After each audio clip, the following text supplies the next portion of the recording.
are we going to have a penalty for it? A lot of times stewards don't. Some jurisdictions they do. Maybe that was a tiny bit excessive and he kind of went over the line. But at the end of the day, when you look at the end of margin, it didn't seem like that horse was going by. The stewards thought otherwise. That's in race 7, the rematch, as we welcome Megan Burgess to the broadcast, standing by trackside. Megan, a little bit sooner, in less than an hour, race to the first 2-year-old race of the meet, and featuring a very expensive first-time starter. That's right, Lafito. $1.4 million sign of Boltioro in the #1 Regents Park, a highly anticipated ammo racing purchase trained by Jorge Delgado. Now, part of the plan for him, as many horses debuting at this 4.5 furlong distance, is just to get a race into him. Speaking with Jorge Delgado about the game plan for this colt, he's a bigger individual. He's certainly going to relish going obviously longer. And instead of 4 or 5 more breezes here at Monmouth and sending him to the jaws of one of those really tough maiden special weight races at Saratoga, he decided to kind of have a more tepid introduction to racing here at Monmouth Park. Shorter field, has been actually breezing in company with the entry mate Tipsy Mojo and has been the more forward kind, as you could imagine, judging from his price tag. But Jorge has some experience with this family campaign, the half launch and alongside Ammo Racing, second dam, the full sister to Monarco, so chocked full of pedigree as one would imagine with this kind of price. But his works have been solid, no videos or anything of that nature to resort to, but judging from my communication, he should be have the right foundation for this kind of sharpener, you could say, as the plan upon potentially graduation in this second race, Lafitte, is for him to ship right over to Saratoga and perhaps compete in some of those 2-year-old stake races, which is ultimately the game plan for these connections, as I, for one, am excited to get my eyes on some 2-year-old babies. Always exciting, Megan, these highly regarded prospects, an expensive 2-year-old Polly, like one race is not a career, but at the same time, like there is some like anxiety and pressure involved with everybody associated with a $1.4 million purchase. Yeah, and we're in 2026. This is a whole different ball game where now necessity and urgency is a little bit more appropriate, especially when you spend $1.4 million on a newly turned 2-year-old. But you know, in this day and age, every start matters. Now, this is the kind of colt for Ammo Racing. Were to win by 10, 15 lengths, then people come a-calling. Then the next start wins by 4 or 5 lengths. So that's not the end game. They can continue on racing, or they can sell for a little bit more amount if he ends up being impressive. So that's the world we kind of live in. You know, guys used to take time with a lot of their horses, especially a $1.4 million purchase. I just don't think we live in that world anymore. 2026, they wrap him up and put him away until the Breeders' Cup this fall. What will Regents Park do in his debut occasion? We'll find out a little bit later on. Race 2, post time around 1:19 Eastern, first 2-year-old race of the meet. Looking forward to seeing and remember that horse selling up at the Saratoga sale. I'm sure we will see plenty more high-priced 2-year-olds over the next couple months, especially as we get closer to Saratoga. Incredible, the sales price we have seen. Incredible, especially the 2-year-old sales, huge prices. And looking forward to seeing the new stallions as well. Obviously, the flight lines have gotten a lot of attention, but you were talking about some other ones that you kind of like, some under-the-radar horses. You know, the early votings have been doing pretty well to start out. You were talking about Mo Donegal to me yesterday, so I think it's always fun to see the new stallions come out, because a lot of times it's not the ones that got all the hype, they're the ones that are successful. Absolutely. This seems to be a very strong group of freshman stallions, at least so far. We'll see, as we mentioned, plenty more opportunities with some exciting 2-year-old races. But how about the older horses coming up in the Met Mile? Journalism pointing towards one of the biggest races of the season.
Journalism is third now, continues the sustained run on the outside. They're at the top of the stretch in the Nairo Betts Haskell. Gosker head in front, goal-oriented, trying to keep up. He's second. Journalism on the outside needs to quicken right now. 1 furlong to go. Gosker, goal-oriented inside, stubborn. Journalism, here he comes with those big, robust strides.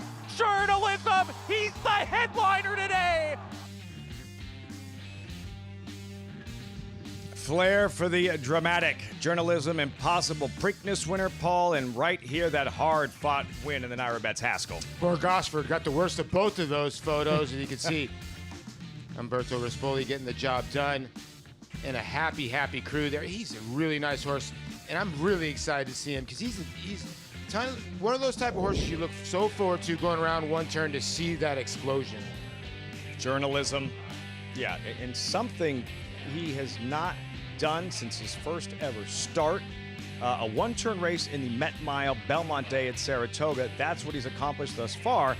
And the thing is, Paul, you know, maybe, just maybe, if not for a colt by the name of Sovereignty, you're looking at the 14th ever Triple Crown winner. I know, it's pretty amazing. He's just so talented. And again, a horse that brings a lot of energy early in the race and a ton of energy late in the race, and was able to overcome a ton of adversity in the Preakness.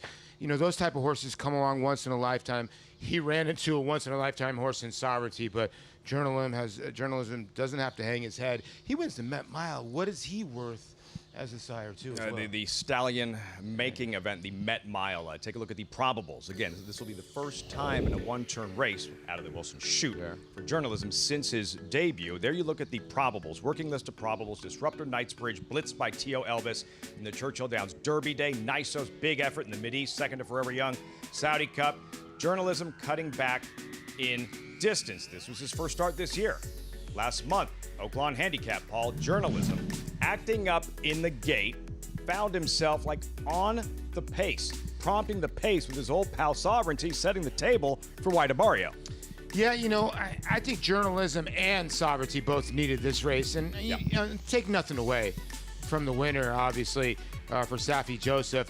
But Journalism, like you said, I think he lost a lot before the race. You know, Lafitte, I thought he ran giant. You know, pre-race, he was having a ton of issues. I think he's going to come back ultra strong, and those two horses in front of him, I think, too, as well. Journalism, 3-time Grade 1 winner, 12 career starts. His last 11, Paul, or his last 10 at a mile and a 16th or farther. So I guess, why now? You touched on the breeding aspect, but why now? Why cut back to a middle distance now? I think Michael McCarthy thinks, you know, at the age of 4, he's able to do this, run the mile. He's very tactical. I think a lot of people forget how close he was up on the pace in a couple of his races. So I do think that Michael's thinking, okay, we get this win in the Met Mile, then we can tackle some other stuff down the road, and we'll see what happens. He obviously is the one horse you kind of look towards, and you're like, you know what? He's better suited towards the mile of the horses that ran in the Derby and the Preakness last year. I can't wait to see how he responds. You busy next week? No, yeah. How many days we got to work? Lots at Belmont Stakes Racing Festival. 5-day Belmont Stakes Racing Festival. Some of the highlights. As good as it gets, wall-to-wall top-class racing, all culminating with the 158th running of the Belmont. One final time at Saratoga. What did Andy say? I'm not happy for one. I'm happy for all 40 of them. Can't wait. Cannot wait.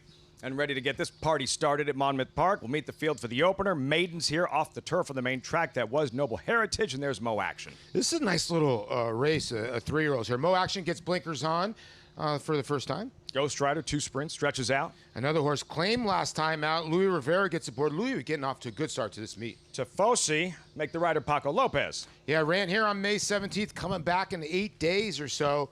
6-1 last time for Juan Avila, who's gotten off to a great start. On this sloppy track, who's ready to graduate? First race in a couple minutes. We check in with Megan trackside.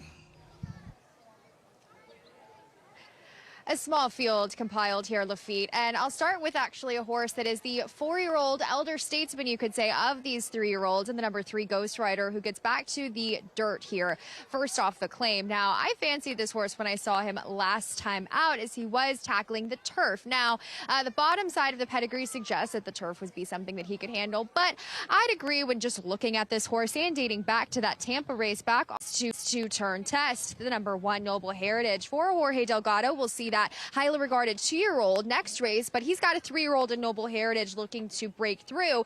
Now, he was in the Long Branch Stakes last time out as a maiden, and he was just outrun that day. He chased along one pace, beating a tiring Bricklin. And he's not the strongest behind, is something that I've noted from both of the races now that I've gotten to see him here, which I do kind of have a bit of an issue with. However, he does have that streamlined kind of frame that should fare well on this sloppy sealed track, as his dam actually ran on grass. The second dam won the Grade 2 Buena Vista routing on turf. So there's the pedigree that suggests that he should take to it, as you'll see here. But at 8-5, I looked elsewhere, and I'm just wondering with him, he's just kind of shown up in the same way each time I've seen him, not really taken a step forward. As far as the number 5, Tifosi for Juan Avila, he is just so strong, robust, well-muscled. I've been very impressed from what I've seen from him, Lafitte, and now both of the tries. And as far as the quick turnaround, there's no doubt in my mind, as far as his flesh and condition, that he's handling himself quite well out there.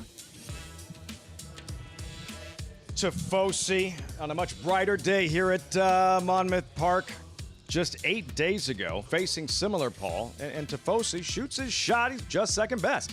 Yeah, it was his second career start, first time around 2 turns for Tifosi Racing Stables. He's going to go from Paco Lopez to Cipriano Gil, who rode him in his first start, and he ran a good second here. He was half length clear of the third-place finisher.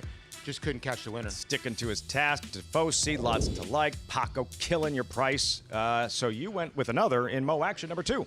Yeah, I picked this horse because I think this horse will handle an off track. And I know you're getting the longest shot on the board. I wasn't really sold on the 1 horse here. And I know the 5's getting bet, so I went with the longest shot here. You consider it back-to-back when a jockey wins a nightcap one day and the first race the next day? Is that back-to-back? I think so, yeah. Is that back-to-back? Yeah, 100. All right. Sonny, trying to go back-to-back. He's on Mo Action, ready to rock and roll, Monmouth Park. Matt Dinnerman, the voice of Monmouth, with the call, live on FS2, Race 1 Monmouth. Coming up.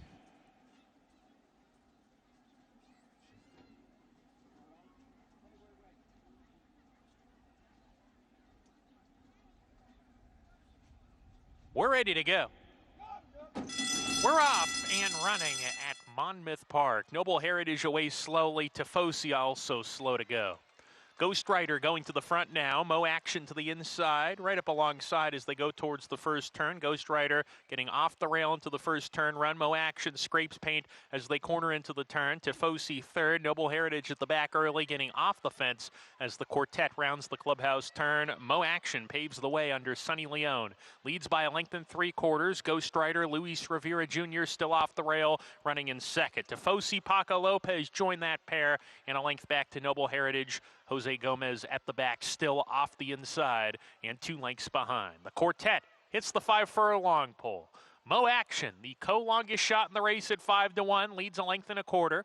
Ghost Rider right behind in second. Tifosi stays on the rail. Noble Heritage, without being asked, getting a little bit closer, going okay. Noble Heritage with a half mile to go. It's still Mo Action on the lead, 3 parts of a length. Ghost Rider a little bit closer, now shown more reins second. Noble Heritage 3 wide going into the turn. Tifosi is saving ground, and the rail is wide open for Tifosi to come through. Tifosi going to the lead, but now there's moves being made by both Ghost Rider and Noble Heritage on the far outside. Noble Heritage going to the lead now. Tifosi in second. Ghost Rider between horses third, but starts to struggle, and Mo Action has given way to the back. They're off the turn. It's a match race off this turn between Tifosi and Noble Heritage. Noble Heritage on the outside. Inside it's Tifosi. Tifosi short lead with a furlong to go and kicks on now. Noble Heritage not going away. There's a 16th more to go. Tifosi still up top. Leads by a half length. Noble Heritage coming back at him. Tifosi, Noble Heritage. It's tight. It's pretty tight. Tifosi and Noble Heritage hit the line together. The heads were up and down. We won't call it. Mo Action third, and Ghost Rider was fourth. Good race. Just a good horse race. Exciting finish. Tifosi inside, favorite with Paco reaching for the wire. Noble Heritage surging late.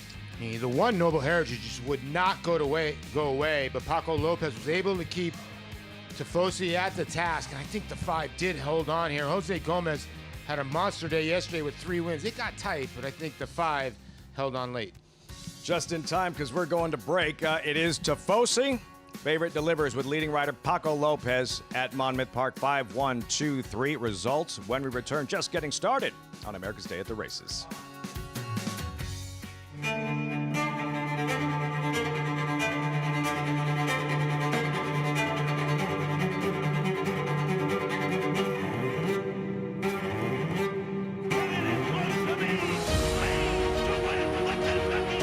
Blazing Salad.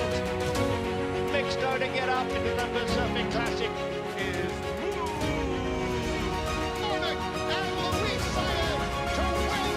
Good Magic, the classic sire. Play the Belmont Stakes presented by Naira Bets. New members get a $25 free bet plus $200 deposit match bonus. Bet the third leg of racing's Triple Crown from historic Saratoga Racecourse. Download the Naira Bets app now to play any track, anywhere, anytime. The official wagering partner of the Belmont Stakes is Naira Bets. Sign up now and use promo code BELMONT25 to claim your $25 free bet plus $200 deposit match bonus. You bet with Naira Bets. In racing, bloodlines are kingdoms, and every kingdom needs an heir. Sired by Uncle Mo, Kingsbarns was chosen for greatness. An $800,000 two-year-old built like an empire. He defeated champion Arcangelo on debut, dominated the Louisiana Derby in his third start, and achieved a defining victory in the Grade 1 Stephen Foster. Kingsbarns, where the line of kings continues.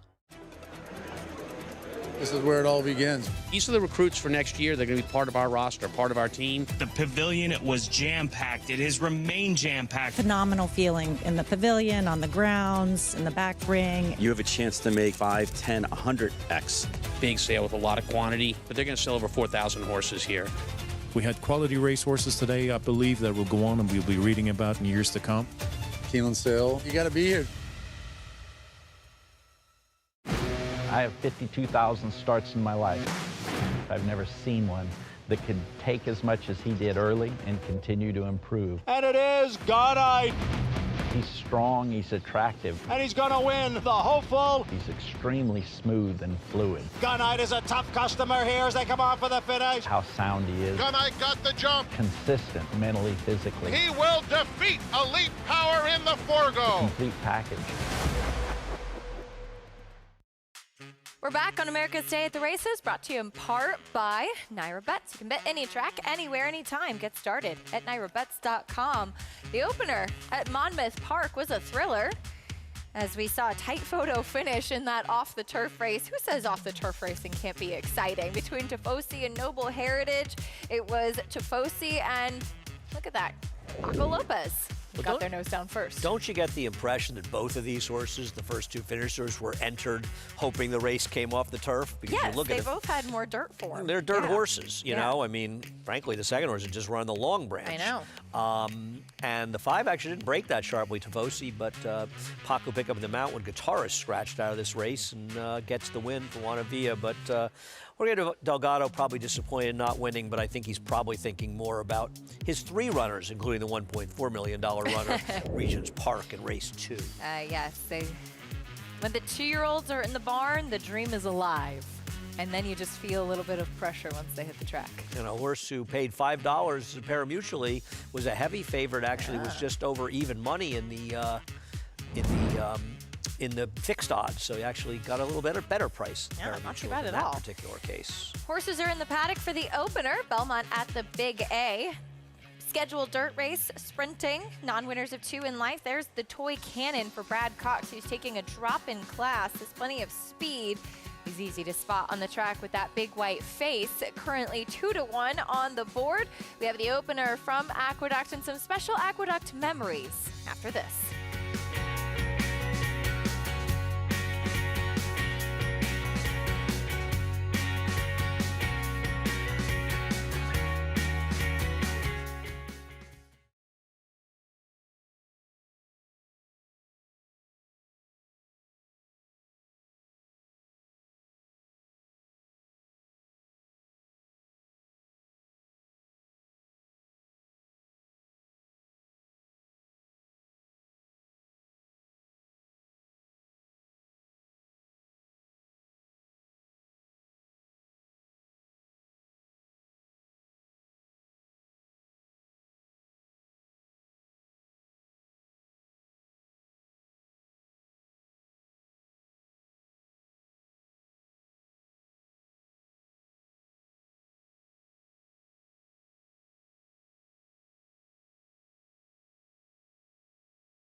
Welcome, ladies and gentlemen, to a very special day here at Aqueduct Secretariat Day. And now, ladies and gentlemen, the president of the New York Racing Association, Jack Trumpet. Jack? Thank you, Dave. We have here a letter. The letter goes as follows. Dear Penny, it is not often that a horse is honored by a state government. But in the case of your Grand Thoroughbred, Secretariat, honor is certainly due.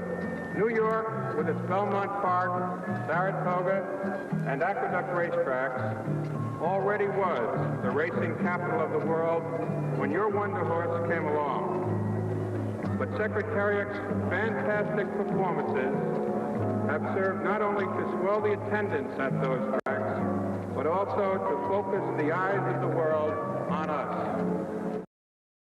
The remarkable Secretariat, whose retirement ceremony took place right here at Aqueduct. And not just what he did on the racetrack, Andy, which his accomplishments speak for themselves, and I know so many memories. Look at the crowd and just how he touched people throughout his career. Yeah, no question about it. It's a great thing about racing. You know, for us, in more recent memory, though now it's 11 years ago, which is hard to believe, I think of when American Pharoah worked out that morning in Saratoga and riding over the track with my bike at 8 in the morning, looking like it was race day and race time with people pouring into the track to see him. And then you see something like that as well. And it just shows how these horses get a popularity with people, and people are drawn to them. Of course, we'll be saying farewell to the Big A closing weekend, June 27th and 28th. Some special events going on. Of course, we will miss this place that holds so many dear memories as we say farewell and move on to Saratoga for the summer, and then, of course, a lot of excitement with our new home at Belmont Park. Absolutely, and you know what? The memories don't die with Aqueduct closing. The memories are there forever. We just won't, unfortunately or unfortunately, be here anymore. Let's meet the field for the opener, beginning with the number 2, who inherits the rail, the Toy Cannon. And he may be able to wire the field, but he also could take some real pressure from the 5 Momentum Files. There's ICANN cutting back in distance for Linda Rice. I'm a little concerned that at this point he seems a little bit chilly on the board. I thought he was the horse to beat. He also was on a bad rail last time, and I just think he's the best one. Yeah, he was 8-5 in the morning line. There's Mike's Magic, second time for Tim Hills. He's going to need some magic or to improve on the races before the layoff as a 3-year-old last year to get it done. Momentum Files does have some speed. Not impossible. Should be stalking and gets a rider switch. Should be stalking the Toy Cannon. Constant Chaos, New Gelding. Goes back to Dave Duggan. Has never been on the dirt for Dave Duggan, so maybe that's a, you know, you would think that an Honest Mischief would be best dirt sprinting. Whether or not that's the case will remains to be seen, because he will have to improve an enormous amount.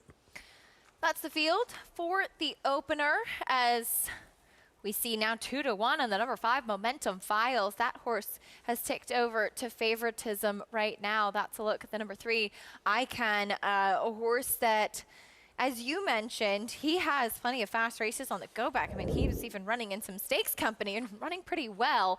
Or Linda Rice, who's currently leading the charge, Belmont at the Big A training standings. Yeah, she is. I mean, she's, you know, and you see, she's got almost as many wins as Chad and Miguel do combined. Yeah. She's, you know, she's loaded in all these divisions and just having another sensational year after having a good one last year. And she's aggressive.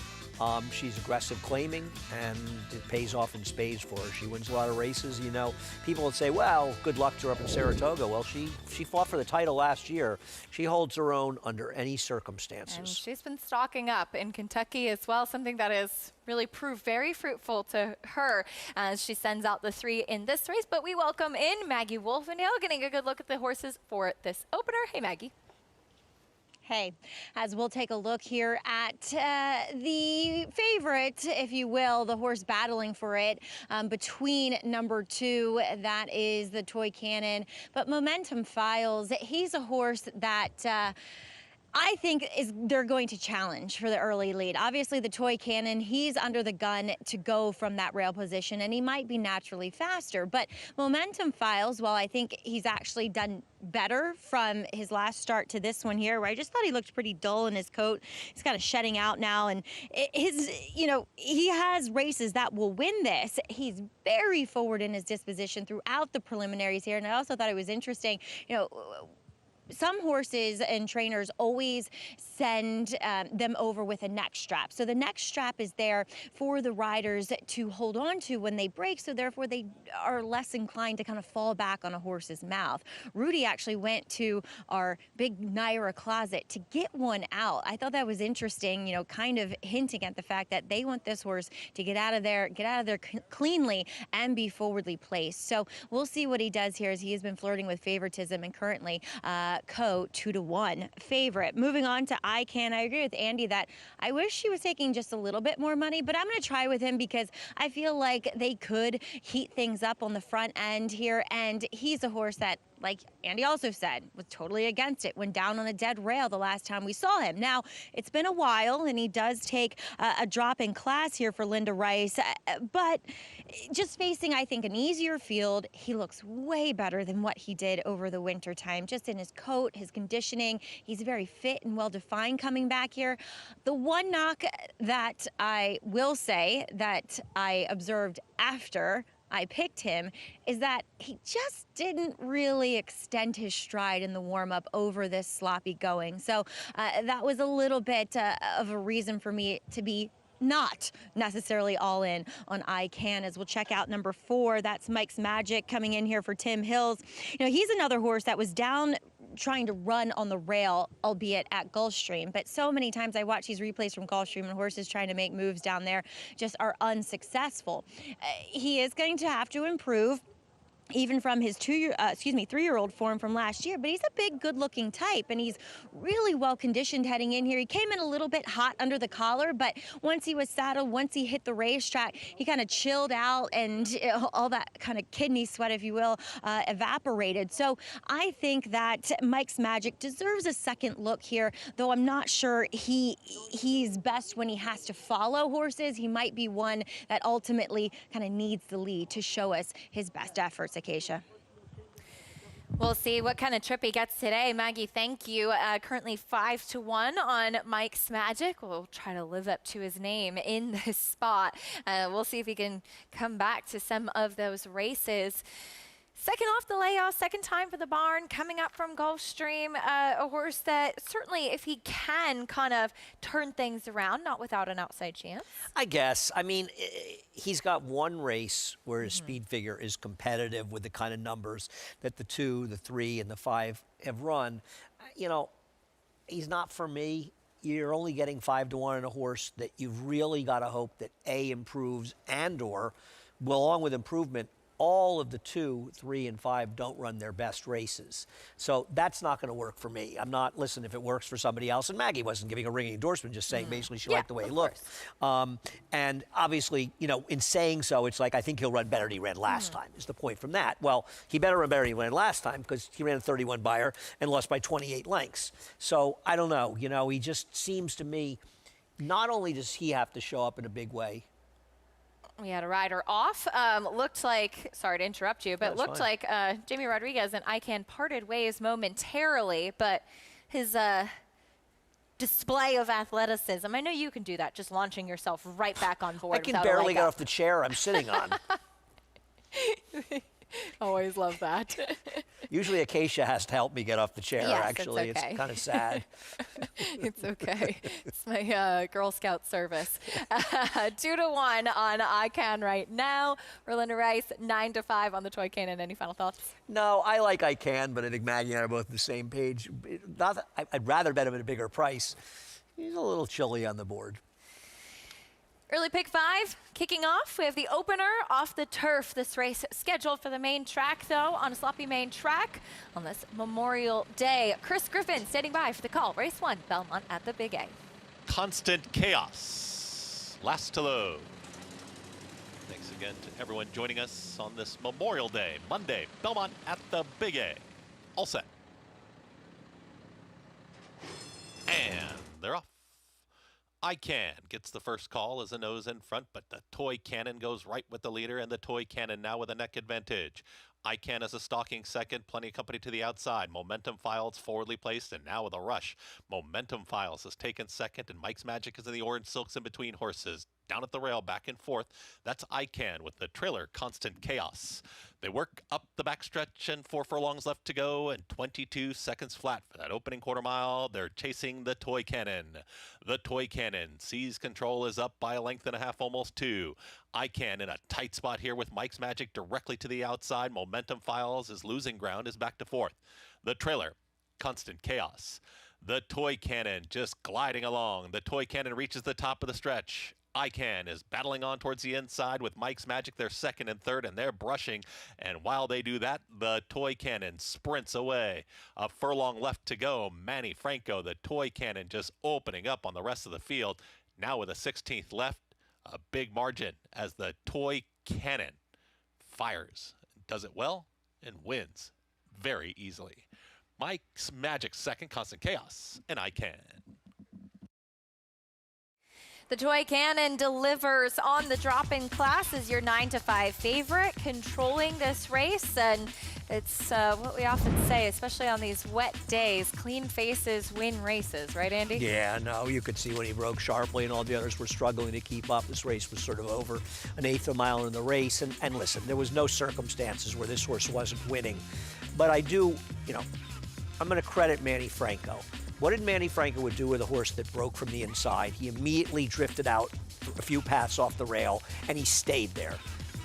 If you were watching or riding the races yesterday and you thought being on the rail was a smart thing to do, which Jamie Rodriguez immediately did with ICANN, who was never winning this race, regardless, he dropped right over the fence after that. You're just not supposed to do that, because yesterday, all the running was being done way out in the middle of the track. Manny clearly was aware of that. Others, maybe not so much.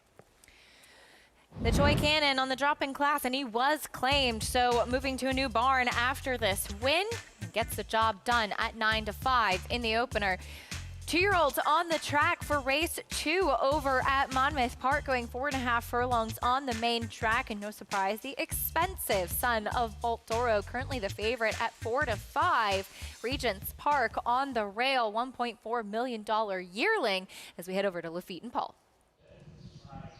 And there he is, Regents Park, the $1 million baby, plus all eyes on him.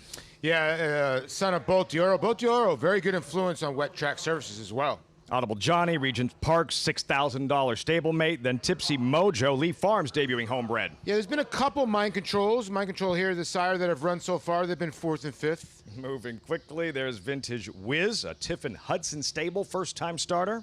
Yeah, this one for Anthony Margata and Christian Marat, right now at 4-1.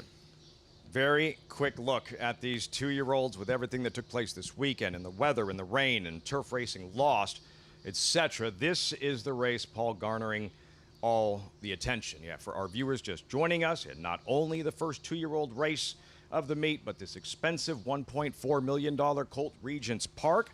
Always exciting when, who knows, you might be moments away from being introduced to the next potential budding young star. Yeah, you truly never know. And there you see the Fasig-Tipton Saratoga sell of last year, $1.4 million.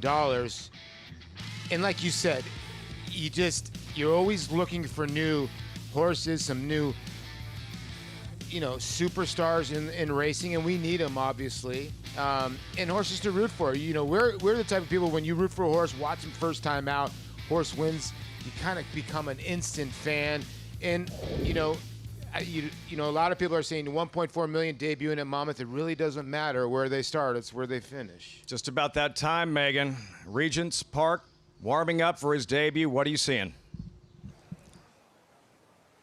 That's right, Lafitte. And oftentimes horses just come in and wow you and exude something called class, which can be bought sometimes. But this 1.4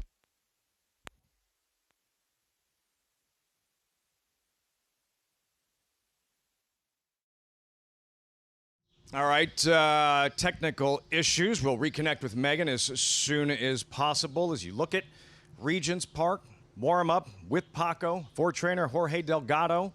And Paul, for you, is there a moment, is there a particular horse that comes to mind, a 2-year-old debut, when somebody's like, what's the most impressive 2-year-old debut you've ever witnessed? I guess I'm going to date myself a little bit. I'm going to come with 2. Sorry about this. Number 1 would be Curlin for Helen Pitts and Rafael Bejarano finished in like the 9 path and went by about 10 that day. He was just so dynamic, and obviously he went over to the Steve Asmussen barn after that. And then Golden Sense at Del Mar, he just absolutely trounced the field. And he actually started in a stakes race, his first start, not in a maiden race, and won by a pole. So those would be my 2 horses. And you just knew they were superstars from the beginning, and you just never know what you're going to get. Uncle Mo, one that comes to mind, too. eventual Breeders' Cup juvenile winner and a champion. Regents Park, what will he do in his debut? This is a lot like in the NFL and a first overall pick and the team that selected that guy. That is the future of the franchise in how they perform in a pro debut. What will Regents Park do in his debut? Back to Megan trackside. Thanks, guys. We got that sorted out. But the elaboration on the number 1, Regents Park, as far as his size, he doesn't look like a 2-year-old. He has this substance. He's got, I mean, as you kind of see him getting a little fired up on the racetrack, he was incredibly classy in the proceedings. He just stood there like a statue getting the tack on. I was just incredibly impressed with him. Not only his disposition, now he just kind of just towers over this small field. And as I mentioned earlier in the program, now clicking over to 1 to 9 favoritism, he's a horse that wanted to get this race into him versus getting into the teeth of a stronger maiden race there at Saratoga. Now, he is one that will probably benefit from ground. As you can see, he's kind of this big, imposing son of Boltioro, but he's actually been working in tandem with the number 4, Tipsy Mojo, also in this race, as he currently is 7 to 1, and he just completely towers over his entry mate from a physical perspective. This is actually the first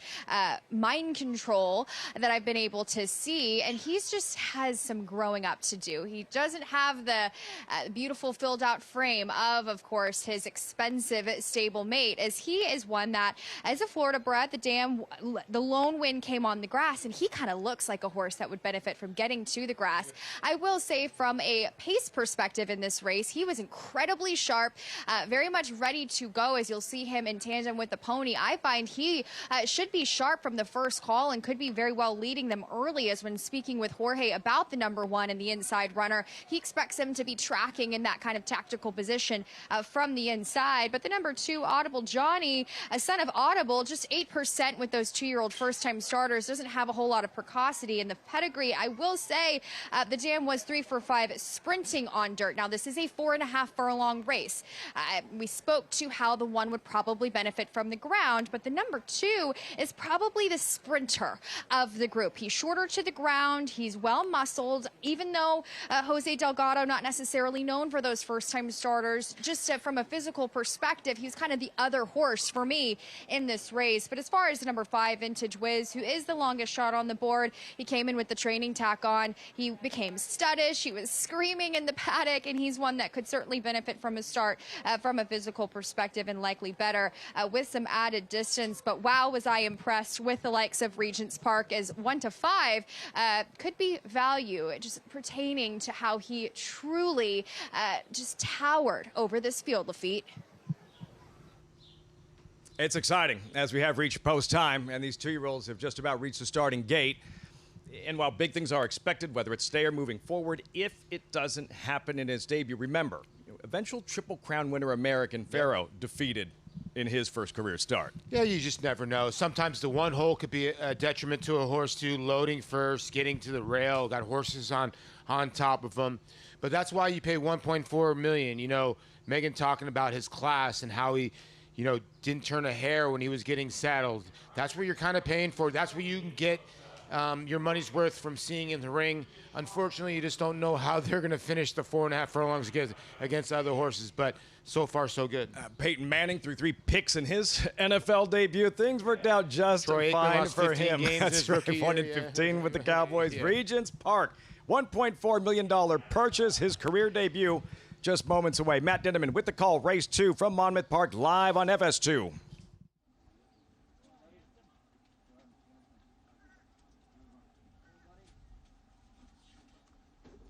We're ready to go. That's Tipsy Mojo acting up a little bit in the gate. Settling down. And we're off. Uneventful beginning. Regents Park, Audible Johnny, these two fastest away. Regents Park quickest from Audible Johnny, who runs in second. Tipsy Mojo third, right behind, 4 off the pace, 2 back. The Vintage Whiz in an all-out drive as they go into the far turn. Regents Park, the 1-5 favorite, leads a half length. Audible Johnny second in chase mode right now outside of him. Gap of 4, Tipsy Mojo in a space of 5. The Vintage Whiz still under a hard ride at the back of the field, approaching the quarter pole. Regents Park neck in front. Audible Johnny right there. Regents Park floating wide, coming off the turn, about 3 or 4 pass off the rail, but he's in command coming down the lane now. Audible Johnny can't keep up. Tipsy Mojo in second. There's 1 furlong to go. Regents Park is cruising. Regents Park, a 3-length lead, as nice athletic strides as this son of Bolt d'Oro comes down the lane and finishing full of run. Regents Park, go ahead and circle the bases. He hit a home run on debut. Audible Johnny second, Tipsy Mojo third, Vintage Whiz fourth. Good as advertised, onward and upward. The expensive colt Regents Park will be second at Monmouth, going away. Yeah, good job here by Paco Lopez. Got a little heat from the 2-horse near Audible Johnny. Was able to shrug that colt away and on with the business. 52-3 the final time. That's a solid time. You know, when you run 4.5 furlongs, you know, 52.5 is very good. Sub 52 is rolling, but this horse was on cruise control most of the way. Instant reaction, Megan. The thing I was most impressed, Lafitte, is the way this horse broke from the gate, and doing so as he's got a lot of size to him. I wasn't expecting him to be this quick from there, and from the inside, just the kind of pole position you're looking for. As the class I spoke to in the paddock translated to his race. This is professional. Now the waters are going to get very much deeper as he has got himself a one-way ticket upstate to Saratoga to join us for some of those 2-year-old stakes. That was the plan put in place by Ammo Racing and the team with Jorge Delgado. This is a son of Bolt d'Oro, as I mentioned, the second dam, the full sister to a Kentucky Derby winner. And of course, the dam Half to Supreme, the dam of Grade 1 winner Silver State. So a plethora of pedigree and what seems to be class. And I find, Lafitte, the ground this horse is going to get even better in the future, as I believe it looks to be quite bright. Like, this isn't my department. Like, look at the years. Look at you, just a pro. Yeah, just a pro. I mean, he just physically looked better. His stablemate, DeFore, is probably half the size as him. And, yeah, you know what? When they come back after winning a race, they never look. It's almost like they got that shining spotlight on them coming back to the winner's What do you want from me next, Regents Park? Acacia, and part of why we love this sport in horse racing, top of the stretch, the stablemates turning for home. One of them worth $1.4 million, the other purchased for $6,000. Regents Park, in the end, impressive on debut. He got the win here at 240 Lafitte Regents Park.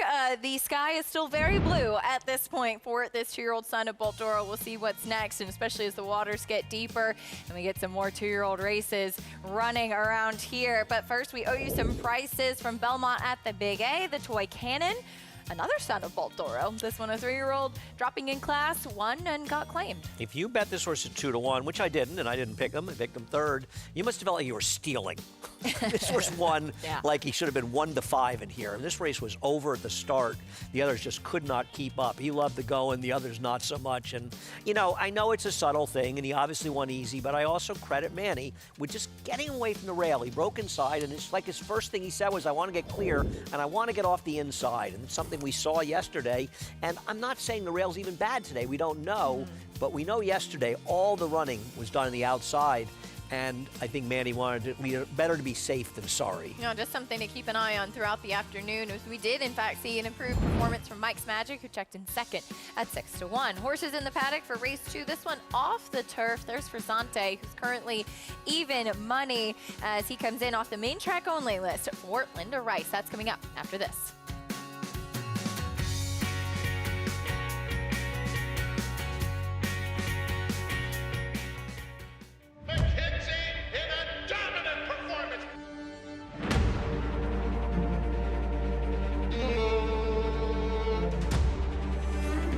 $1,200,000 right there, $1,200,000. Baeza gets his moment in the sun in the Pennsylvania Derby. Chancer Mick Patrick wins the Champagne impressively. Spectacular display from Scottish Lassie, who's in front by 15 lengths. Play the Belmont Stakes presented by Naira Bets. New members get a $25 free bet plus $200 deposit match bonus. Bet the third leg of racing's Triple Crown from historic Saratoga Racecourse. Download the Naira Bets app now to play any track, anywhere, anytime. The official wagering partner of the Belmont Stakes is Naira Bets. Sign up now and use promo code BELMONT25 to claim your $25 free bet plus $200 deposit match bonus. You bet with Naira Bets.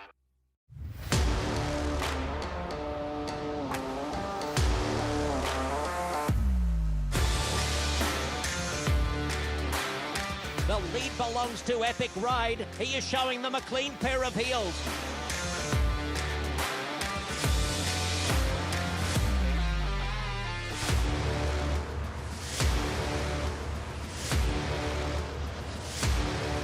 Eclipse champion Blame, standing at Claiborne Farm.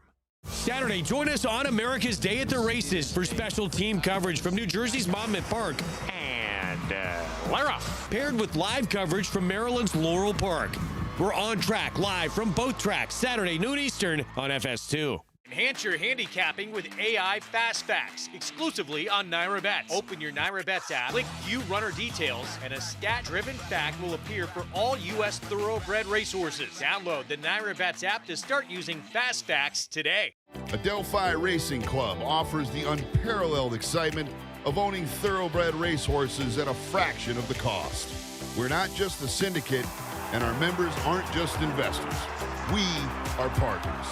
Our New York-based high-performing equine athletes, trainers, and jockeys compete and win at the highest level circuits. Contact us online to get a taste of the Adelphi difference, and let's win races together. We're back on America's Day at the Races. Glad to have you with us. Our program brought to you in part by America's Best Racing, making the sport easier to follow. Explore stories, betting tips, and race day insights at americasbestracing.net today. We have race 2 coming up off the turf, but of course we're looking ahead to the Belmont Stakes Racing Festival. We talked a lot about the Belmont Stakes itself. What about the girls with the 3-year-old fillies in the Acorn, shaping up to be a pretty exciting race? And I think it feels like the first 5 finishers in the Kentucky Oaks are all probably going to come back for that race. Great. I was actually talking to Brad Cox about it, because I think Prom Queen really deserves another chance after she just kind of took herself out of the race at the start. It was not in any way Javi's fault. She kind of just got a little bump, maybe a little bit, and kind of dropped out and thought she ran well at the end. But Always a Runner's pretty good, especially if her horse is lightly raced as she is. Yeah, Maggie, Always a Runner, who we saw run here in New York, so lightly raced and doing what she did to win the Kentucky Oaks in just her 3rd start. It speaks to a volume, a massive volume of talent, Acacia. And I really, had a fun time watching her for that Gazelle victory here in this very paddock at Aqueduct, because she has so much attitude about her, but good attitude, like, stay out of my way, don't mess with me, I've got this. And that's exactly what you see on the racetrack too, as she would circle up here and be able to run down Meaning in the shadow of the wire. It's just the determination. You can't necessarily breed that, or train that, I should say, into a horse, but she has so much of it. So much just obviously ability, because she's not that big of a horse, which kind of runs along her sire line of being a gun runner. He wasn't the biggest horse either, but just that will to win, she definitely has that. So really looking forward to her getting a little bit of a rematch with some familiar foes up at Saratoga, where she is going to be running out of her stall. She shipped up there after the Kentucky Oaks and has been working steadily for a try at another Grade 1. Acacia? Pretty impressive as to what she's been able to do thus far, Maggie. Always a Runner in her preparations. As you mentioned, she'll rematch with plenty of the other foes that she faced in the Kentucky Oaks, including Prom Queen, who she had a really good winter down in South Florida, winning the Gulfstream Park Oaks. She's slightly raced as well. The Kentucky Oaks was just her 4th start. Is there a chance for her to get back on track in the Acorn? I think there is. I mean, she's got to sort of behave herself. I think it's up to her. Yeah. And I think if she was able to, get a fairer trip, and once again, just one of those things, kind of did it to herself, I think she can be competitive with Always a Runner. Now, you have to also ask yourself, Always a Runner could be a horse that's improving. I think they're all improving. But given how lightly she is, she has the most room to improve. Another horse, though, I think could be dangerous is Explorer. Because don't forget, she missed a start in the Fantasy. So she was coming to Kentucky Oaks off over 2 months, and she kind of needed a race. So I don't think it's impossible. Really she runs well, better. I agree. I thought she ran really well in there. So, Always a Runner's the horse to beat, but I don't want to just anoint her right now as the only 2 or 3-year-old out there. This is a pretty competitive bunch, but she's obviously one you really have to be worried about. She's pretty good. And have a lot of respect for as well. As we look ahead to that Acorn, the girls will be in the spotlight on Friday. Wilmot Stakes Racing Festival. Can't wait for that. And as mentioned, always exciting to get a chance to see them rematch out of the Kentucky Oaks. Let's meet the field, though, for this second race. Perfect time for my iPad to freeze as the number 3, Life and Light, kicks things off. Feels like the speed, whether or not that's good enough, remains to be seen. We go next to the 7, Determinedly. First off, the claim for Ilkay Cantromasi. If there's an upset in here, it's more likely to be Determinedly, who does have some respectable dirt races, and it is far from impossible. Then we have your main track onlys who are taking most of the money. Here's Frisante. I was surprised this one wasn't favored in double. Looked like the more likely winner to me of the 2 MTOs. Face Mr. Papa Giorgio, who we saw win at Monmouth yesterday, and Castle Chaos, who has plenty of backlash. He does, and he's been in reasonably good recent form. Finished just a narrowly beaten second off the claim last time out. I just thought Frisante a little bit better, but it's probably one of these 2. Let's take a look at Frisante. This is 2 starts back when he was second behind Commuted, who also won yesterday, and I think that was 4 in a row for Commuted, and 1 sprinting, in fact. So facing a horse that was in really good form, he finished second that day, ahead of Mr. Papa Giorgio, and just a horse with some consistent dirt form. Also an argument that the rail was the place to be on April 26th, and he was down on the outside trying to close, so I thought a little against it. This is 2 back behind Commuted, ahead of Mr. Papa Giorgio that day, and I just think overall he has some better form than the number 9 Castle Chaos. Now, obviously, Castle Chaos has the big back form, but I thought this one was better recently. Jamie Rodriguez will be aboard. He's ridden this horse in his last 3 starts where he's faced some very in-form horses, 3-2 right now. The concern with him is he only has 3 wins in 30 starts and 13 seconds. Yeah. That is a bit of a concern with him. Yes, he is one of those consistent check getters, if not a consistent winner. Castle Chaos, as mentioned, with the back class, he's your favorite right now at 6-5 as we go down trackside to Maggie. Oh my goodness, Acacia, the sun has actually popped out here. I can't actually open my eyes. It's hurting my retinas. But it's a welcome feel, I should say, as it's starting to get warmer, and we got hit hard with the rain over the past 36 to 48 hours. As we'll take a look at 2 of the runners, the MTOs here, and I think they are truly the only 2 you want in here. As we'll move and take a look here at number 8, Frisante, who, as you guys said, you got to respect him.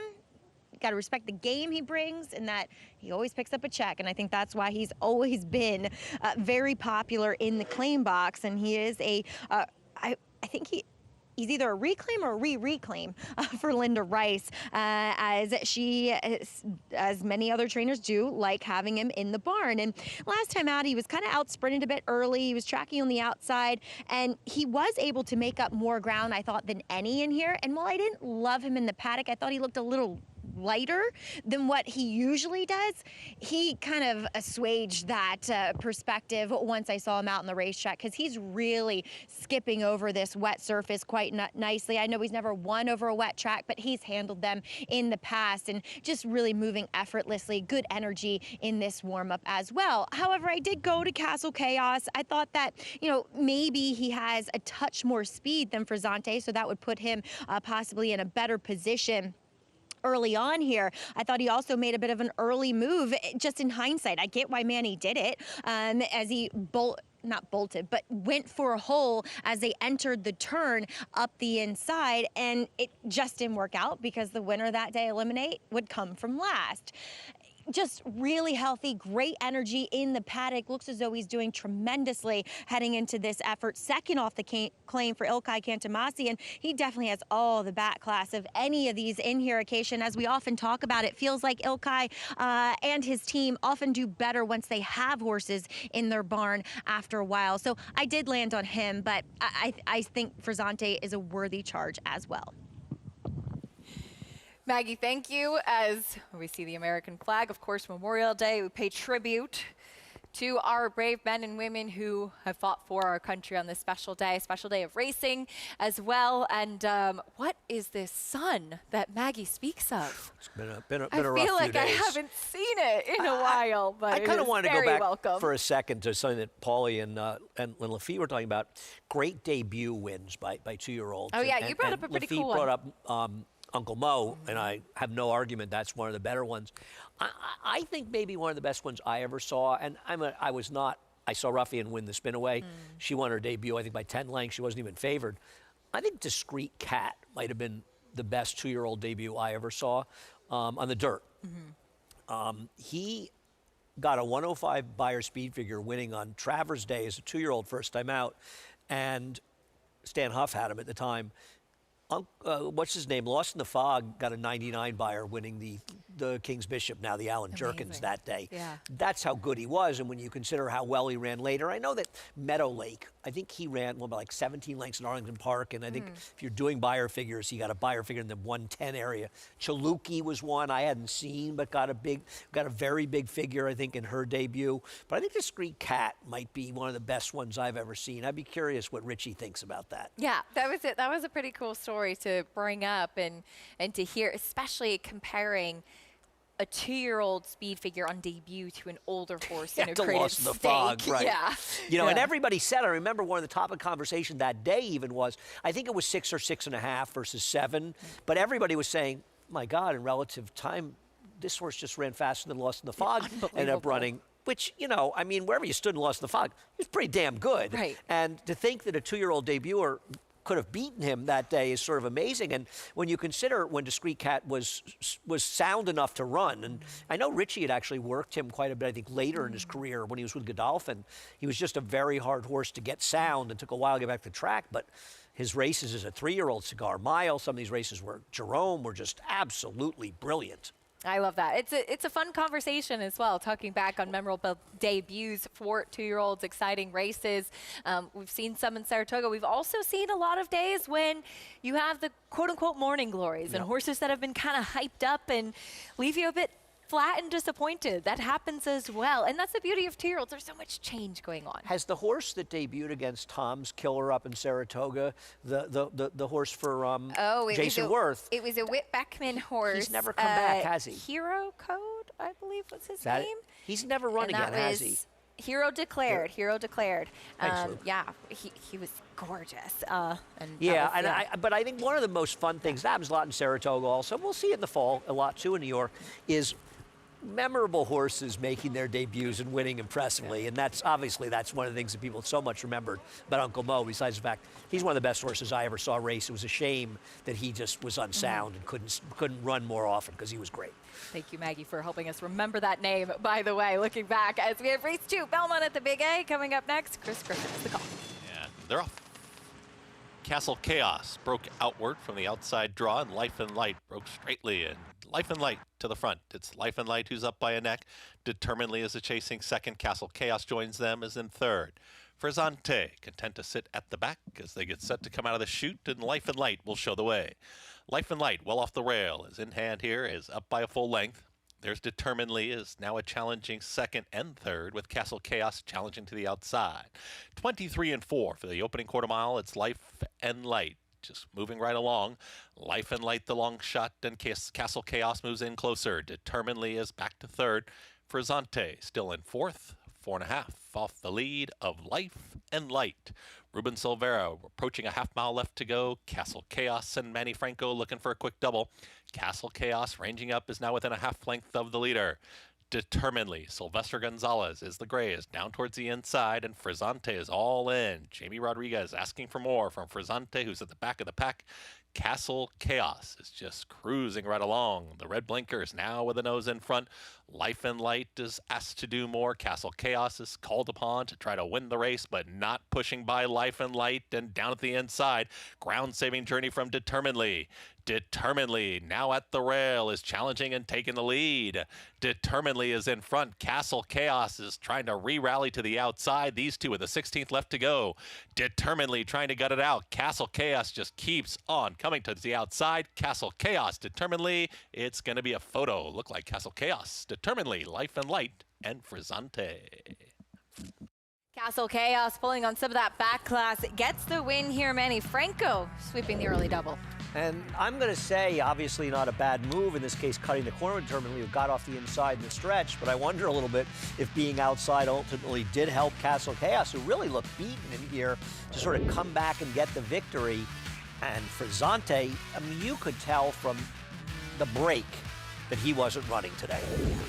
And you would have thought at that point Castle Chaos to have the run of the race, but he had to work a little harder than it was. But it was a Ilkay Cantermachi exacta. He didn't have to sweat this one out. No, he didn't. As 9 and 7, both trained by the Cantermachi barn. 9-7, 3-8 was the final order of finish in race 2, but it was Castle Chaos second off the claim for Ilkay.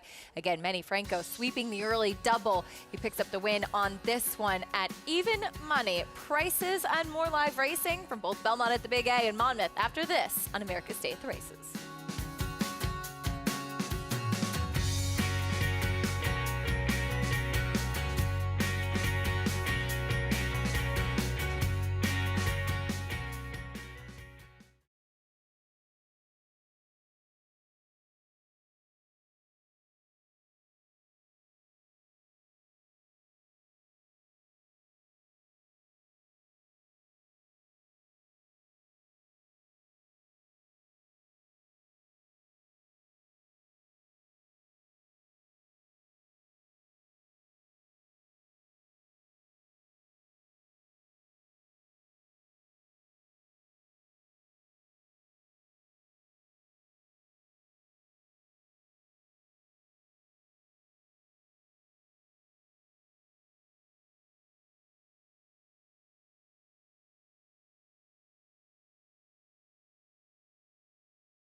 Welcome back.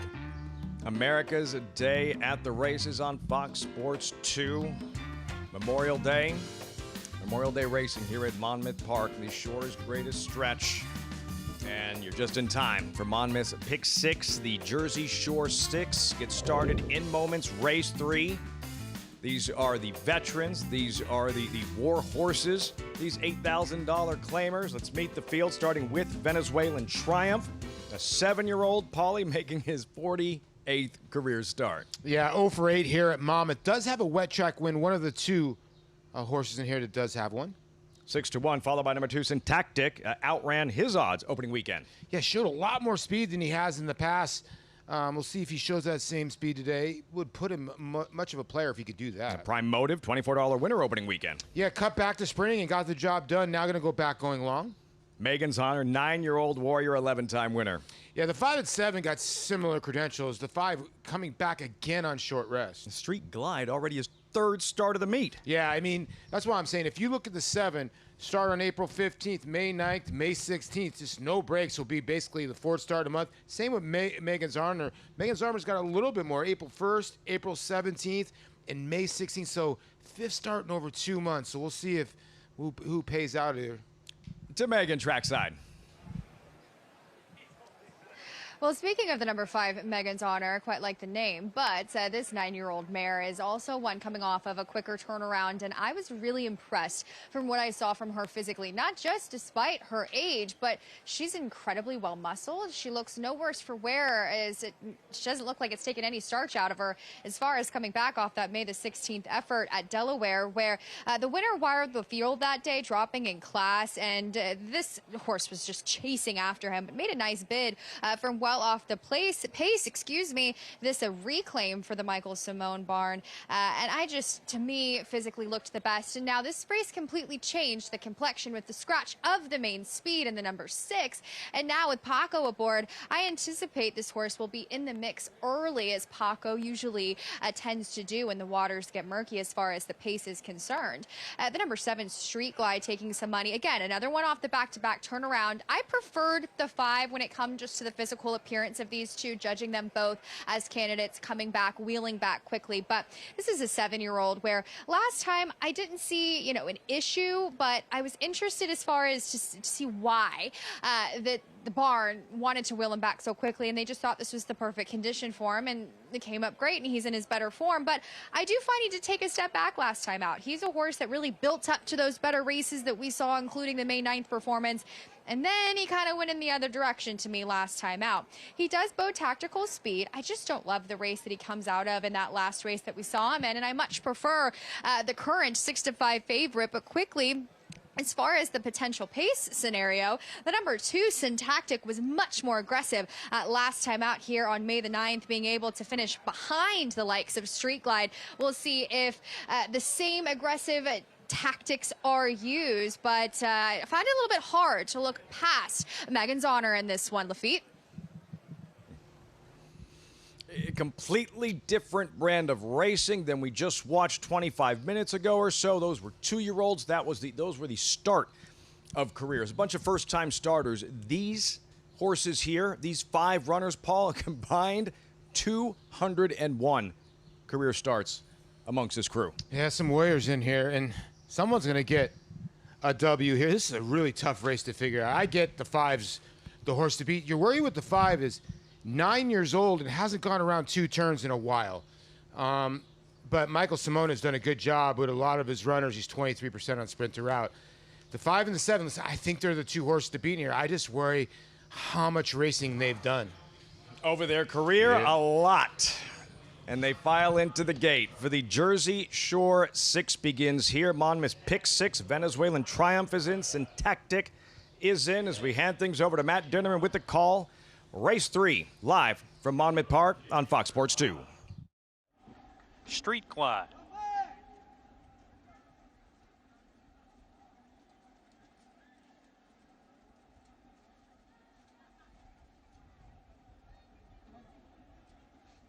We're ready to go. And we're off. Uneventful beginning. Syntactic put into play as a share of the lead. Prime Motive will take back second. Megan's Honor right up alongside that one as they go into the turn. Syntactic narrow lead with Megan's Honor moving up on the outside. Prime Motive off the pace, taken back to third early. Then comes Venezuelan Triumph, and Street Glide takes a spot at the back of the pack. 5 lengths from tip to tail, approaching the backstretch. Syntactic on a hold now is asked to ration his speed, but he's on the lead a little bit keen. Leads a neck. Megan's Honor there on the outside to press the issue. Length and a half to Venezuelan Triumph. Slips inside of Prime Motive, who's now back and forth between horses, and Street Glide, who's deep on the course. 5 runners separated by 2 1/4 lengths here. Syntactic on the lead with Megan's Honor in the 3 path. The 2 paths open for Venezuelan Triumph to get a little bit closer, and now Syntactic quickens the pace a little bit with a half mile to go. Opens up a length and a half. Venezuelan Triumph second. Megan's Honor, Shown More Rain third. Prime Motive under a ride now at the back with Street Glide as they round the far turn. Syntactic with 3 furlongs to go has got company once again. Megan's Honor there on the outside on his throat latch rounding the turn.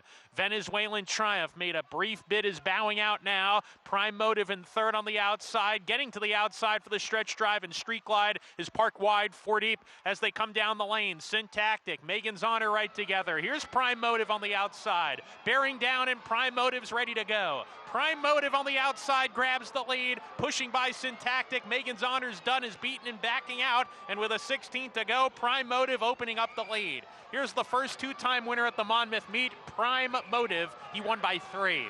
Syntactic second, Street Glide third, then Venezuelan Triumph and Megan's Honor.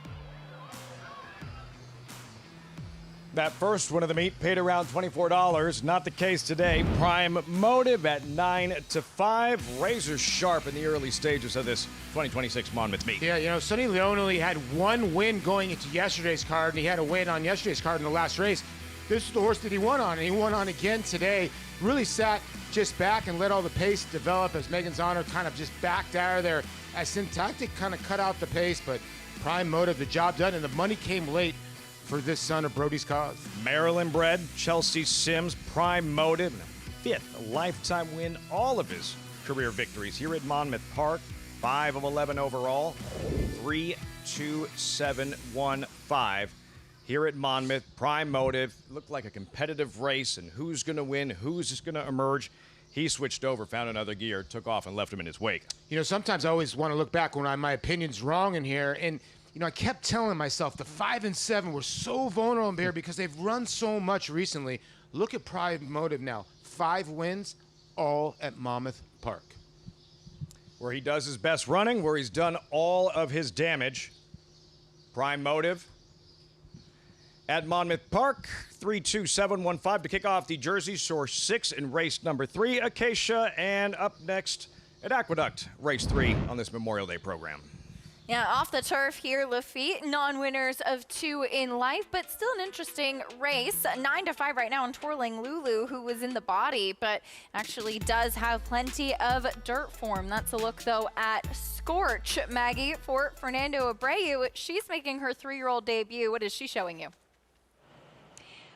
That she hasn't changed much from 2 to 3, Acacia. And when I talk about turf sprints, I don't care about that quite as much, but let's not forget, we're off the turf here. So she's going to have to run over the main track here coming back to the races. And I know Connections were so frustrated throughout the majority of her 2-year-old season because they desperately wanted her to get on to the turf.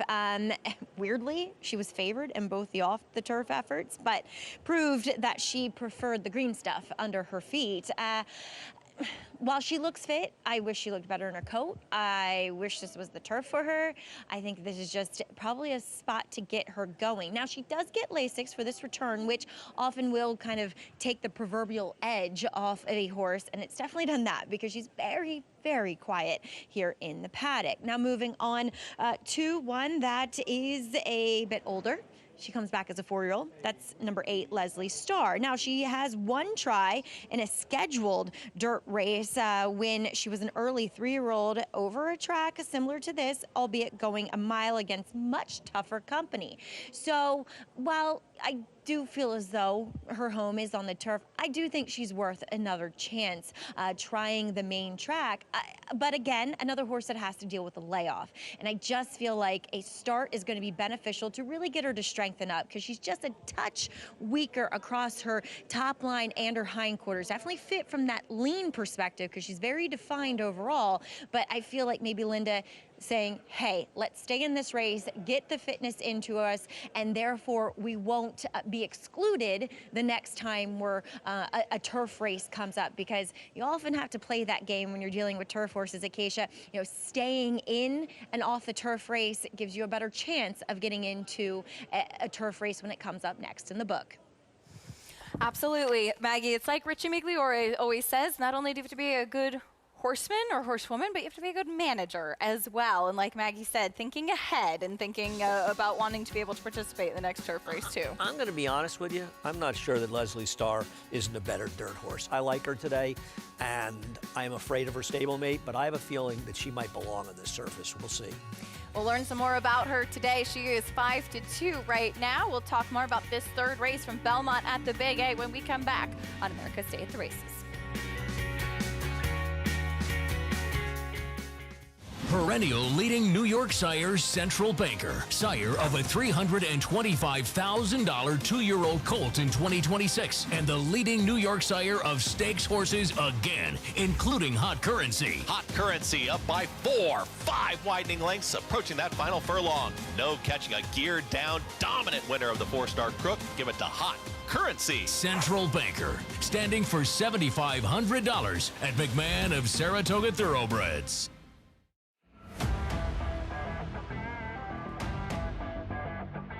44-4 for that hot half-mile time, and now Solitude Dude is down to business. And another terrific display from Queen Maxima. And a very special performance indeed out of El Potente. Rude Velocity, a sharp 3-length winner of the Pate Mile.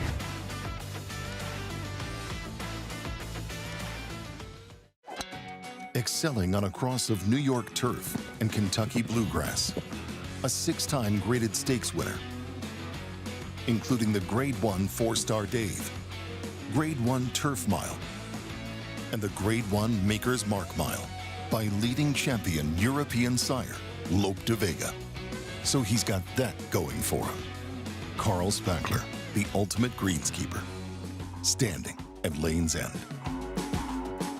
Announcing the Empire Trillium Series, a multi-year $3.2 million 14-race program at the brand new Belmont Park and Woodbine Racetrack, restricted to New York or Canadian foaled horses. This new event kicks off the day after Christmas with 4 two-year-old stakes races on Belmont's new Tapeta surface and continues all spring and summer through late July at Woodbine. The Empire Trillium Series. To learn more and enroll either New York or Canadian breds, go to NYRA.com/EMPTRI. Gunrunner is the sire of 16 millionaires and 12 Grade 1 winners. Last year, he sired $17 million yearlings, including the Keeneland September sale topper. He was the sire of the $2.2 million Keeneland November weanling sale topper as well. Gunrunner was the co-leading sire of 2-year-old Grade 1 winners, including Breeders' Cup Juvenile Fillies winner Super Corridoro. Gunrunner, breed true. Welcome back to our Memorial Day coverage here on America's Day at the Races. Thanks for spending part of your afternoon with us as we get ready for this upcoming third race. There is Dalila Rivera, who will be aboard the number 3 in Fifi La Fume for Rudy Rodriguez, taking a drop in class, a horse that has run against better on the main track at least. Yeah, would have to improve to win this race, but you never know in these off-the-turf races. Weird things can happen. Twirling Lulu looks like the speed, and if we can get loose and Kendrick sort of drift off the inside, I guess that she can wire the field. She's never really run that well on the dirt, though. She's a better horse on the turf. Yeah. And, you know, Baseball Lady, my friend David Aragona made a point to me that he feels like getting an outside post will be beneficial to her, that she has drawn a lot of inside posts and doesn't like running inside of horses. I respect his opinion. I think it's a very interesting theory with her. My feeling with Leslie Starr, though, is she's probably better going shorter than longer. She only has the one dirt race. She was going longer. She met horses in a different galaxy than the one she's meeting. Very tough. She ran a 61 buyer that day, coming off of an 8+ month layoff, going a mile. Why can't she be more efficient and run a fast enough race to win this race? I'm not sure she's not lucking into this race coming off the turf. Let's meet the field, beginning with the favorite, Twirling Lulu. Yeah, like I said, she is the inside speed. She is a threat to wire the field. Big price on the number 2, Widdershins. Yeah, a better horse than the turf, and really not that good in that surface either. 32-1 right now, trying to turn things around. Dalila Rivera's mount is next, Fifi Lafeume. Yeah, I mean, listen, she's run okay on the dirt, but not as fast as some of the others here, but not totally ridiculous. There is Scorch making her 3-year-old debut. Heavily bet in her dirt debut, which got rained off and didn't run that well in her dirt races, better in the turf. However, she should still be a maiden. Both the 2nd and 3rd place finishers in her maiden win had significant trips. Next, we go to the 6, Max Shore, who did break her maiden on dirt. She did, but they were slow races. I would like to see her get a chance again on a dry dirt track, and the best thing she has going for her is Antonio Arriaga. Leslie Starr makes her 4-year-old debut. I might be wrong, but I'm very interested to see what she does on the dirt. And main track only runner Baseball Lady. Yeah, I mean, listen, Linda is just so dangerous in these spots, and she has run races that are fast enough to win. That's the field for race 3 as the number 9. Let's not take a look at the Scorch replay because I believe it's on the turf. Let's definitely not look at any turf replays. Yeah. So Scorch did win on the turf. She ran a couple times off the turf, and she took a lot of money in both of those starts. She is a better turf horse, so like you said, she got an advantageous trip last time. Well, it's not that she got the great trip, it's that the others had the so others much had trouble such in a there. Terrible trip, yes, absolutely. Yeah. I mean, she did have a good trip, but others had trouble in that race. She was kind of fortunate to win. She gets Lasix as her first race as a 3-year-old. 2-year-olds can't run on Lasix. I don't know. She's going to have to be a lot better as a 3-year-old in the dirt with Lasix than she's been in the past. The 1, the 9, and the 8 are all faster, as the 9 just took a big pop to the favorite 3-2. Well, Baseball Lady, we saw Linda Rice win twice yesterday with a main track only runner. One of them, Sarir, who was cross-entered in this race. She won yesterday with the races coming off the turf as well. And she's taken advantage of these kinds of spots and had tremendous success. Yes. Well, you know, that's the thing. Rudy Rodriguez is good at being in MTOs. Linda, you will almost never see a turf race without Linda with MTOs. She is always there. And, you know, I know people can be critical of her, though I don't really get it. She just wins. But a lot of times people are critical of people that win. They can be a little harder on certain people at sometimes for whatever their own personal reasons are. Having said all that, Linda is there. She's prepared. She's working as hard as anybody works, and a lot of people work hard in this game. Nobody's working harder than Linda is. And she is always looking at MTOs and saying, I want to be in there if these races come off the turf. And she takes advantage of it. Rudy's also extremely good at that.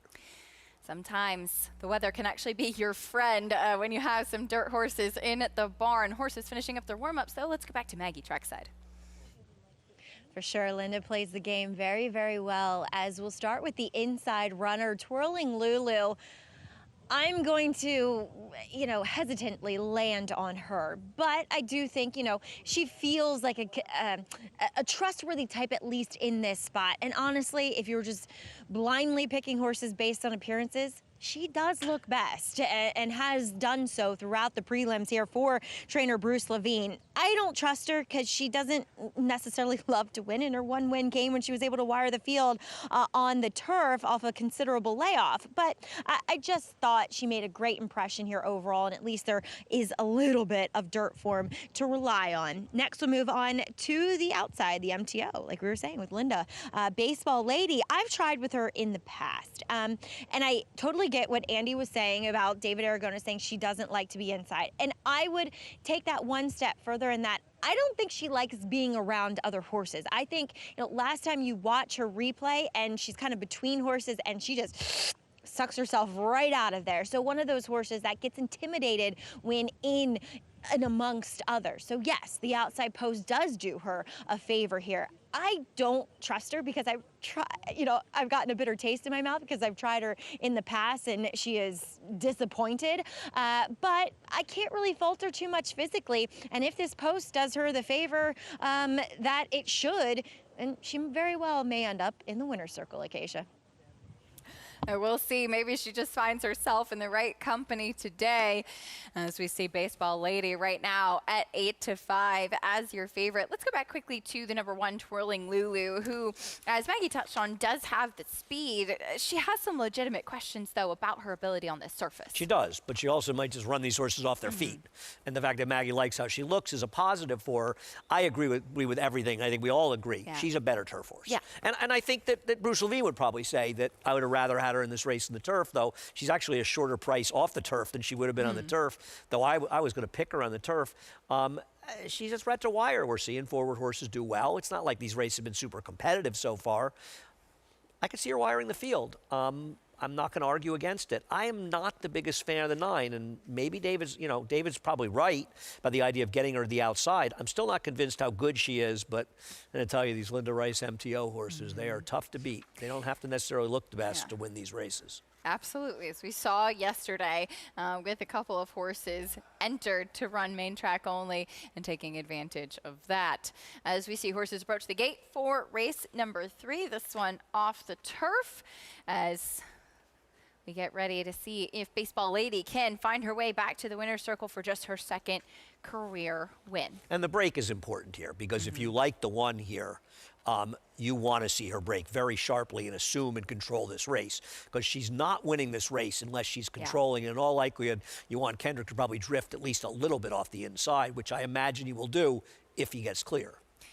Race 3 coming up. We have a pick 5 kicking off here as well. Mandatory payout pick 5 as well. Let's send it up to Chris Griffin for the rest of the load and call.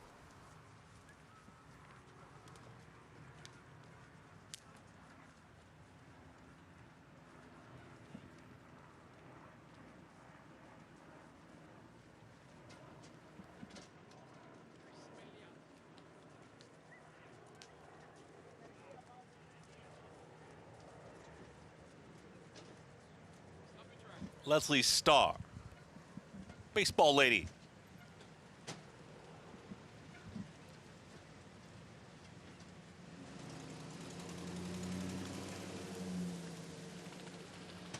All set.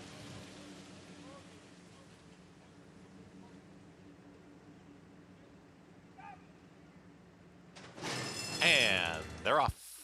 Fifi LaFume hopped in the air at the start as the early trailer. Twirling Lulu with the speed. It's Twirling Lulu to the front, and here's Leslie Starr to the outside, a stalking second. Baseball Lady out wider in third. At the rail in tight is Scorch is in the 4th spot. They're 3.5 lengths in front.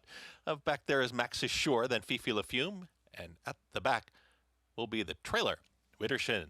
Twirling Lulu is in front, 21-4. That posted opening quarter mile. Twirling Lulu with the speed is up by a length. Leslie Starr engaged to the outside from second. Back there in third is Scorch. Baseball Lady lost ground, could not keep up with that early pace, but starts to re-rally now from 4th, and from the back Fifi LaFume. The rest with a lot of ground to make up. Twirling Lulu has set hot fractions up front, 45.38 for a half-mile time. Leslie Starr with every shot to gun her down. Twirling Lulu is still holding the advantage up by 2. Leslie Starr trying to move in closer. Baseball Lady with a late rally. They're approaching a final 16th. Twirling Lulu is almost there. Twirling Lulu, Leslie Starr, Baseball Lady late. Twirling Lulu, Baseball Lady, Twirling Lulu hangs on.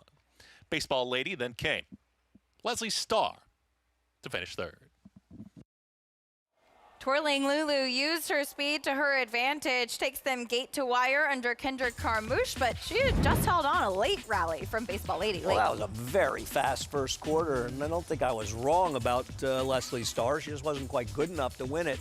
And you know what? Baseball Lady with that fraction, yes, she did some late running and got up for second.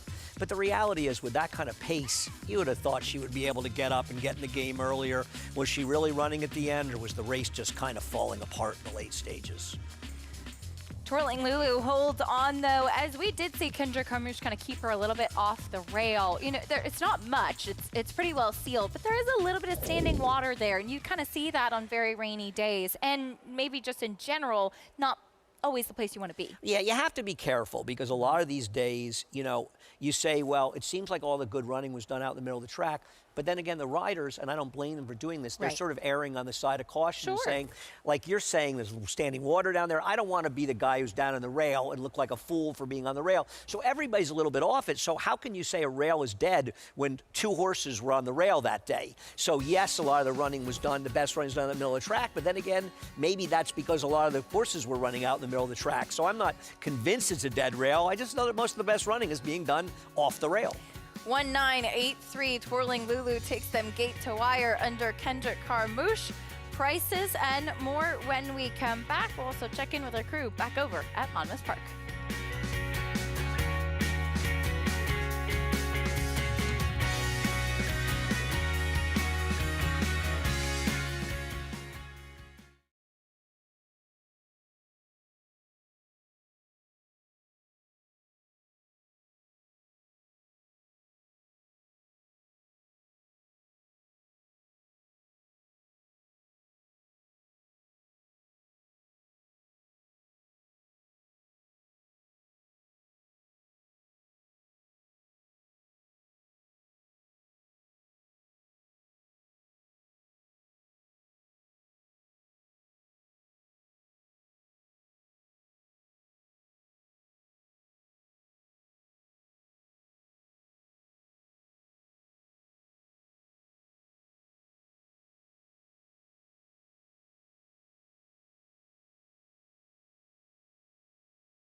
You're watching America's Day at the Races, brought to you in part by Claiborne Farm. 100 years of doing the usual, unusually well. In race 3, another gate to wire winner, Twirling Lulu gets the victory with Kendrick Carmouche in the saddle. Maybe they would have rather run on the turf, but as things worked out, I'm sure they're happy the race was rained off.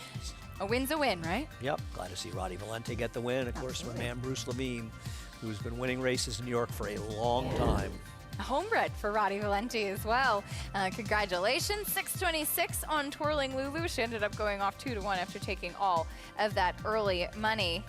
And it was short and sweet for us today. It feels like it went by very fast. Well, it always goes by fast for me when I'm with you. Time to say goodbye already. See you in Saratoga. Absolutely. Looking forward to it. I will be back reporting a little bit later on. We'll welcome in our next crew up on the desk, though, as, of course, first, we're heading over to Monmouth Park. Race 4 coming up. Lafitte, I know you're sticking around for a while. Yeah, that's one way to put it. Great stuff as always, Acacia and Andy. We're here at Monmouth Park where you're ready for that late pick 5. 50 Cent pick 5 is next off the turf on the main track. Good news, the field has held together. You're looking at Bernie Goes Boom. Yeah, a couple decent efforts. This one for Kelly Dieter. Kelly's got bad, actually, stats from dirt to turf, but this race off the turf gives the one a little bit of a shot. Spanish Noble, Sonny Leon looking to go back-to-back. Swiss Slang, 19 of 22 starts on grass and synthetic. Two's a crowd for Team Bookham Dano. Yeah, ever since they've taken the blinkers off, this 5-year-old gelding, you wonder if it's the turf or the blinkers off, but he's exploded. Into it, number 7, make the rider Jose Gomez. Another horse in really good form, just not dirt form. We'll see how he fares today. Surprise package, Sharp Gelding, only one entered. Main track only. Yeah, looking for 3 in a row, 3 for 6 lifetime over a fast racetrack, 3 for 4 at this distance. Late pick 5 begins here. Race 4, 3 minutes. Down to Megan trackside. I was optimistic when I saw that the number 5, Two's a Crowd, was not taken out of this race, as it did come off of the grass. And I actually ran into Jeff Rubenstein, a part of the Atlantic 6 crew, who are just the most fun partnership, of course, of Bookham Dano fame, who's actually right here at Monmouth Park. I can't wait to go visit him this week in preparation for, of course, that True North we will see in Belmont Stakes Festival next week. Can't believe it's already upon us.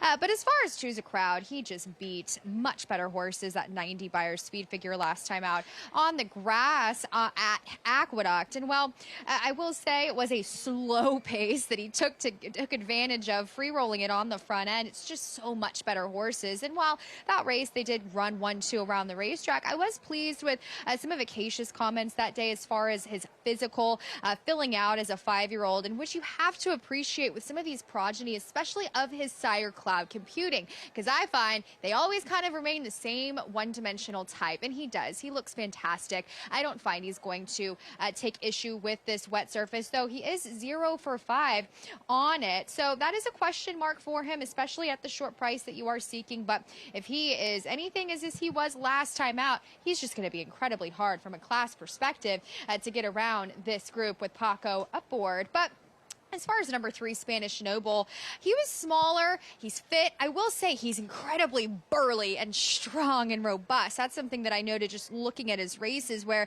he won for that $16,000 tag, now taking a step forward. Now, he is slacker in his pasterns. He has been campaigned on the turf. I was kind of shocked to see that Kathleen O'Connell did leave him in this race, but then I see his body, and he doesn't give me the indication that he's purely turf. But then you look at kind of run down his legs, and you can understand why. But as far as April the 25th, that effort, he broke wide. He stalked slower flat fractions forwardly. In the pace came apart a bit, but he got over into good position from that wide post, was able to save some ground, and had a great straightforward trip. We'll see how he takes to this wet surface for the very first time, as we'll see if his turf form, as far as kind of skipping over this sloppy sealed track, can translate in a positive way.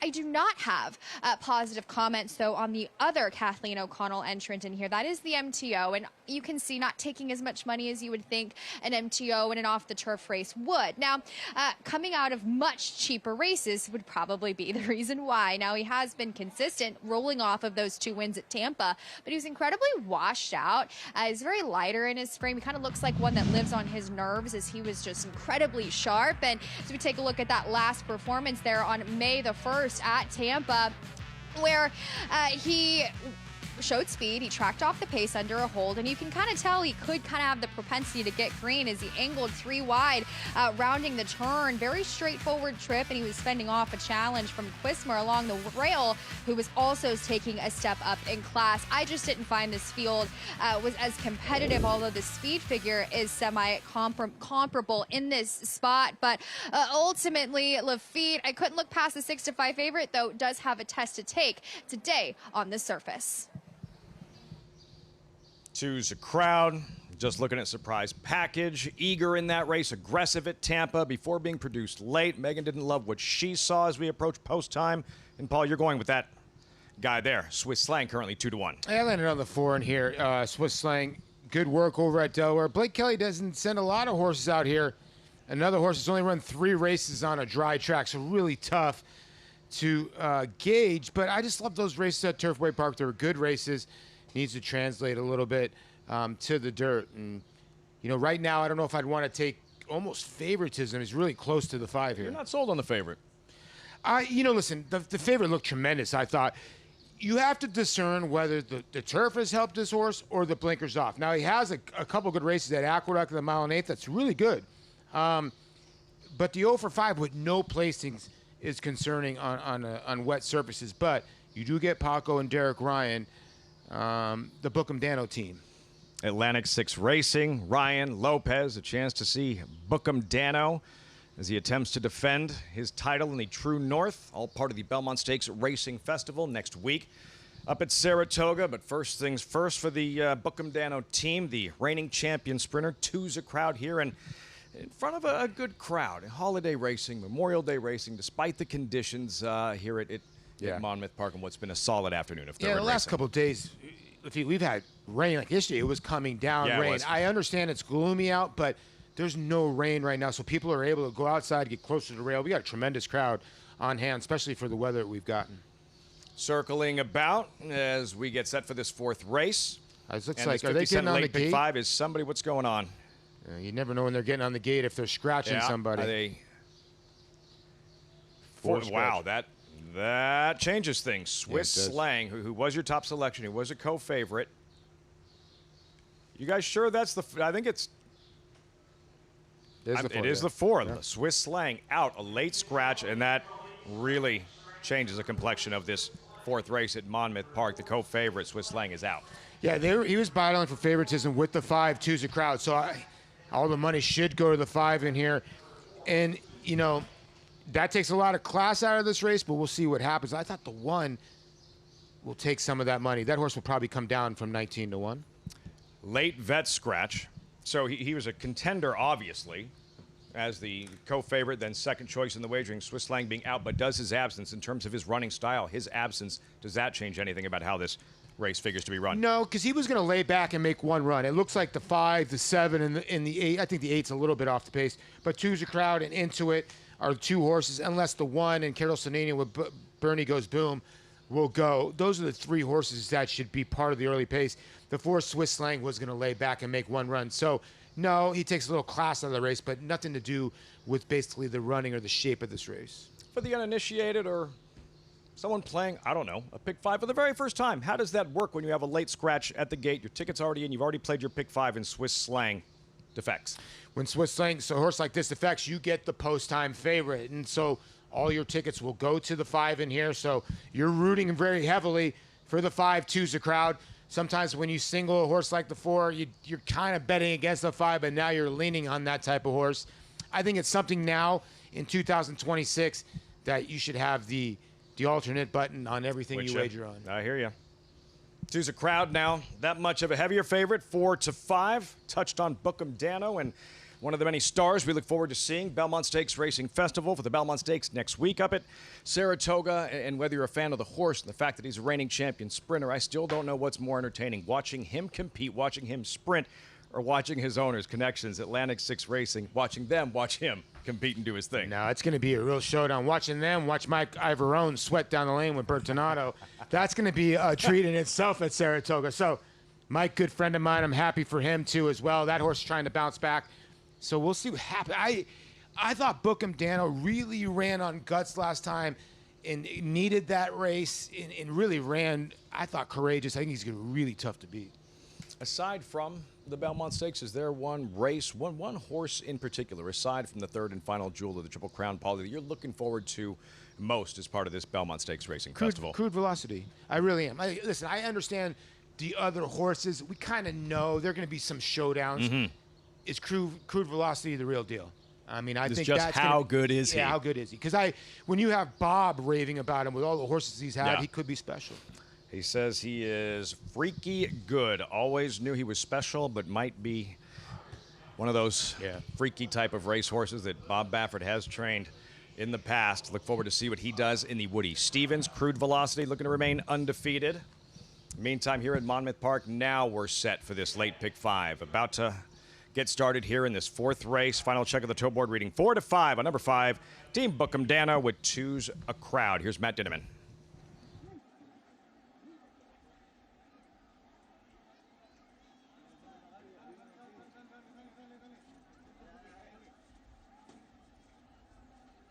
Into It outside. We're ready to go.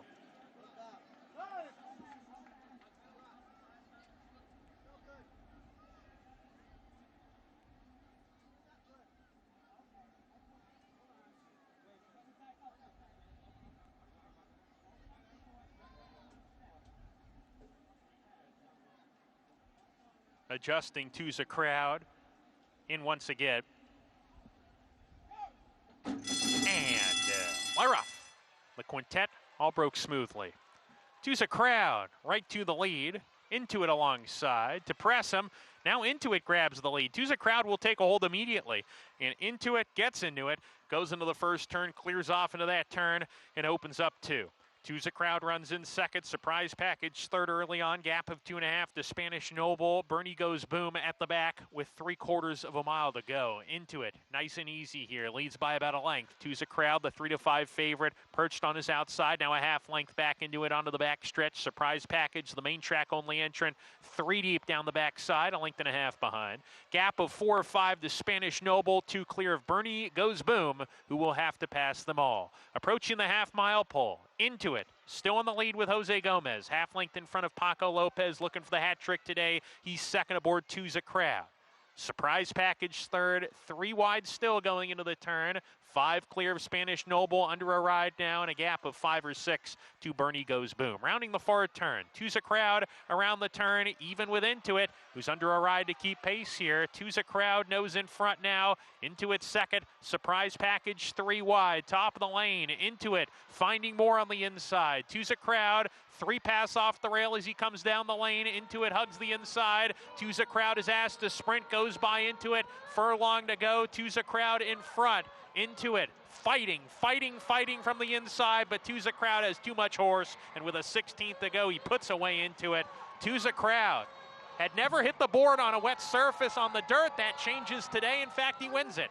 Tusa Crowd over Into It, then Surprise Package. Bernie Goes Boom fourth, Spanish Noble fifth. Handles the conditions, handles the track, handles his rivals. Does Tusa Crowd. Team Bookham Dano favorite delivers to start this late pick 5 at Monmouth Park. Yeah, Paco always looking like he had a ton of horse. I'll tell you what, the 7 Into It ran a courageous race here. They're staying into the bit at least. The 7 Into It with Louis Rivera. Paco, I thought was going to win by a little bit more, but at 3-5, he gets the job done. And blinkers off has been this horse's key. I give Into It some credit battling to his inside when it looked like Tusa Crowd going to go right on by. Into It gave him everything he could. No, you look at 2 horses like Matt Dinnerman said in the call, a horse like the 5 who's never run on a wet surface, and the 7 Into It's only run 3 times on dirt surfaces. So that's promising for a little later on in life when they go on the race tracks like this again. He's a pro. Tusa Crowd. Yeah, and a chance to see those colors, that team, Atlantic 6 Racing, Derek Ryan, Paco Lopez, next week with Bookham Dano, not only a reigning champion, but one of the most popular horses in training. He might be the most popular horse besides Sovereignty. Sovereignty's a big-time favorite up in Saratoga, but Bookham Dano has a ton of fans. And when it comes to the Jersey, the people in Jersey know Bookham Dano. I've had a couple people since I've been here. You better bet Bookham Dano when he runs at Saratoga. I mean, that ownership group is so much fun. They just bring the fire when they come to the racetrack. Pride of New Jersey, Bookham Dano. Can he go back-to-back in the True North? We'll find out next week. Paulie, you're stepping aside, and food trucks to venture, 32 of them, and late pick 4 still to look forward to. Pizza and reporting, my life.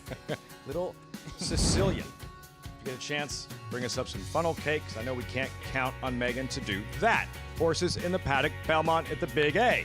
As our coverage continues, Greg and the Mig on set. Great to have you with us on America's Day at the Races here on FS2. Say hi to our new stallion, Highland Falls. From his winning debut to that spectacular Jockey Club Gold Cup. It is Highland Falls. He wins another one, this time the Jockey Club Gold Cup. Even his buyer was high. The race his sire made his own by a widening 4 lengths. A host of Grade 1 winners far behind. High and goodbye. Running a 107 when second in an All-Star Whitney. The rise and rise of Highland Falls. High class, on the track and on the page. This is his dam, winning the Acorn and then the Distaff. Aim high. Breed to a well-bred son of Curlin.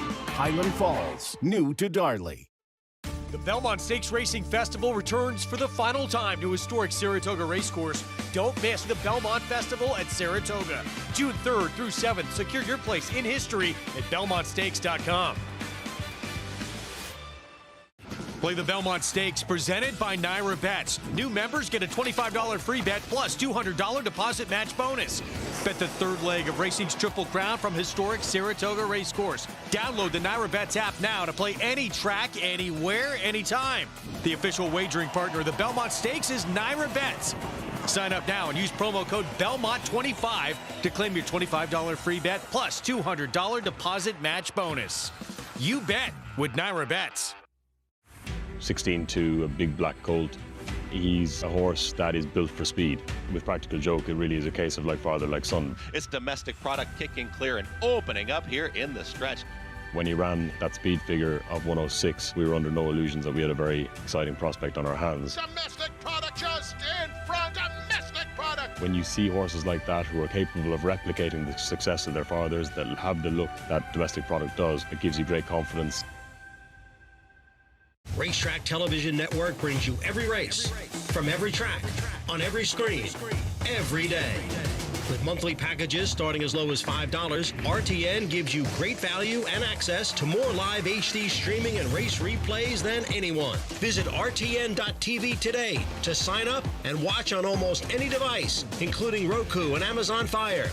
RTN has packages that start at $5 per month.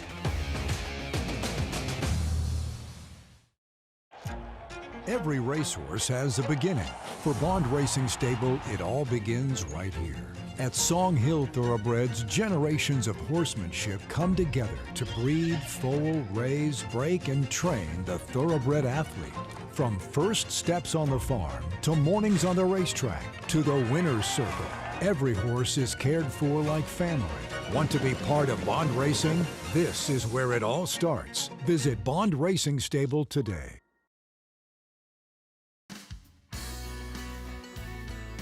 Back on America's Day at the Races, two's a crowd with the victory. Team Bookham Dano here with the victory. Derek Ryan, Atlantic 6 Racing. Paco Lopez, 5th career win, wins it 3-5. Looked like a winner every step, too, just kind of stalking from the outside and drew away nicely. And coming off a big turf win to take this off the turf are kind of impressive. You're wondering who the strange voices are? Greg Wolf, Richie Migliori, stepping in for Acacia Clement and Andy Serling. We're going to take you the rest of the way here on the desk in New York. We're about 3 minutes to post race 4, Belmont at the Big A. I believe, yes, we are going back to Monmouth right now with Megan Burgess. Here with Jay Prisione with Atlantic 6 Racing. And Jay, we actually met last fall when you had that winner in Aqueduct, but it's incredible to get to see you again. Bookham Dano, of course, kind of the storyline coming into the True North with his rematch. How's he been doing? And the excitement builds as we approach Belmont Week. Well, it's always exciting. He had his first race back and he needed the race. We're always pointing to the summer at Saratoga, and it looks like it's going to be a top group of sprinters. So we're excited. Heavyweight fight, it looks like. That's for sure. Point Doom well, also. Three times here. Very full of himself. He's grown up a bit, so we're excited. As you should be, but Point Doom to point to the True North along with some of those other heavyweight fighters you mentioned. But what's been the biggest moment for you and your team being able to kind of enjoy this ride, the partnership? What has been the most memorable day with him? Winning the Eclipse Award was just like an absolute shock for a little group. I mean, we're a little group, you see, of locals kind of thing, and being able to do that, people try all their lives to get a horse like him.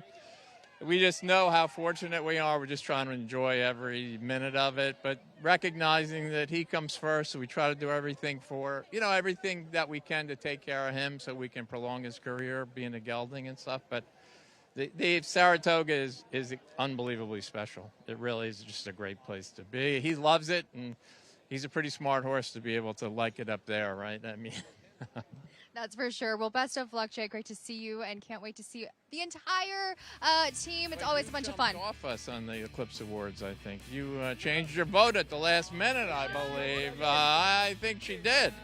I do. I actually picked Dano in the end. I do think it's on camera, though, guys. So we'll have to go check back the tape. But always fun catching up with this incredible group. And it truly is to see them at at any racetrack is always a welcomed occurrence, especially with Bookham Dana, who's such a fan favorite. Maggie Wolfendale here trackside as we take a look at this group of 20 claimers for this fourth race coming up here, and great time for the iPad to freeze. Love that. As we'll take a look at number 2, Shlomo. He is second off of a layoff, and he does have to contend with this wet track today, something that he's never done before. So we'll see how he negotiates it. Now, I was not in the paddock, and I didn't cover his comeback race. So they protected him that day. They protect him again. You can run 2 times for that waiver claiming tag. And I wonder if he needed that last start. He does look incredibly fit here today. He was striding out really nicely, but as time went on in the preliminaries, he continued to get more hot, more washy, which is something I have never observed from him before. So I didn't love to see that. Looks as though they kind of expended some of that nervous energy out on track, Sahin Savachi did, and he looks to be pretty calm as they circle behind the gate. But I don't love to see that, especially with horses coming back first off of a layoff or even second off the bench. Now, your favorite Thrill of It looks tremendous. I think 5-2 is worthy on him as he does drop in class. And looking at number 6, though, Princip, I know he was took some money in that last start and kind of ran to it. I thought he was sitting between horses early and then had to steady back to going into the turn of that compact group, so had to kind of then re-rally. I thought he ran very well, and he just clicked over to favoritism. I love what I'm seeing from this horse. To my eye, maybe him and Thrill of It looked best overall. Warmed up beautifully, too. So Ilkay Kantermasi looking for another winner on the card. His number 1 is Rock the Weekend. It's been a long time since he's dropped into a level like this. Last time was in the fall of 24. He ran first and second. He's a horse that at times really loves a wet track. Then again, you look 2 back, a wet track, he did not run very well. But I thought in this class, he could maybe get a piece of this, Greg. Maggie, thank you. Right there, the potential lone speed stepping in. The 2, Shlomo, was forward in the comeback race, about 10 months away. Just got tired late. Second off the bench. Is that speed going to last a lot longer? Well, he does have to last out another furlong, too, as far as 7 furlongs. But pace makes the race, and it does look like he can get pretty loose here. I guess it depends what the 7 Nance does, right? I thought Nance was interesting here. Kind of an awkward start, hopped out of the gate, and then rushed up after being last early, was wide, got into a 3-way battle for the lead. I thought Nance very interesting. He's 7-2 right now. Favorite, though, the 4, Thrill of It. We're set for the pick 6. Let's go to Chris Griffin for the call. Nance to the outside.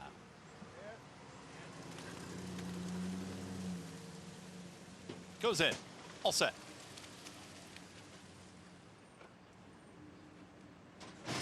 And they're off. Rock the Weekend show speed. Shlomo was off a step slow, but Shlomo is now working forward to be in the Olympics, and Enduring Spirit is quickest. Dylan Davis and Enduring Spirit, they clear. They're up by a length and a half. Shlomo towards the inside is a challenging second. Out wide of that, Thrill of It in third. Back there in fourth is going to be Dreams of My Father, as Nance is now moving up on the far outside portion of the racetrack. Towards them is Princip, is now dropping back Dreams of My Father to be second to last, and Rock the Weekend. Late runner is the trailer. 22.29, the opening quarter mile, and Enduring Spirit is up by 2.5, almost 3. Less than 4 furlongs to travel. Can Enduring Spirit keep this going? Nance is ranging up 3 wide, is about to challenge for that second spot. This Thrill of It's in between, horses all in. Shlomo down at the rail. Sahin Savachi, patiently ridden, losing ground now, is back to 4th. Out wider is going to be Princip, and far out of it, Rock the Weekend. 44-4, the posted half-mile time for Enduring Spirit at a number. Enduring Spirit and Dylan Davis trying to run them right off their feet. Enduring Spirit is approaching a final furlong. Here comes Princip on the far outside. Rock the Weekend's trying to rally on, Thrill of It. Not much from Shlomo. Also trying to run on his Nance, but it's still Enduring Spirit approaching a final 16th. Rock the Weekend's the one picking them all up. Rock the Weekend on the far outside. Rock the Weekend trying to pass Enduring Spirit. Rock the Weekend from last to first. Enduring Spirit second, then Princip and Thrill of It. Rock the Weekend comes and gets a leg-weary pace setter in here, but Enduring Spirit, no one expected this horse to be in the lead. insanely fast fractions for this level and still hangs on for second. What an effort and defeat. For this level, for this distance, 44 and 4, and here comes Rock the Weekend, who dropped out. Everybody else was chasing Enduring Spirit, and they were getting drunk chasing. And here he comes, gets to the outside under Omar Moreno Hernandez, and nice to see Lolita Shemengo get a win here. What an effort, though, by the 5 Enduring Spirit, though. Added blinkers, blew out sharply. Carlos Figueroa, lifelong friend. We won pony races together as children. Obviously had this horse set to run a big race. Just couldn't hold off the fresh Rock the Weekend. Yeah, as you pointed out, as they started running this race, no one expected this horse to be in front, except you point to the workout leading up to this, that 3-furlong blowout. That was maybe the only thing that sort of hinted at it. Even then, you had to stretch. Yeah, he did blow out sharply on the Belmont training track in 35 and change, and then added the blinkers. But also maybe just Carlos got him very happy and healthy, and that was a huge effort from him. But congratulations to the winning connections. There's Lolita Shemengo. Did a great job at Rock the Weekend. A trainer we talk about obviously doesn't have that bread in the purple kind of stock, but she does the most with what she has. Very sharp trainer. Makes the most of what she's the opportunities she gets. 1-5, 6-4 finish, 10-1 upset to kick off this pick 6 on our Memorial Day coverage. Rock the Weekend. Lolita Shemengo, Omar Hernandez Moreno with the upset.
Back on our Fox Sports 2 coverage, a look at the USS Intrepid, Pier 86 in Manhattan.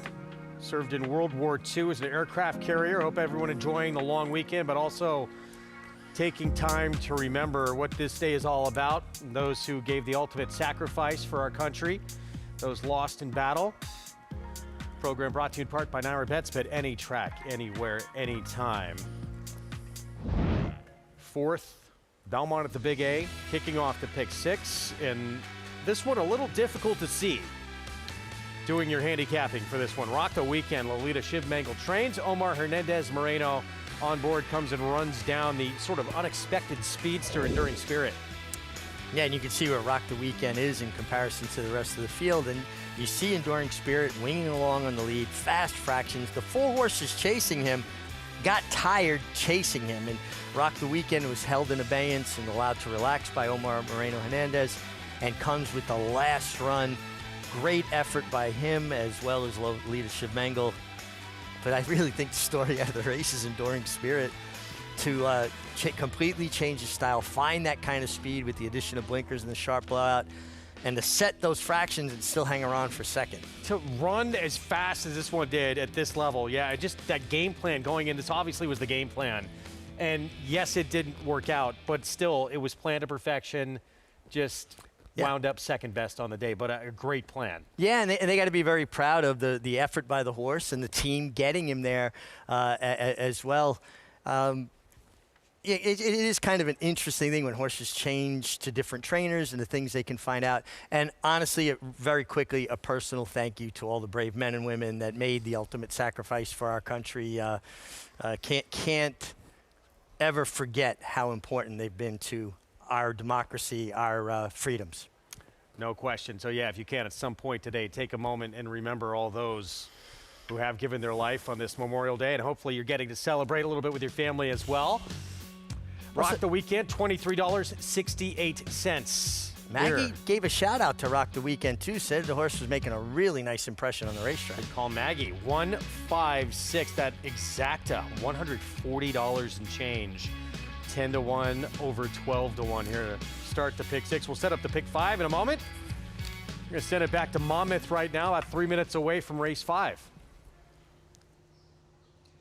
Late pick 4 coming up, Monmouth Park, now joined by Megan Burgess. Megan, kind of a rough 30 minutes. Like I'm giving you a hard time about the funnel cake still. Yep, you are. And Book 'em Dano's owners giving you a rough time for not voting for them for champion sprinter. He did. Well, to Jay's point, I did have 2 separate conversations about Book 'em Dano versus Ben Tornado. It was one of the most talked about Eclipse results that we saw last year, and where Ben Tornado was the Breeders' Cup Sprint champion, who went on to, of course, finish second in that Dubai Golden Shaheen. But Book 'em Dano had the body of work. So it was the ultimate discussion. It was a really fun one. And, of course, the ultimate result with Book 'em Dano, you cannot not be happy for those guys. They're such a fun partnership, and it was really nice getting to see them today. Always fun to be put on blast on national television. Can't wait to see Book 'em Dano again to defend that title in the True North next week at Saratoga, all part of the Belmont Stakes Racing Festival. Race 5 here, 2 minutes out.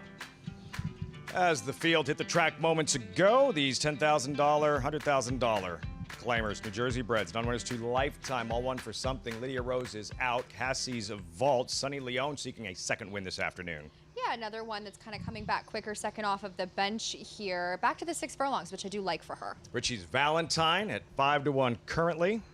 I like this horse, but is taking kind of a step up off of that less than desirable performance last time out. Sergio Rabadon saddled the winner of the 3rd race, then La Resolana, 3-year-old debut. Has to wrestle with that long layoff, and I wonder, though, I do like the 2-year-old race 2 back. Contender, Blue Moon Tide.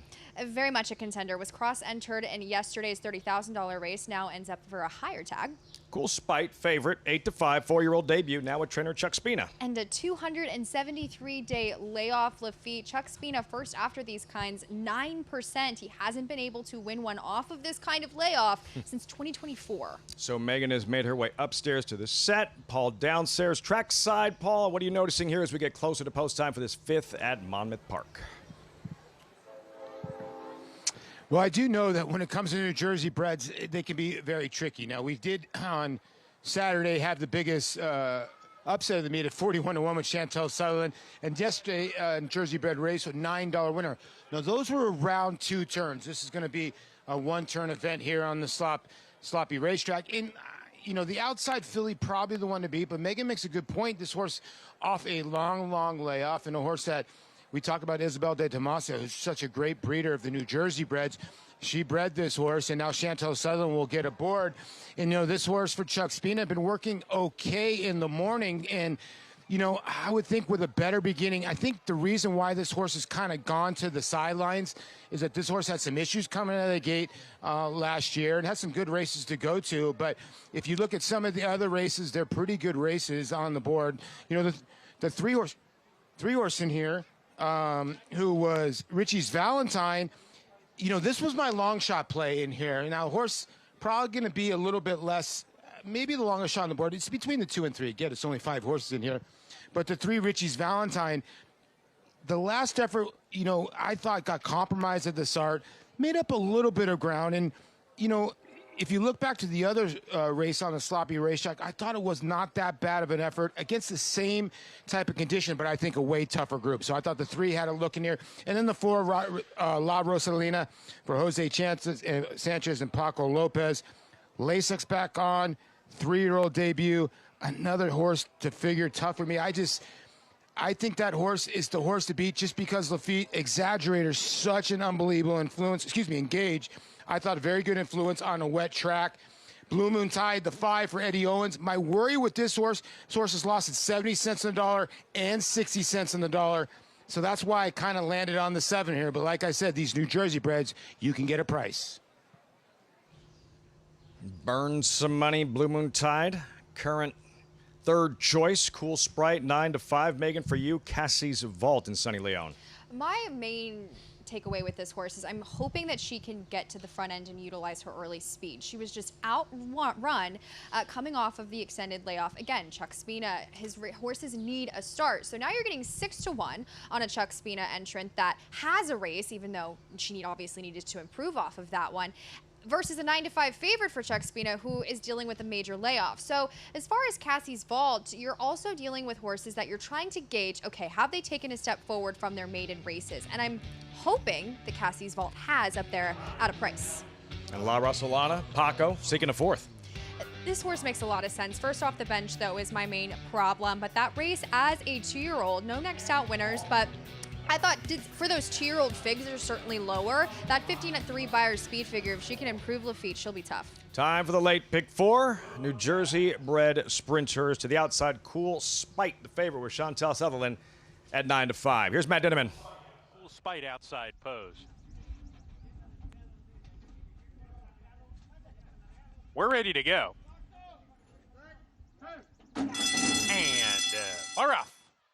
Uneventful beginning. Blue Moon Tide gets the first call. Cassie's Vault from the inside, sent along for speed, naturally quickest. La Rosalana is between horses now taking back off of heels, had to steady a little bit there. Blue Moon Tide into second, clearly once again pressing Cassie's Vault, who has the lead about a half length here. Blue Moon Tide second, length and a half to La Rosalana outside. Farther out is Cool Spite, making an early move into third and coming to tackle those leaders. Approaching the far turn, Richie's Valentine shuffled to the back on the fence, has to tap on the brakes a little bit off of heels and drops to the rear.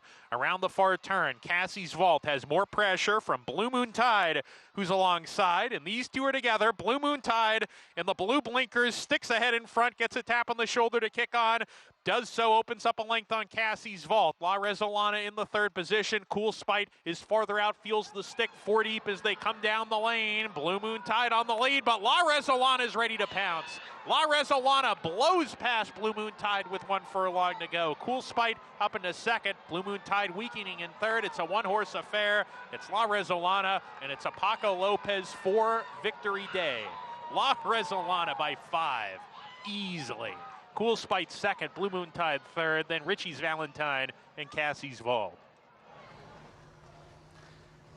All Paco, all the time on this Monday afternoon. 5 races in the books. He's won 4 of them, and La Rosalana hit another gear, and it was over. Really nice to see these horses take that step forward. As I mentioned, she ran that 53 Buyer as a 2-year-old at 5.5 furlongs against New Jersey breds, and she was able to take that step in the right direction off of the bench. She was ready to go for Jose Sanchez first off this kind of layoff, and now she was able to kind of sit that perfect trip where it felt like they kind of hustled the 2 and the 5 as far as Blue Moon Tide kind of making that early move, and she was just right there in the perfect setup. So well done, and also kind of feels like she ran against better in her last start, albeit a long time ago. Impressive 3-year-old debut. She was among the fillies not for sale this afternoon. Has the Michael Jordan tongue wag thing working for her, does La Resolana. And Paco Lopez in a groove, in his own, 4 wins and counting. 4, 7, 5, 3, 2. And she takes it all in. La Resolana gallops at Monmouth.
Here we go, the dawn, as we head for the final time to the Belmont Stakes Racing Festival at Saratoga. Tickets on sale now. If you've not already inquired, do so now before they're gone. BelmontStakes.com/tickets.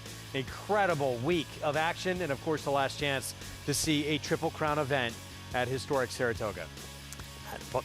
Chance to be a part of history, and don't think we'll ever see it again, so come on out. And plus the undercard, the races, the race days leading up to it. It is a true celebration of our sport. Really is. Look at the probables for the third and final leg of the Triple Crown. Many passed on the Preakness. Got a lot of the big names and players showing up for this third and final leg. Again, 1.25 miles since we are at Saratoga for this big one. And Chad Brown will have a few opportunities. Couple for Klarovich Stables, and a horse who took so much attention. We were all surprised on Kentucky Derby Day how much attention emerging market took. It was just his 3rd career start going into the Kentucky Derby. That is an extraordinarily tall task. What do you think we get from him in the Belmont? I think you'll see a more patient tactic taken. I think that the Derby, big field, they were thinking about a trip and position, and ultimately turned out to be the wrong thing. Through nobody's fault. It was the right way to ride the horse. But he had already defeated Golden Tempo.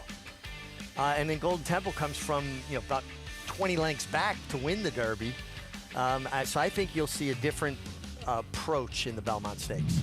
Klarovich, Chad Brown also with Growth Equity. We know that Peter Pan's been an important stepping stone to the Belmont Stakes, and that's the path he is taking. Maiden win, Grade 3 Peter Pan, and now the Belmont. Yeah, listen, this is a horse with a lot of upside. He's really coming around, and he has not run a bad race yet, and the Peter Pan was his best yet. Now, it's a different look this year, but the Peter Pan has been a very strong prep race for the Belmont Stakes in the past. Including Arcangelo, who'd go on to not only have the Belmont, Travers, and 3-year-old championship honors as well. Chad Brown coming up in the next race here, meant for the turf at 1 3/8. Now, 1 1/4. Main track as we're off the turf today. Trading Strategy, the 4 for Chad Brown and Klarovich. And then a main track only runner who gets in Collective Bargain to the outside. But we also have a 1-2 favor right now for Todd Pletcher. Let's go downstairs to Maggie Wolfendale. That's right, Greg. That would be White Thorn, number 2 in here. She is a prohibitive favorite, but I don't know that her races necessarily lay over this field when we're talking about dirt efforts. And looking at her here in the paddock, this is the first time I'm laying eyes on her, having only run in Kentucky and Florida before this. I'm not that impressed. I mean, she lost going back at 60 cents to the dollar back on February 5th. And I mean, Absolute Honor was able to control things and have it all her own way, but it's not like Whitethorn wasn't lapped onto her. She could have gone by and just never did. She's a bit of a smaller, slighter framed individual, has some skin disease going on as well. To take a short price on her, there was, I thought, just a lot more sexier options here, as I think Stand the Rain is pretty interesting. The only trainer not to have 2 horses in here, Miguel Clement, as the blinkers come off the back of this layoff, go back to her April 17th effort. It makes her a player where it was a literal merry-go-round race. Not to say that might not happen here, going 1 1/4 miles on the main track, but this is a filly who has really done well. She's matured, she's filled out, she's strong. I like the fact she's getting on her toes as we're heading out to the racetrack here, but I think she's very intriguing, especially going this distance as well here, Greg. So 1 1/4 miles is uncharted territory for all of these. Here is Whitethorn. Thank you, Maggie. And this one, just through superior dirt efforts to this point, but was a long way behind Absolute Honor when Gate to Wire last start. Yeah, trained by Todd Pletcher, too. And I don't think there's anybody better at getting horses to run marathon distance on the dirt than Todd. Kendra Carmouche, rider change on Baffle, stablemate to the favorite. Yeah, she's coming out of back-to-back stakes tries. She's just getting back down to earth with maidens. Yeah, to face the Oaks winner last time out in the Gazelle. Here's Trading Strategy, Chad Brown. Yeah, 2 good turf efforts. The dirt efforts are okay as well. It feels like she has to get a little bit faster, right? Ran pretty good against a horse named Yamonia, who's become a multiple graded stakes place runner and stakes winner. That was in the 2nd start of her career. Stand the Rain, Miguel Clement Barn. I thought this horse was interesting as well. Getting back to the dirt. That effort 2 back was good on the dirt. Going 1 1/4 miles should be well within her scope, too. And main track only entrant, another Chad Brown runner, Jose Lezcano, will ride Collective Bargain. Yeah, a lot of speed first time, and you get Jose Lezcano, and it appears to be a horse that will control on the lead at this marathon distance. So back to the favorite. We're 4 minutes from a start. Whitethorn. Last time seen on dirt, it was a Gulfstream. Distant second to, as we mentioned, a horse who did go Gate to Wire. Absolute Honor was well clear of the 3rd place finisher. A little minor bumping out of the gate. I don't think it was anything that caused an issue, though. But yes, was well beaten. But the figure on dirt was just so much faster than anyone else has shown on dirt in here. Not to say this horse is some sort of lock, although being bet like it. But some would probably have to move forward quite a bit to overtake this one. Well, but then you have 1 1/4 miles as well. It's 1 1/4 miles, but then you got to ask yourself, are you willing to take 1-2 on Whitethorn? Where the closest buyer figure to her is Stand the Rain in that race 2 back on the dirt. I know she's coming off a layoff and everything, but she's 7-1. I mean, the price difference to me makes the 5 more attractive. Meanwhile, here is 1 of 2 for Chad Brown, and you look at the first 3 starts of her career. She was on dirt. She's actually favored over Grade 1 winner Lacara in the debut. Here's the Keeneland effort, and this was against, again, where she was a runner-up against one named Yanomia, who has become a stakes winner in multiple graded stakes place, was just 2nd in the Grade 2 Double Dog Dare.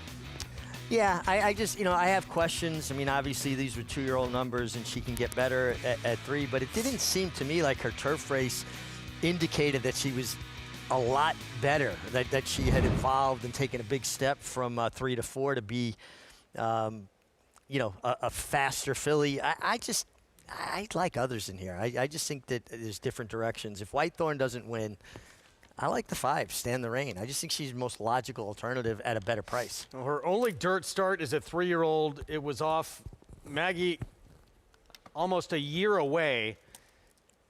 So really getting just a chance again here to try dirt again, and she did show some ability on it.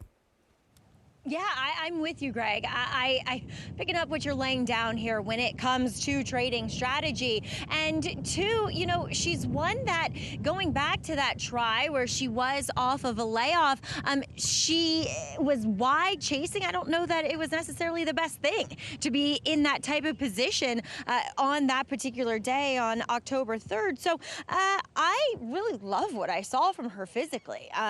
She, of the more shorter priced horses, and I picked the 5 in here, she was definitely the other one that caught my eye. Big, strapping filly, which she was as a 2-year-old. And a lot of times it feels like, now maybe there's been issues that have held her back from showing us her best, but there was a lot of smoke, or if you will, steam around her when she debuted as a 2-year-old up in Saratoga, and then it parlayed over to the Keeneland effort too. So are we ever going to see that?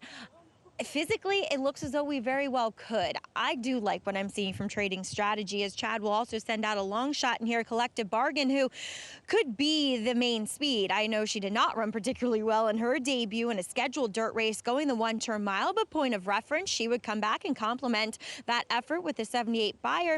And Collective Bargain does have some pedigree to suggest that going longer should be within her wheelhouse, because you go back a generation, second dam, multiple graded stakes winner, going long on the dirt, and she is a daughter of Maxfield. She is an appealing type to the eye. I like what I'm seeing from her physically, and a lot of times in these races when you're dealing with inexperienced horses, it's kind of whoever can kind of bounce out to the lead and dictate things potentially can be very dangerous. I do foresee that being the case possibly with number 9, Collective Bargain, but I did land on Stand the Rain, who just caught my eye from start to finish as they walk up to the gate now. I think she's really well built for this type of configuration, and as she's coming in fresh, Greg, look for her to bounce out and lay in that stalking trip.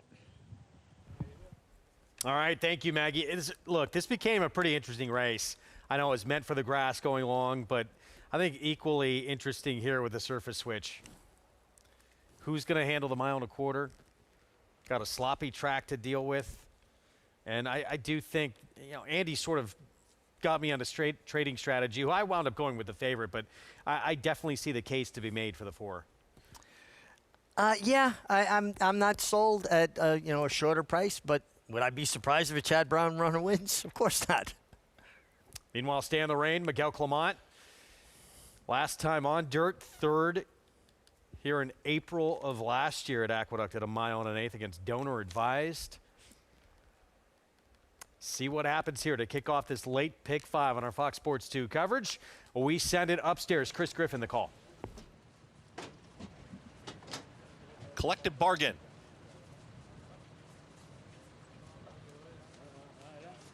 Goes in. All set. And they're off. Baffle just a step slow. Speed from Whitethorn towards the inside and Trading Strategy in between horses, but here comes Collective Bargain. Collective Bargain will seize the lead, and well off the rail there comes a Whitethorn towards the inside, and Trading Strategy is going to be wide. They approach that first turn, and the rail is open, and Manny Franco will take it. Whitethorn now puts a neck back in front of Collective Bargain, who's going to sit back and stalk in second. Trading Strategy is now just off of them in third.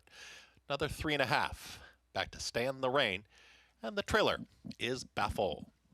They're working towards the backstretch, 24.14. The posted opening 1/4 mile. Well settled. Whitethorn is in front. It's Whitethorn in full command, tugging here at Manny Franco. Wants to do more, but trying to ration out that speed as Collective Bargain as a stalking second. Trading Strategy now off the rail, center of the racetrack in third. Behind them, Stand the Rain has made up some ground, and Baffle is now caught up with the pack as they work up the backstretch to a 49.65 half-mile time. Whitethorn is the leader. It's Whitethorn showing the way, trying to take him almost all the way, with Collective Bargain still in second.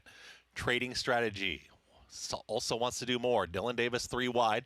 Baffle has picked up a spot, and that relegates Stand the Rain to the trailing position as they've got less than a half mile to go.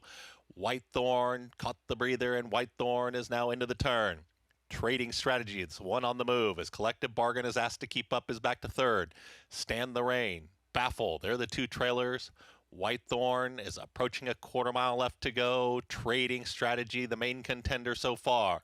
Trading Strategy to the outside. Whitethorn now asked to kick away, and these two at the top of the stretch to duke it out. It's Trading Strategy to the outside, ready to pounce, and Trading Strategy over a very game Whitethorn. These two are noses apart for a final furlong. Trading Strategy just inching clear late now. It is Trading Strategies up by a full length. A 16th left to go. Whitethorn battles on, but Trading Strategy will be best. Trading Strategy wins it. Whitethorn second, Baffle. Lead for third, and Stand the Rain. Trading Strategy puts away the odds-on favorite, and you could see how easily this one was going with a very quiet Dylan Davis aboard. I turned to you halfway through the race and said that she was traveling as sweet as a horse could travel. Trading Strategy just decidedly best, and you get your favorite and your second choice in inverted order. Whitethorn, no excuses, had an easy lead, controlled pace, but Trading Strategy, what a big swing and stride on her, Greg. Man, look at the way she reaches for ground. You guys liked her. I didn't. She was good, really good. Well, good call, Andy Serling. Quality road out of a Union Rags mare. It's not even on the show, and you're still complimenting them. This was a good call. 5-2. Took plenty of money. Went off, again, second choice. 4-2, 3-5 in here. 3-5 favorite defeated. And what do we have in the first leg? Pick six, 10-1? Yeah, 10-1. Pretty good start if you're alive in this pick six on our Memorial Day card here. But yeah, Trading Strategy looks like this may be the surface going forward. The way she ran today, but she really kind of, like I said, a big swing and stride on her, and stamina was no issue whatsoever. It kind of makes sense, too. You get Chad Brown over Todd Pletcher, two guys who are very good at preparing their horses to go longer distances. So, yeah, Chad Brown for Klarovich Stables. Dylan Davis, 5-2 on your winner. Again, 4-2, 3-5 finish to kick off the late pick five. We're going to take a timeout. Heroes, they can come from almost anywhere. The proof in this next story that you perhaps have seen before on our program, the tremendous story of a forgotten mare who became a war hero. Stay with us.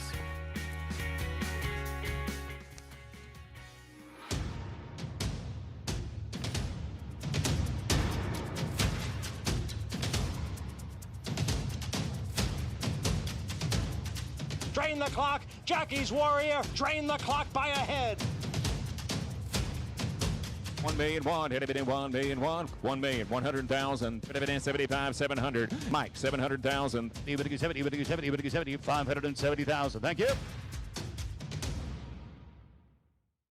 Play the Belmont Stakes presented by Naira Bets. New members get a $25 free bet plus $200 deposit match bonus.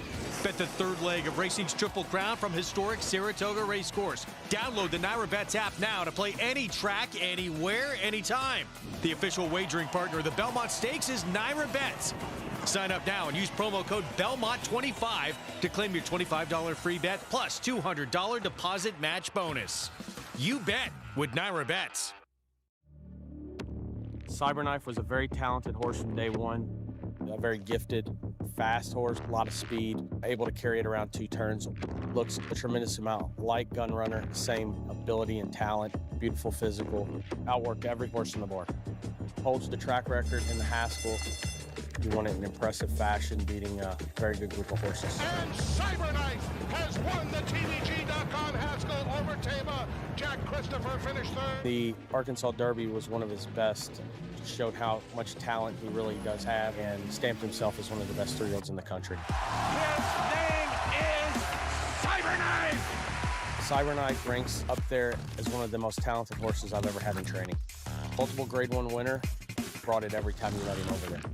Excited about him passing on his durability, his soundness, and his talent And if he does, he could definitely be a breed-shaping stallion.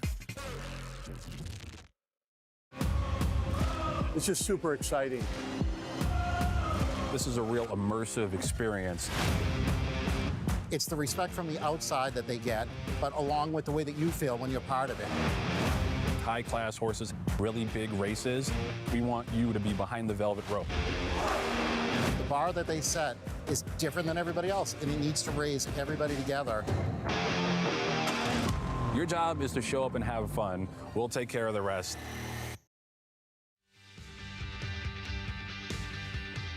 Late pick 5 underway. Trading strategy back to dirt on the sloppy going on this Memorial Day card here in New York. And picture time to break her maiden. Chad Brown, Clarvich Stables, Dylan Davis rolling by the odds-on favorite in the stretch. You could see how patient Dylan was being. I wonder if his experience from the last race when he went 44-4 and got picked off late wasn't a little bit on his mind, because he was like, I'm going to keep saving horse off a slow pace. And she was just much the best. Good trip, good ride, good finish, and a very logical result. Whitethorn, second best. And excited to see what she could do, potentially moving forward on a faster track too. Yeah, no doubt. Listen, this was a good effort. I don't know overall, besides the first two, it was a long way back to the third horse, how happy everybody was with the surface and the distance. So trading strategy, first time into the winner's circle, career start number 6, getting back on a dirt surface for the first time since October of 25.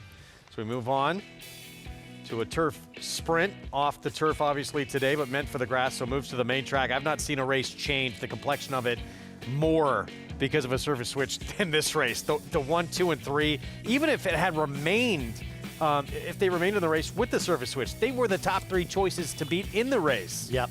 But they all came out. And it, like you said, changed the complexion completely. Where would you land here? I mean, you got 8-5 now on Midnight Blue. The first dirt start left a lot to be desired. Turf was a lot better. Maybe just not as exposed because only 2 starts. I actually thought the 5, just one more, was interesting at a big price. I know she's had 9 tries. They're all on the turf. She's a full to Voodoo Song. But the mare has produced 5 dirt winners. That Mystic Chant is a producing mare. And she's run races good enough on the turf that if it translates halfway to the dirt in this group, at a bigger price, she's the one. She actually broke her maiden on the dirt with an 81 buyer. Later would become a stakes winner on the dirt with a 94 buyer. So she was able to run on dirt, no question. Right now, that one 2-1. We'll have more on race 6 when we come back. Certainly changed a lot by scratches and moving to the dirt. We got race 6 ahead of Monmouth as well. 5 minutes to post. We'll get back out to the Jersey Shore after a break.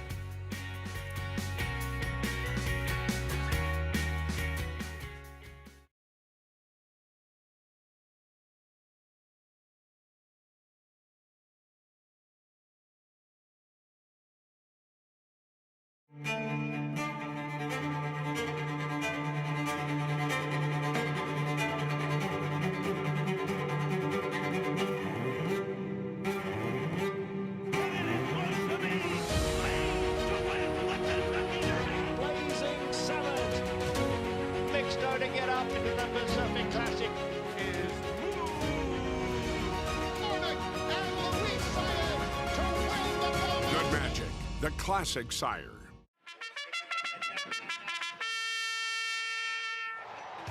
Monmouth Park's summer season rolls on with live racing action every weekend with a $12.50 first post. Play the win early and late 50-cent pick 5s, boasting a low 15% takeout. Plus, play our new $3 all-turf pick 3, $3 late pick 3, and $5 late double, all with the same player-friendly 15% takeout. Get in on the action at Monmouth Park Racetrack.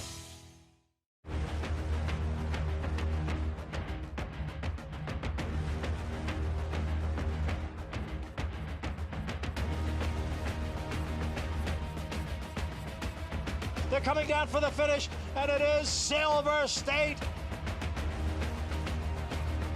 10-25, 10-25, at 25-35, 335,000. Grade 1 winner Silver State, standing at Claiborne Farm. New York breds. Race them. Respect them. Bet them. Respect them. Breed them. Respect them. Buy them. Respect them. Train them for a second career. Respect them. Join us in respecting thoroughbreds at every stage of life. Learn more at nybreds.com. He looked like a horse that breeders would love. He's just a perfect silhouette of a horse. Citizen Bull, his speed is his weapon. Citizen Bull in gate-to-wire fashion. When the real running starts, And he kicks away. you need that brilliance. You need that speed to carry you on. Citizen Bull to win. To me, the best sires are the miler. I want a sire that's a miler. Citizen Bull leads them all the way. He's a colt with every single ingredient you want in a stallion prospect.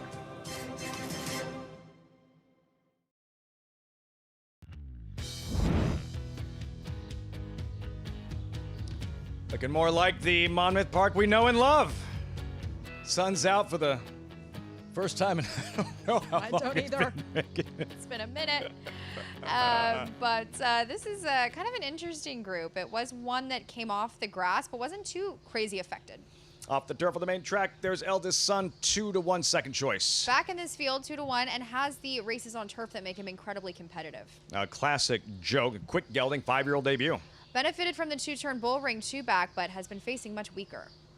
Shooter's got to shoot, been spinning his wheels at Aqueduct. His back races, though, at Laurel are good enough in this spot. Giant James, 7-year-old debut, New Jersey bred, then Admiral Joe, easy win opening week, entered main track only, Paco. Lone MTO in this field, and the Paco effect, as you can see, 6-5 favoritism, wheeling back rather quickly, second off the bench, and has the speed from the outside. We shall see. I didn't love the field he beat last time out. 6-5 favorite, Admiral Mo. Polly's going with a 5-1 shot in the form of Shooter's got to shoot. Polly. Yeah, I'm going to take a little shot here with the 3. Shooter's got to shoot. A horse been off the claim. The last 2 starts haven't been that great. And the horse has been really wide the last 2 starts. You know, the last 2 starts were at Aqueduct. And to me, I don't know. Sahin Savachi had this horse really wide in both of the starts. So, you know, being a son of Honor AP, now 3 for 15 lifetime. And like Megan said, the races in Maryland at Laurel kind of playing here. Now, that was in the Claudio Gonzalez barn, now in a different barn now. But I'm taking a little bit of a shot because when you look at this race, the one obviously is a horse you got to consider just because the turf races are very, very good. And, you know, the figures that the one's been running tower over this group, but we're running on the dirt in a muddy dirt surface or sloppy. And, you know, Admiral Mo, it's just really tough to get around him. Again, I agree with Megan, not the best field this horse beat last time. 40 cents on the dollar, but did it like a 2-5 shot should when this horse just absolutely just crushed on this day and just got to the front end and kept on improving his position. Now, he kind of gets somewhat the same trip. Giant James to 5, not a lot of pace. Shooter's got to shoot, not a lot of pace. Eldest Son to 1, not a lot of pace. Now, the 2 classic joke is the one horse here that can maybe put some pressure on, but this is a horse that's 0 for 6 in races all longer than 7 furlongs. So the 7's going to be tough to beat near Admiral Mo, but I landed on the 3. Shooter's got to shoot. I guess that's what they say. Shooter's got to shoot at 5-1. I thought that was the only horse that can beat Admiral Mo in here. Maybe I'll be wrong, Lafitte. He'll take a shot and see if it's good enough. Shooter's got to shoot. Looking at the favorite, Paco seeking a 5th on the afternoon in Admiral Mo. For you, Megan, Eldest Son drawn inside. Listen, this horse has some decent efforts on the wet track as we are dealing with a sloppy sealed one. He's 2 in the money out of his 3 starts. He's got some back dirt form. He's a half to beautiful Godolphin female family. The second dam, Cara Raffaella, was actually a grade 1 winner, grade 1 placed in the Breeders' Cup Juvenile Fillies. So he's certainly got the pedigree. Michael Simone, past 5 years, is just 4 for 31 on the turf to dirt pivot. But I will say, if he brings any of his recent races to this spot, as I do find from the inside, Paco will have him tactically meant with Admiral Mo projecting to be the main speed. So what are you looking for early on? I'm looking for the one to be forwardly placed in tactical. He was coming off of it last time out on the turf, but he has shown the propensity to be forwardly placed. And as far as Paul's pick, I do admire the selection because he's got a price and he has the back races. But I will say, just as far as the dynamics of the last race, the rail was dubious that day, just according to some of the track trends that our own Andy Serling puts together. Some of the best running was done at least a little bit off the rail. So that's kind of maybe a dynamic into why he was kept off the rail. And he was also kind of chasing into that fast pace. The only reason I didn't select him was because I wish he would have done more running that day. But at 5-1, you can find some value there against the favorite. Sun came out just before that Breeders' Cup Distaff back in 07 after raining all weekend. The crowd erupted. Not quite the same reaction, but lots of excitement here under the sunshine at the Shore's greatest stretch. It is post time for the 6th race from Monmouth Park on FS2. Here's Admiral Mo coming up, going in. We're ready to go. And we're off. Good beginning for Admiral Mo from the far outside. Staying off the rail early. Classic Joke, the gray horse, is going to stride in front now. And Admiral Mo will sit right behind in second. Eldest Son third. Giant James parked to the outside. Shooter's got to shoot. Trailing early on and getting off the rail. Around the clubhouse turn they go. Classic Joke carving out the fractions. A half length in front of Admiral Mo, who runs in second now on the throat latch of Classic Joke, approaching the backstretch. 2.5 back to Eldest Son, passing Giant James, who's a clear fourth, and that leaves Shooter's got to shoot to trail the field as they approach the 5 furlong pole. Classic Joke going at a moderate clip here, leads a neck. Admiral Mo still outside of him. 2.5 more to Eldest Son. Running in third, gets a good trip off the top pair. Another 2 lengths to Giant James. He's come under a hard ride with a half mile to go. He's a length and a half in front of Shooter's got to shoot as they approach the far turn. Not much change in the order. Into the turn they go. Classic Joke, 3/4 of a length ahead. Paco Lopez getting to work on Admiral Mo, the 2-5 favorite, right there to the outside. Eldest Son, Sonny Leone asking him for more. Tipping into the 3 path coming to the quarter pole, but the top 2 are together. Admiral Mo, Classic Joke, they are side by side coming to the top of the lane. Admiral Mo with a narrow lead now. Classic Joke back to second on his inside. Eldest Son is third, 3 behind. Admiral Mo is asked to go, and he opens up a length. Classic Joke behind in second on the fence, but he's trying hard. Admiral Mo, 16th to go, the leader. Classic Joke fighting tenaciously on the inside. Admiral Mo with a short lead. Admiral Mo, Paco Lopez with 5 today. He's won 5 of the 6 races. Admiral Mo over Classic Joke, then Eldest Son, Shooter's got to shoot, and Giant James. Exciting horse race, exciting stretch battle. Admiral Mo, Paco, 5th win on the afternoon. Resolute, Classic Joke, battling on the inside. Just couldn't reel in Admiral Mo. And not only is Paco on this momentous, just incredible run, but so is Kelly Green. I mean, he is 8 for 15 thus far, 53% clip. His horses have just been rolling. I will say I didn't love the appearance of his last race, but he utilized his key weapon, and that's speed, Lafitte. Now, Mambrino did come back to nearly get up with that 73 Beyers speed figure this weekend. So formful and managed to get the job done. At 2-5, Admiral Mo, and it just lots of credit to Classic Joke, giving Admiral Mo all he could handle, but in the end, just too much Admiral Mo, too much Paco Lopez. 6 races at Monmouth, 5 wins and counting. Results when we return, 7-2-1-3-5 here. When we return right back to New York, race 6, Belmont at the Big A. Just one more pictured 9-5 favorite. Late pick 4 is next at Aqueduct. Amelia Green trains the favorite. Just one more. That's next.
Since 1870, Monmouth Park, the shore's greatest stretch. Welcome back. America's Day at the Races, as always, brought to you in part by Naira Bets. But any track, anywhere, anytime, visit NairaBets.com or download the Naira Bets app to get started. Several trips to the winner's circle on this Memorial Day. Paco Lopez, 12-time Monmouth champion jockey, 5 wins thus far. It's pretty incredible what he's doing here, but at the same time, I've never seen such an overt trend, right? I mean, Paco took off the 1, then gets on the 7. He obviously chooses the right horse, his agent, his team. And then, you know, it's pretty incredible how formful. You just follow Paco around and you can manage to get a good day. It's nuts. 6 down, 2 left. Monmouth, time for the late pick 4 at Aqueduct. Greg. Yeah, thank you. This race taking off the turf 6 furlong sprint as we look at Rocket Robin, who's only been on turf so far and cuts back in distance. Yeah, and don't see a tremendous amount of dirt pedigree here. 9:01. Ruben Silveira will ride for Michelle Nevin to the 4. Gresham's Law, blinkers on. Has not shown anything in 2 starts, 1 on dirt, 1 on turf. Dalila Rivera, the hot apprentice, aboard the 5. Just one more dirt debut. Trying the dirt for the first time out of a mare that was a stakes winner on dirt and has produced 5 dirt winners. I think she's very interesting. Here's Dreamy Girl, 1 start. It came sprinting on grass, but the Dam was a 6-time winner on dirt and produced a first out winner on dirt. Yeah, and Freud is also a sire that can get dirt horses as well as turf horses. I'm looking elsewhere. Wouldn't be a shock. 8-5 favorite, Midnight Blue, who did debut on dirt. Yeah, and gets Javier Castellano, and I'm sure that's garnering a lot of attention. But the turf race was so much better than the dirt race. I gotta feel like showed very little. Very little in the dirt. And Viviana has had 2 dirt efforts for David Donk. Christopher Elliott rides. Yeah, and at least could get a good stalking trip. Just feels he's gonna have to get faster. 6-1 from that outside post. This race kicks off the pick 4. You can play it right there at Naira Bets. Get signed up just in time for the Belmont Stakes at Saratoga. Bet with us all summer long at the Spa and beyond. Belmont 25, that code to use to get a free Belmont play and that $200 deposit match sign-up bonus right there at NairaBets.com. So look, as mentioned, the 1, 2, and 3, even with this race coming off the grass, they were the top 3 horses to beat in this field. Unsure why all 3 of them came out, but it has made this race incredibly difficult to handicap. Just one more, we will see for Amelia Green, who we saw going to break. This one right now, the 3-2 favorite, first time on dirt. You mentioned, Dan produced Voodoo Song, who I still marvel at. From July 22nd to September 4th, won 4 races at Saratoga in 43 days. That's less than once every 11 days. And started in a $40,000 claiming race. The 4th win was a grade 3 victory. Yeah, and it goes to show you there are some horses that thrive on work and they want to run more often than trainers seem willing to run them nowadays. And he was a chestnut with a white face. She's a chestnut with a white face. You could see why they would want to try to stay on the turf. And I guess that's my one question with just one more.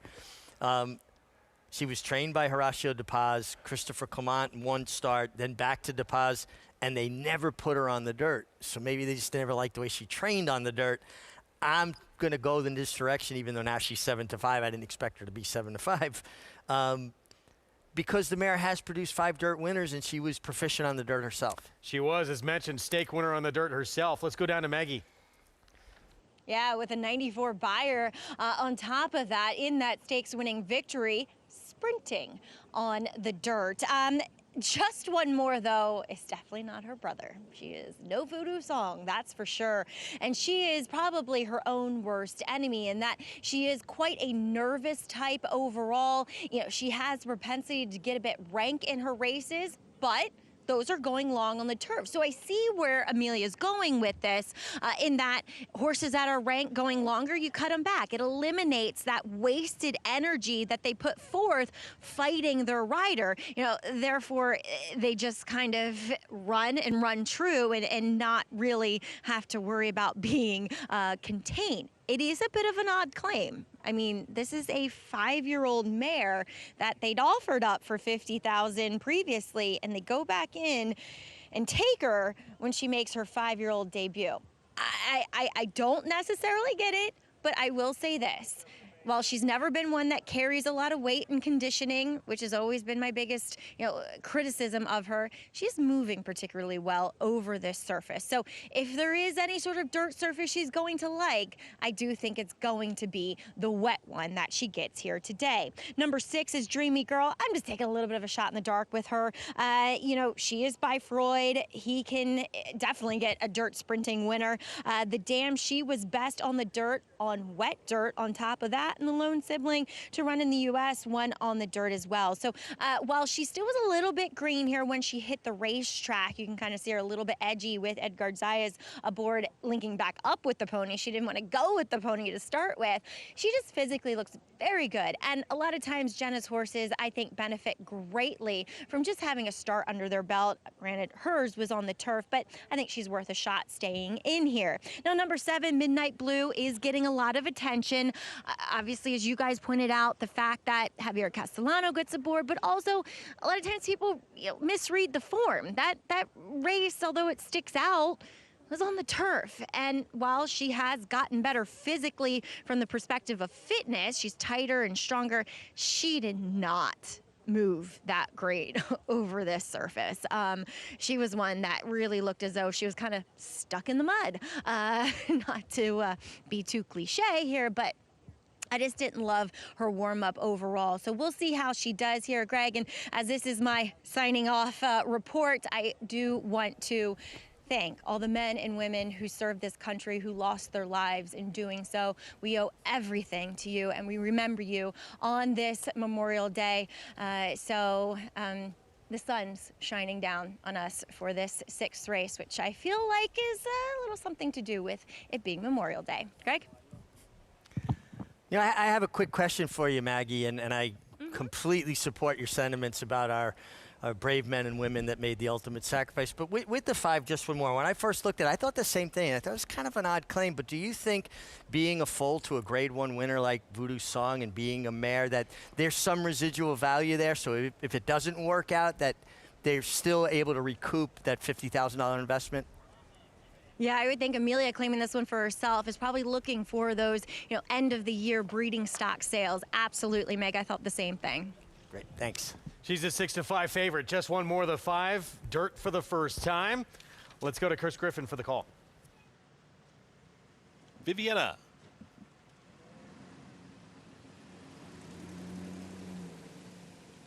Goes in.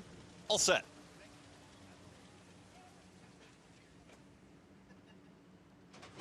And they're off. Just one more broke sharply, so did Dreamy Girl, who's asked for speed. At the rail, here comes Gresham's Law to join them. Out wider, it's Midnight Blue. On the far outside, Viviana and Rocket Robin trying to keep up, is at the back of the pack, but Gresham's Law, Dalila Rivera, they're in front. They're up by a length and a half. Gresham's Law with the speed is pumped up and approaching 4 furlongs left to go as they work towards that far turn. Dreamy Girl is alone in second, just one more. The favorite is dropping back quickly, is now back to 5th. Will have to make up ground, 22.37 for the opening quarter mile. Gresham's Law in front. Dreamy Girl chasing. Here's Midnight Blue to the outside, raging up to take second. Down in behind horses at the rail, that's Viviana, who's launching a rally. Just one more, just not picking it up yet, is at the back end of the field with Rocket Robin. Gresham's Law turns them for home. It's Gresham's Law in front and has a comfortable margin so far, is trying to finish this off. Gresham's Law is approaching a final furlong. Midnight Blue is starting to gain up on the outside, is coming after the leader. Gresham's Law still with a 3-length advantage. Midnight Blue, though, moving in closer. Gresham's Law looking for the line. Midnight Blue a clear second. Gresham's Law will take them gate to wire. Midnight Blue second, Viviana, and just one more. Biggest price on the board. Gresham's Law, Dalila Rivera, the hot apprentice with a good game plan here. I tell you, I'm impressed with Dalila Rivera. I wasn't here most of the winter. I was in, Oaklawn in Arkansas at Oaklawn Park.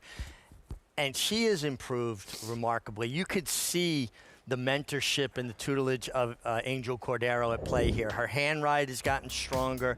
Her core is a lot stronger. Her foundation, her legs are a lot stronger.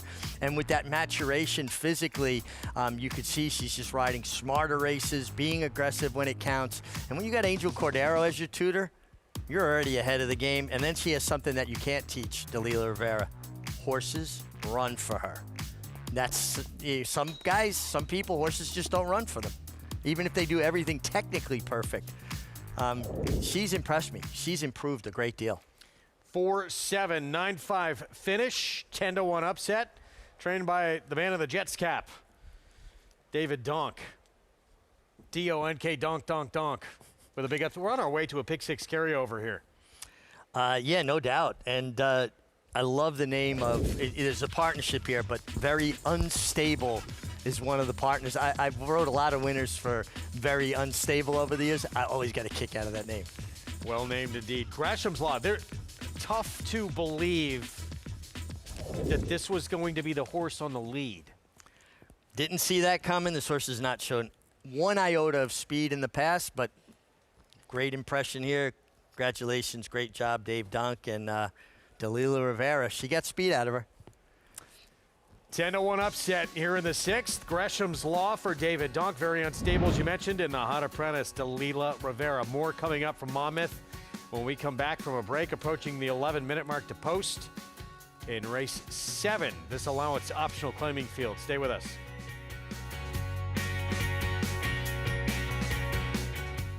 An Eclipse champion by leading young sire Not This Time. Up to the Mark made an impression in the sales ring, bringing $450,000. He then left his mark on the racetrack, a debut winner at Saratoga, before compiling 3 consecutive Grade 1 wins in the Turf Classic at Churchill Downs, the Manhattan Stakes at Belmont, and the Turf Mile at Keeneland. Up to the Mark now seeks to leave his mark as a stallion, standing at Lane's End. Play the Belmont Stakes presented by Naira Bets. New members get a $25 free bet plus $200 deposit match bonus. Bet the third leg of racing's Triple Crown from historic Saratoga Racecourse. Download the Naira Bets app now to play any track, anywhere, anytime. The official wagering partner of the Belmont Stakes is Naira Bets. Sign up now and use promo code BELMONT25 to claim your $25 free bet plus $200 deposit match bonus. You bet with Naira Bets. Gunrunner is the sire of 16 millionaires and 12 Grade 1 winners. Last year, he sired $17 million yearlings, including the Keeneland September sale topper. He was the sire of the $2.2 million Keeneland November weanling sale topper as well. Gunrunner was the co-leading sire of 2-year-old Grade 1 winners, including Breeders' Cup Juvenile Fillies winner Super Corridoro. Gunrunner, breed true. Saturday, join us on America's Day at the Races for special team coverage from New Jersey's Monmouth Park and Lara, paired with live coverage from Maryland's Laurel Park. We're on track live from both tracks, Saturday, noon Eastern on FS2.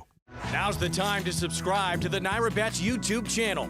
Join Matthew DeSantis and Kaylee Shapiro for stakes previews, in-depth analysis, and handicapping strategy and tutorials. Subscribe to and like Naira Bets on YouTube.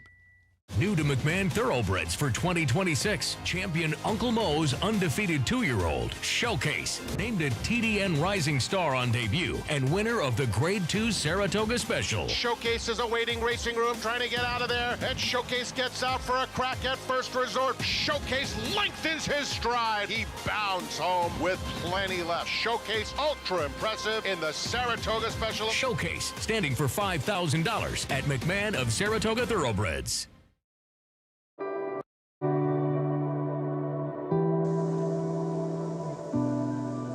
John Gaines started this back in the 70s, had such stallions as Riverman, Sharpen Up, Bold Bitter, Leafard, Blushing Groom. I think our slogan says it best: power, passion, performance. We're looking to be a power in not only the breeding sector, but in the whole thoroughbred industry. You know, I think passion describes our team to the best. Mr. Beck and his family have owned this farm for almost 40 years. Brian Graves has been a part of this team for almost 20 years, myself here for 3 years, as we look to continue to grow. And I think performance describes our stallion roster perfectly, both at the racetrack and in the sales ring. And obviously, Tappet was a huge feather in the cap of the farm. He's done well for the last 20 years at stud. We have McKenzie with 5 Grade 1 stakes horses in his first crop. We have Drain the Clock and Olympiad with stellar sales results with our first crop yearlings. We were very excited this year. We brought 4 new stallions in. We had Grade 1 winner Tappet Trice, son of Tappet, another son of Tappet, Mandy Pope, homebred Charge It, Muth, son of Good Magic, only stallion retired this year in Kentucky that was a Grade 1 winner at 2 and 3, and followed it up with Preakness winner and Pennsylvania Derby winner Seize the Great. We were very excited to have a son of Arrogate. We were a big believer in that stallion. We bred to him several times. We're bringing Grade 1 winner Locked, son of Gun Runner, into the stallion roster for 2026. Grade 1 winner at 2 at Keeneland. Grade 2 winner at 3, defeating older horses in the Cigar Mile. Grade 1 winner this year at 4. Brian Graves, Anthony Beck, myself, and the rest of the team here, we look for these horses that are going to hopefully be breed shapers and trying to continue to grow the stallion roster here at Gainesway.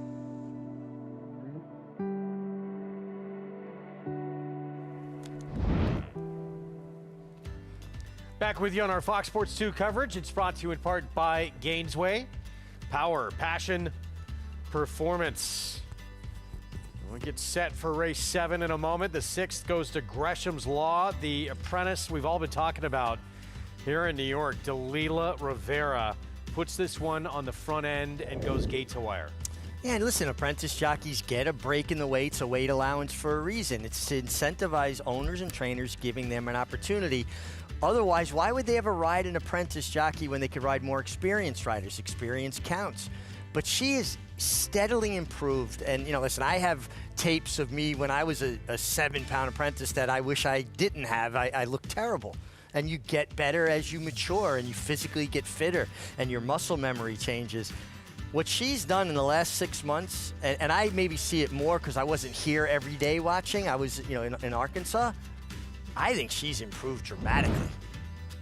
Who helped you kind of take that step from going a beginner riding to really getting more polished? Well, there's so many guys in the room that are willing to step up and help you. For me, obviously Eddie Maple was a guy that really had a big influence. George Velasquez had a big influence. And then I also was under contract to Steve DeMauro, who had been a very successful jockey before he became an even more successful trainer. So we would basically get together after the races or after morning training, and he would tell me things that he didn't like that I was doing or things that I could do better and basically polish me up. Race 7, it's a 1-turn mile. Starter optional claiming field, Sweet Laura. Just the last race, 2, 3, 4 races back. All those races are so much better than really what anyone in this field has. And she's done it at several different racetracks, too. Yeah, she has, and she's got that big win in a 1-turn mile. That's one thing I look at right away. You see horses have big wins, 2 turns. Does that translate to 1 turn? Her 1-turn race might be her best race of all of them. 14-time winner from 48 starts, and right now the 8-5 favorite. More on the 7th from Belmont and the Big A. Right now, though, we send it back to Monmouth, where a jockey named Paco has an opportunity to win a race here this afternoon, Megan. Pretty exciting stuff, I would say so myself. This is actually a very competitive race. You really have to differentiate what races you're willing to bet because a lot of these fillies have the same numbers and form lines. With a fun rematch that we'll get into, Dinosaur and Latouche. But in case you're just joining us, this is the 7th of the first 6 races. Paco has won 5, sitting this one out. So somebody else has an opportunity. Let's meet the field, starting with Equus, easiest of wins here just 8 days ago. She did. Now she's taking a drop. She was taking a drop down that day. Now back up in class. We shall see. Number 2, Latouche, victory via DQ at Tampa. That's right. It was a semi-controversial, but we'll speak to that in a minute. A Dinosaur, it was her who was DQ'd. Exactly, as there was a bit of some hurting in the stretch run there. Your Desire, overmatched at Churchill Downs, much better spot for her. Really like this horse, especially since adding blinkers back in February. Creative stuff, 3-year-old debut to the outside. Back to dirt, same connections, one with a 41-1 New Jersey bred, I should say, on Saturday. So we'll see. This horse is taking a lot of money, considering the scratches, and a lot more money than I thought she would. Chantal Sutherland aboard the runners in this 7th race here at Monmouth Park. So here's what we're talking about. Dinosaur and Latouche. Last time they met, some controversy. April 12th, Tampa Bay Downs. Megan Dinosaur has the lead. Latouche ranges up. And then what happens? There was a bit of, as we see the number 5 on your screen, there was some contact that took place as the 5 did kind of come out, and there was some drifting, some hurting, you could say, taking place, and they did, there was the decision to be made to, of course, rearrange the order of finish due to this situation. But while this did occur and happen, Lafitte, I do have my opinions on the trip on the backstretch, though. But the head on first. Dinosaur absolutely drifts. Left-handed pressure. Sonny Leon, some hurting you touched on, but no severe contact. No. Enough for the stewards to disqualify the winner. Moments. Dinosaur, Latouche, round 2. I reached out to Meg earlier today, asked him to take a look at the race. He thought he would have left it alone. I'd agree with him. I'd agree with him there. As, you know, Meg's expertise is Absolutely. incredibly thorough, and we really enjoy. It was a brush. Right. Brushed twice. Wasn't as strong some hurting, contact. But, yeah. I'd agree with that. And now eyeball to eyeball Exactly. in the starting gate. Right, and it honestly, the same early pace scenario could play out here, Lafitte. They were both up on that early pace, very similar again in this spot. And I will say, What about the backstretch? And when looking at Dinosaur, you have to upgrade her because she didn't get to save the ground that Latouche did. She was coming off a pretty significant layoff that day, and she managed to hold on, and that was a pretty quick pace, especially for the level. So just off the trip dynamics, I understand the hurting did occur in the stretch drive that I foresee. I agree with Meg on that call. I'm going with the likes of Dinosaur second off the bench. Along with the wagering public, Paulie, 6-5 Dinosaur, 2 minutes to post. I'm kind of in the boat with Megan here. I actually thought there was 2 horses that can win this race. I was between the 2 fillies, Dinosaur the 3, and I give Cupid a little bit of a look, the 4 horse here, and I'll start with her. And the reason why is, you know, I thought it was a good effort when she broke her maiden. You know, they put blinkers on her 3-back. She had a really bad beginning first time with blinkers. Then she won, and then last time, again, just jostled at the start, at least that's what the comment line says, and they're 100% right. I just think she has to solve the gate first as the 4, and you're getting the best price of the 4 runners in here. But Megan's right, the 7 horse is taking a ton of money. It's now clicked up to 9-2 now, but it looks like the 4 and the 7 are exactly the same price, which I don't understand. That is ridiculous in my eyes. But to get to the 3, Dinosaur, you know, I think the other advantage is Dinosaur was off a little of a layup last time out and was able to get the job done. I'm kind of with Meg. You know, I agree. I don't think there shouldn't have been a change. But at the end of the day, the stewards need to draw a line on how far you hoard a horse out.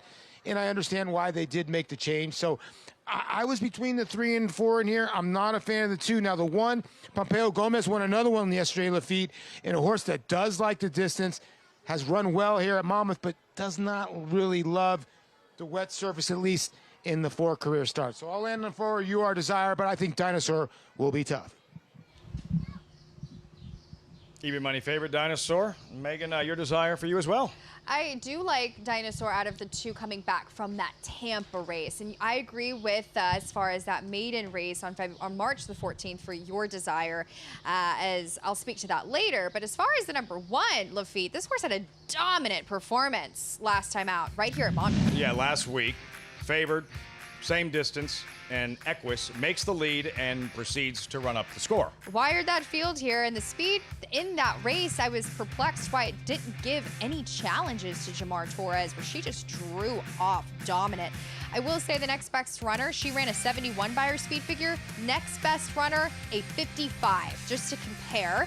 But she was taking a drop down in class that day, and now she's up back in class, and she will have pace pressure from the likes of those 2 Tampa runners we've described in Dinosaur and Latouche.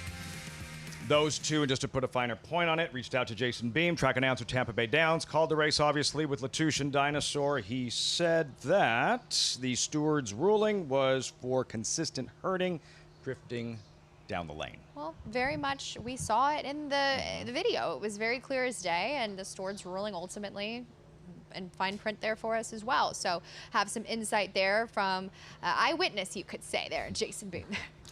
Doing a fine job on the mic and providing some insight regarding the decision and the disqualification. Just great to see them not only showing up, going head-to-head again at a different racetrack here at Monmouth Park and side by side in the starting gate. I think it's incredible. And like I said, the early pace could certainly shape up with them two on the front. They will have some pressure, should say, from the inside runner. But ultimately, I did go with the number 4, Lafitte, Your Desire. And as I was mentioning, and her 2-back race on the dirt, last time out, you have to forgive her. She was in deep water. This is a class relief for her.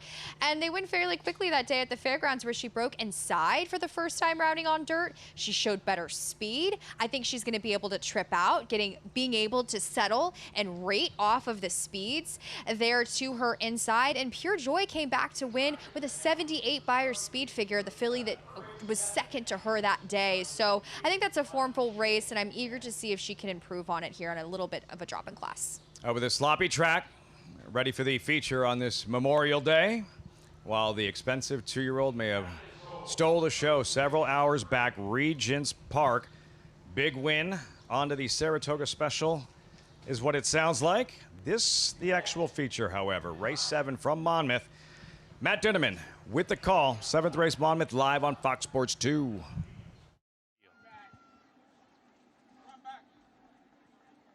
Here's Creative Stuff.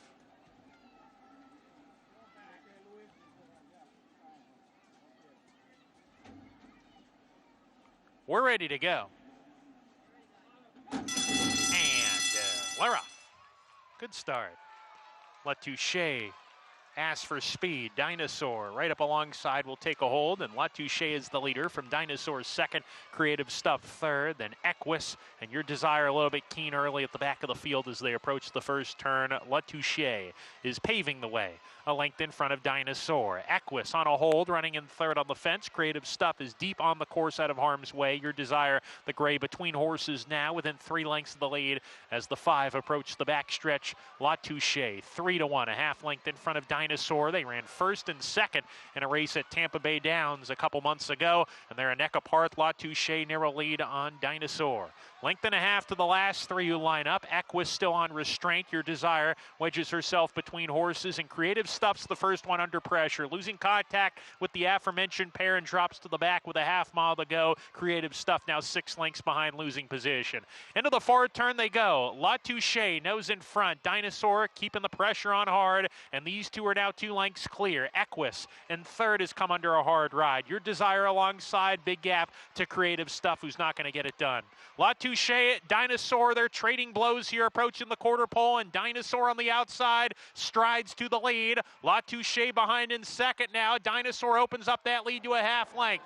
Latouche second down on the inside, and now Equus is let loose on the outside. Needs to reel in Dinosaur, who has 1 furlong to go. She's narrowly ahead. Latouche second on the inside. Dinosaur appears to have her number, though, and she also has Equus's number, and it is Dinosaur pulling away late. Dinosaur by 2 at the finish.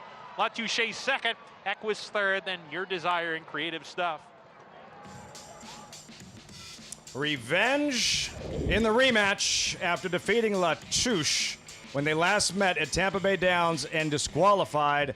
Dinosaur handles Latouche and others in the feature at Monmouth Park. And you have to appreciate now that Sonny Leone on the winner, it almost felt like, okay, he learned his lesson last time out. There was that hurting that occurred, and then was able to kind of angle her out to where it wasn't an issue at this point anymore. So Dinosaur ran the better race last time out, didn't have as good of a trip as her rival, and managed to even take another step forward, second off of the bench, and tried beating her with Your Desire, and she just didn't want any part of that today. As Trevor Denman might have said at the top of the stretch, here's the match race we've all been waiting for. Stride for stride. And you did too. Latouche You did too. and Dinosaur. Dinosaur traveling best, puts away Latouche. Equus having to settle for a third place finish. 3, 2, 1, 4, 7 results forthcoming. As our coverage continues on this Memorial Day, you're looking at Sweet Laura, the favorite in the upcoming 7th race, Belmont at the Big A. That's next on America's Day at the Races here on FS2.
Post parade coming up, back with you on America's Day at the Races on our Fox Sports 2 coverage.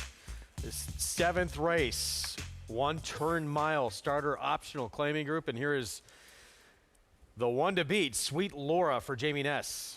And she's just got races that are faster than everybody else. She's proficient at the 1 turn, and arguably her best race was right here at Aqueduct. Trainer just recently collected his 5,000th career win. Here's Pistol Liz Ablazin for Gustavo Rodriguez. I say that 3 times fast. Listen, nice, consistent. Feels like she maybe found a deeper spot today. Mersal, maybe the one to catch here. Dylan Davis for Linda Rice. Well, Linda Rice just on fire here, winning at 30%, and major player here, the 5 Mersal.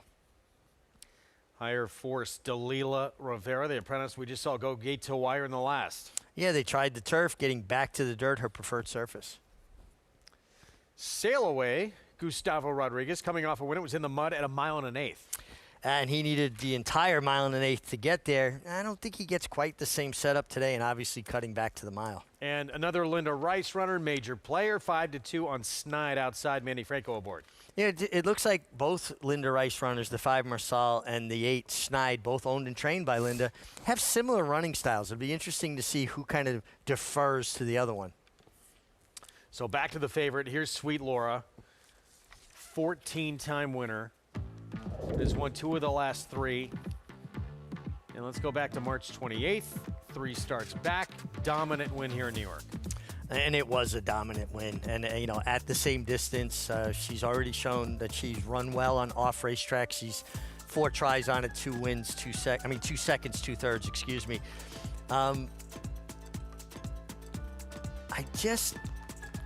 It's hard to look past her. The only thing is she is 7 years old, and I'm not seeing where she's ever won back-to-back races. Is that a concern? She's running as fast just about every single start in the last 4 or 5 races. She's been pretty consistent.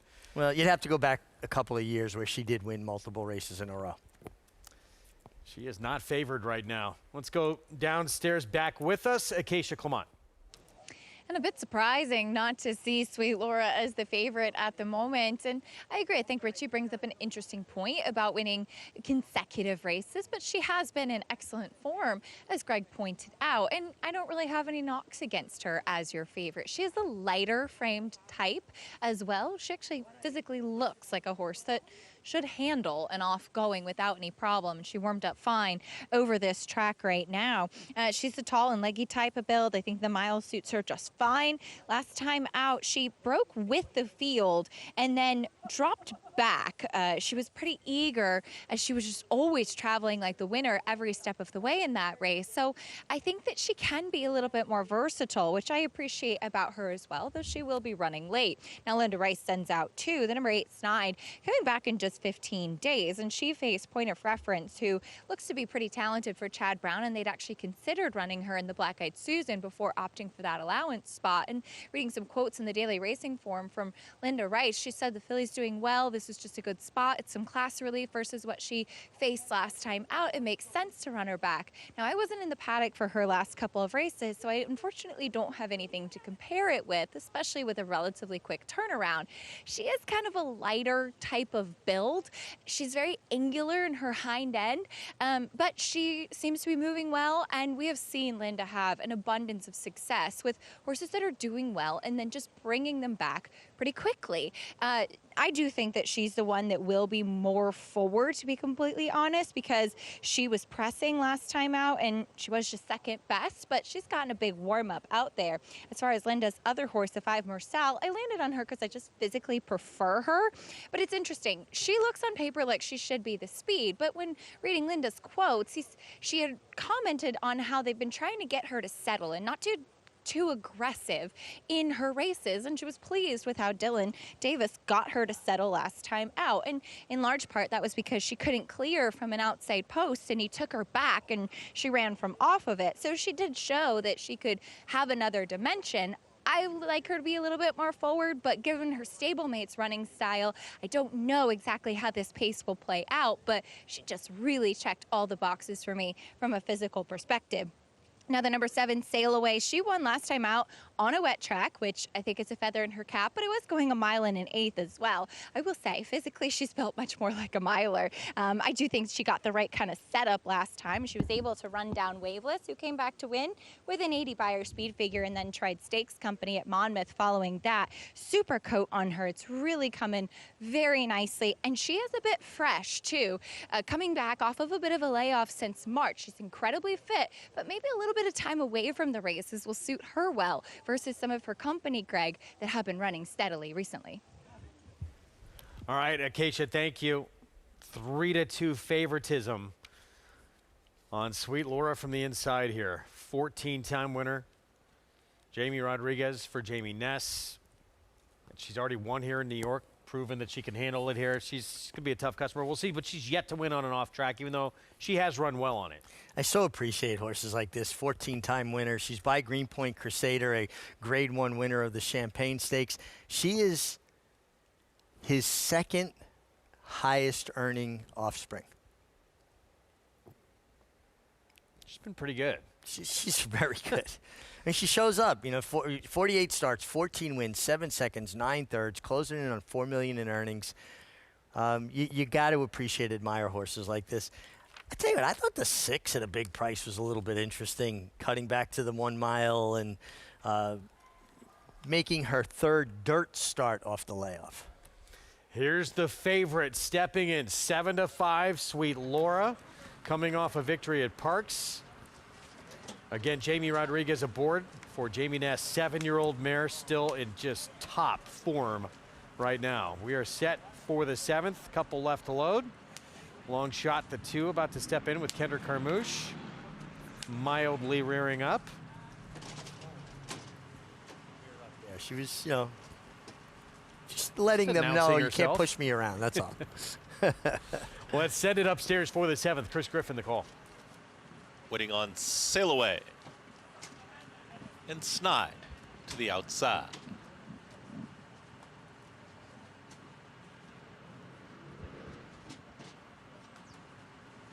Snide. Going in. All set.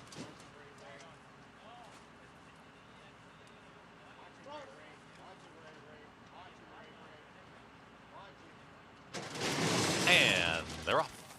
Sweet Laura off a step slow, the early trailer. Higher Force has speed, so does Snide to the outside. Snide is quickest, now with the head in front. Higher Force to the inside is a close-up second. Just behind them, that's Mersal, is traveling in tandem with Sail Away. Sweet Laura, Jamie Rodriguez moves right to the outside portion of the racetrack, is now in 5th, and the trailer, Pistol, is ablazing. Well strung apart here as they work up the backstretch, 23.15 for that measured opening quarter mile. Higher Force now puts ahead in front of Snide, who's going to be back to 2nd. Mersal is watching them. Dylan Davis on the move is taken 3rd. Sail Away is ridden along here by Ruben Silvera in 4th. Sweet Laura is just slowly making up ground, just moving right along in 5th. And far back, the trailer, Pistol, is ablazing. Less than a half mile to go. Higher Forces in front.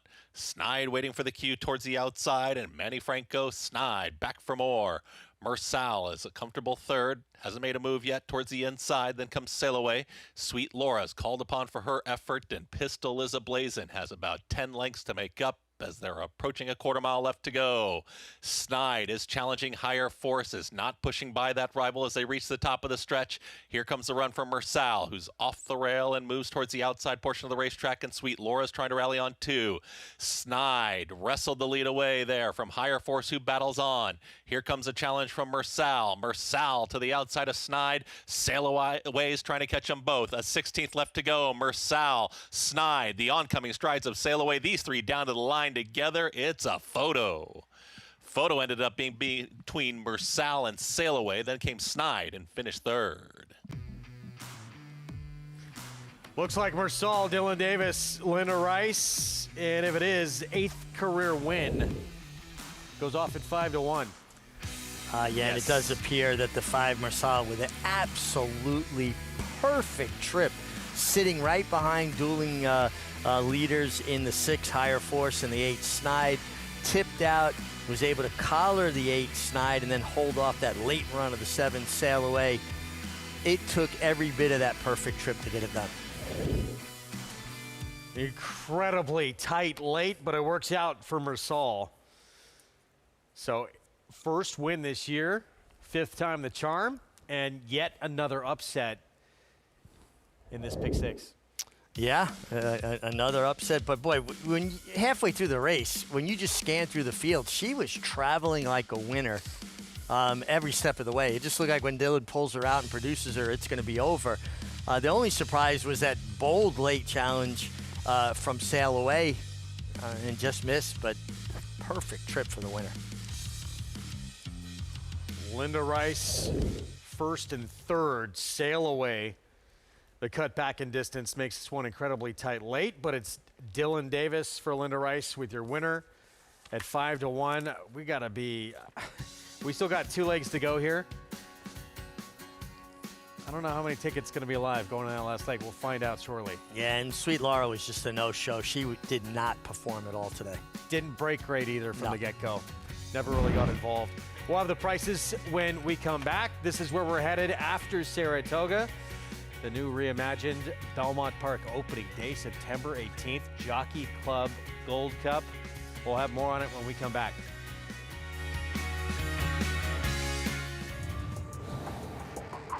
And here's Tama in the final stages. The Santa Anita Derby goes to Tama.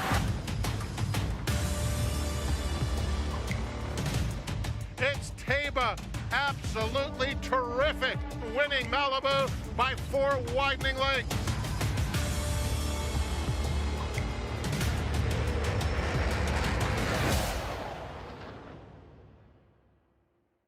Play the Belmont Stakes presented by Naira Bets. New members get a $25 free bet plus $200 deposit match bonus. Bet the 3rd leg of racing's Triple Crown from historic Saratoga Racecourse. Download the Naira Bets app now to play any track, anywhere, anytime. The official wagering partner of the Belmont Stakes is Naira Bets. Sign up now and use promo code BELMONT25 to claim your $25 free bet plus $200 deposit match bonus. You bet with Naira Bets.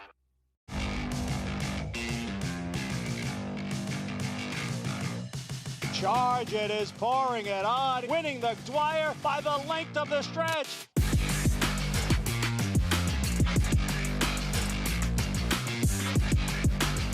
Charge It wins it convincingly in this Grade 2 Suburban.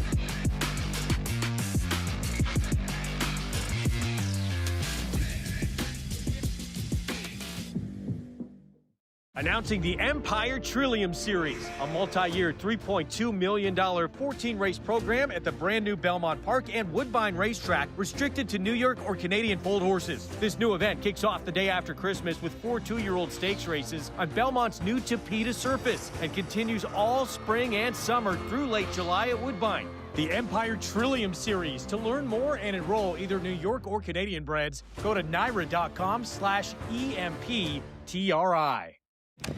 This is a special place where champions from around the world aren't just celebrated. They're made into legends. With every turn, every wager, every photo finish, every garland of purple and gold. They're off in the Breeders' Cup Classic. When the Breeders' Cup comes back to Keeneland, it doesn't just crown a champion. It calls us home. The Cup is calling.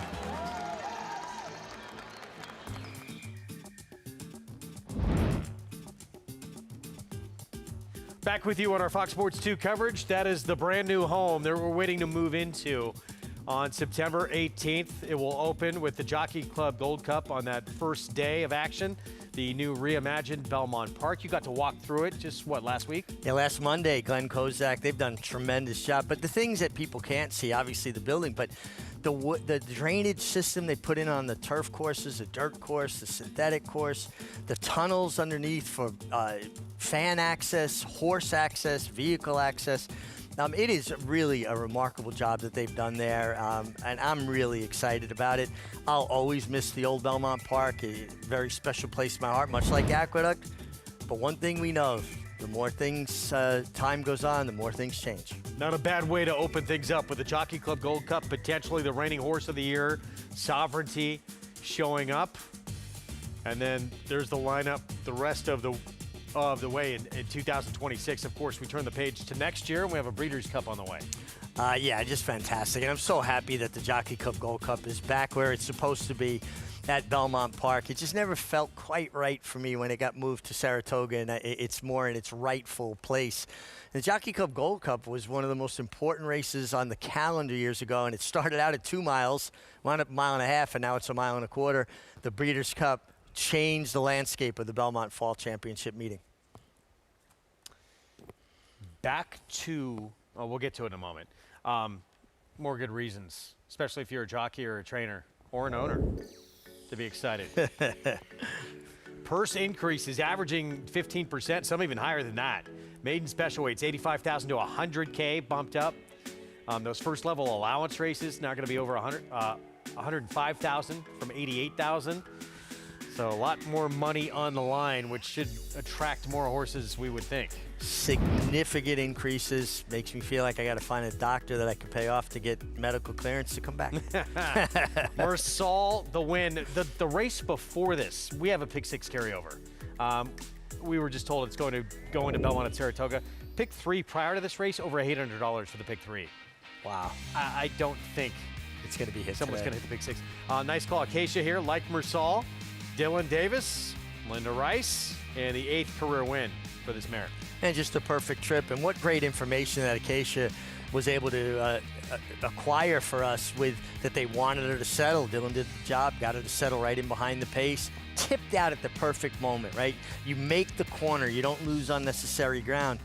And it's a good thing he did because it got desperate late. Yeah, that's 7 on the outside under Ruben Silvera. Made it incredibly tight, but wins by a nose in the end. So Mersal with the victory here, $13.36 for the victory. This pick 3, $549 and change. And a pick 5 that ends here, almost $30,000. And that'll carry over to Saratoga. So we're not only going to have great racing up there, we're assuming, but yeah, pretty good. I mean, if it does, though, even more excitement heading for to New York Showcase Day. Yeah, opening day of Belmont at Saratoga week. 1 turn mile. This 8th race, starter optional claiming race. The 6th, tis Marcus, Jimmy Ferraro barn, Jose Lezcano. Right now, the 2-1 favorite. Where'd you wind up here? I like the 5-horse Register. Last time he wasn't. He needs to be involved, and I don't see him making the lead here because I do think that Screaming Uncle has probably the most natural speed, but he wants to be forward. And last time he didn't break particularly sharp. He wasn't forward. If he's involved early, first time off the Ilke Cantamachi claim, you'll see the best version of Register. Sitting on 4 victories. Paco Lopez, there's absolutely no reason, guys, this horse should be even money. This race did come off the turf, right? As far as we know. I'm wondering if, has Paco, has he mathematically captured his 13th riding title here yet? Seeing as how this horse with Mike Denny, who is 7% turf to dirt, past 5 years at Monmouth, so I'm not as optimistic. I'm against this favorite. Handicappers just blindly going with the leading rider, and on a day like this, why not? 5 wins thus far. There he is, Paco Lopez, Red Sky Morning. Again, the trainer just doesn't have good numbers on this pivot, getting to the wet track. Maybe he'll skip over the surface, but even money, too short for me. Jovia's first, number 4, make the rider Wesley Ho. Another one that needs to improve off that kind of random turf start last time out, just slow for these.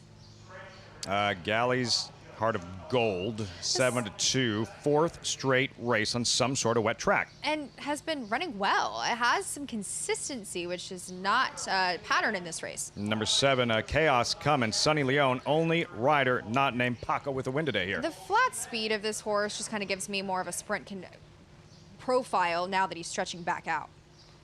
You saw Imperial Spy, then Final Joke, lone runner entered, main track only. MTO, he's been a popular claim box commodity. He's been claimed out of his last 2 races. Quick turnaround. He's, to me, always been a good-looking type, but now he gets to a wet track, which went Alry last time out. Now, I did pick him, but I still have my doubts. This just wasn't the best of fields, and I am against the favorite.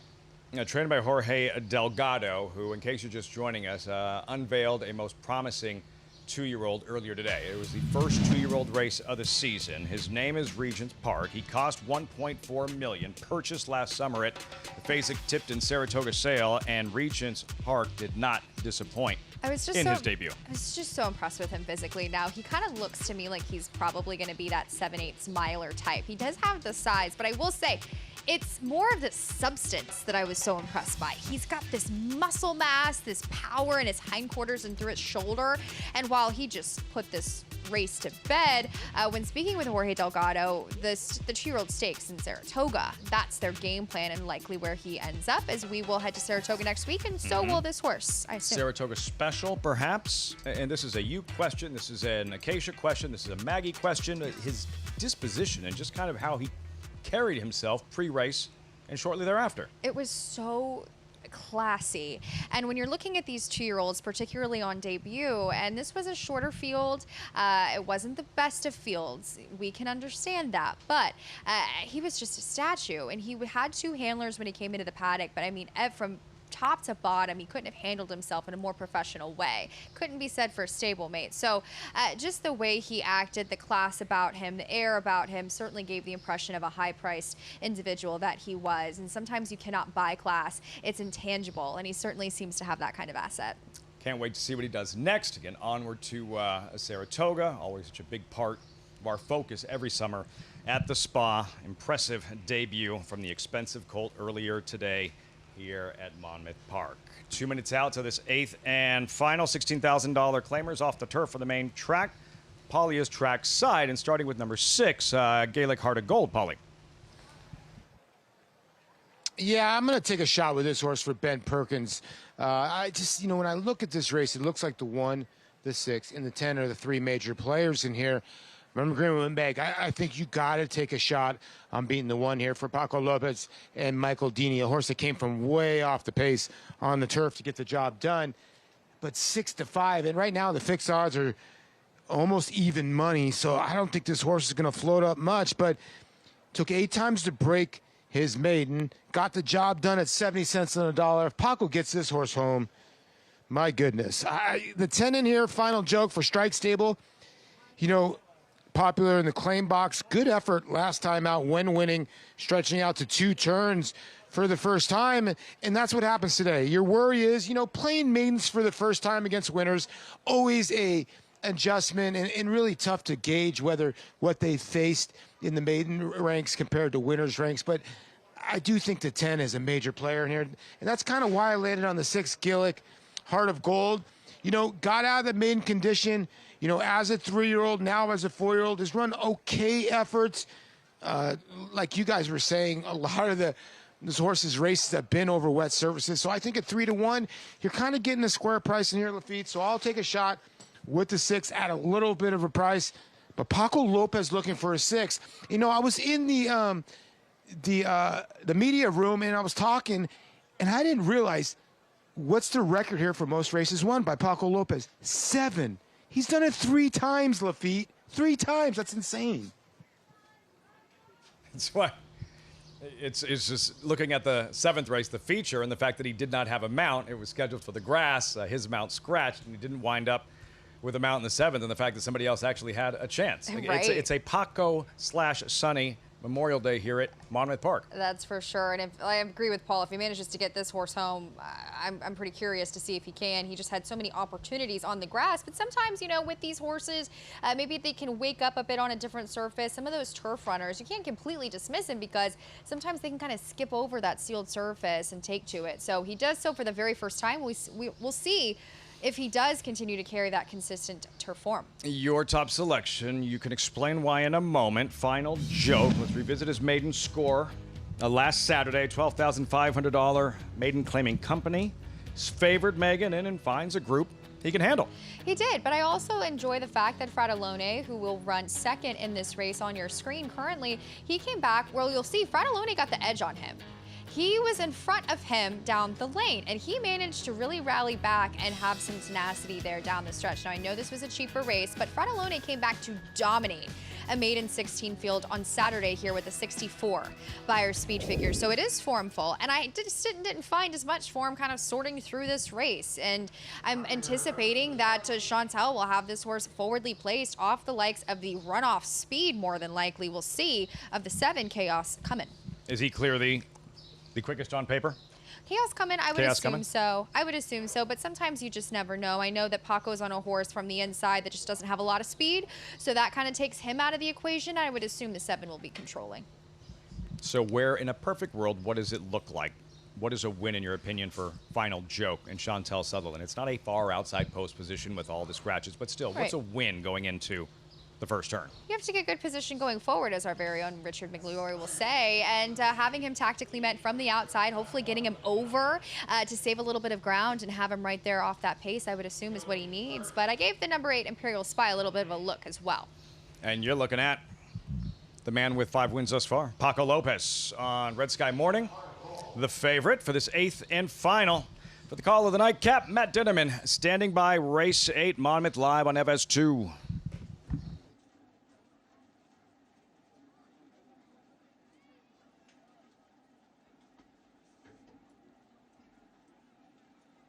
Imperial Spy goes it.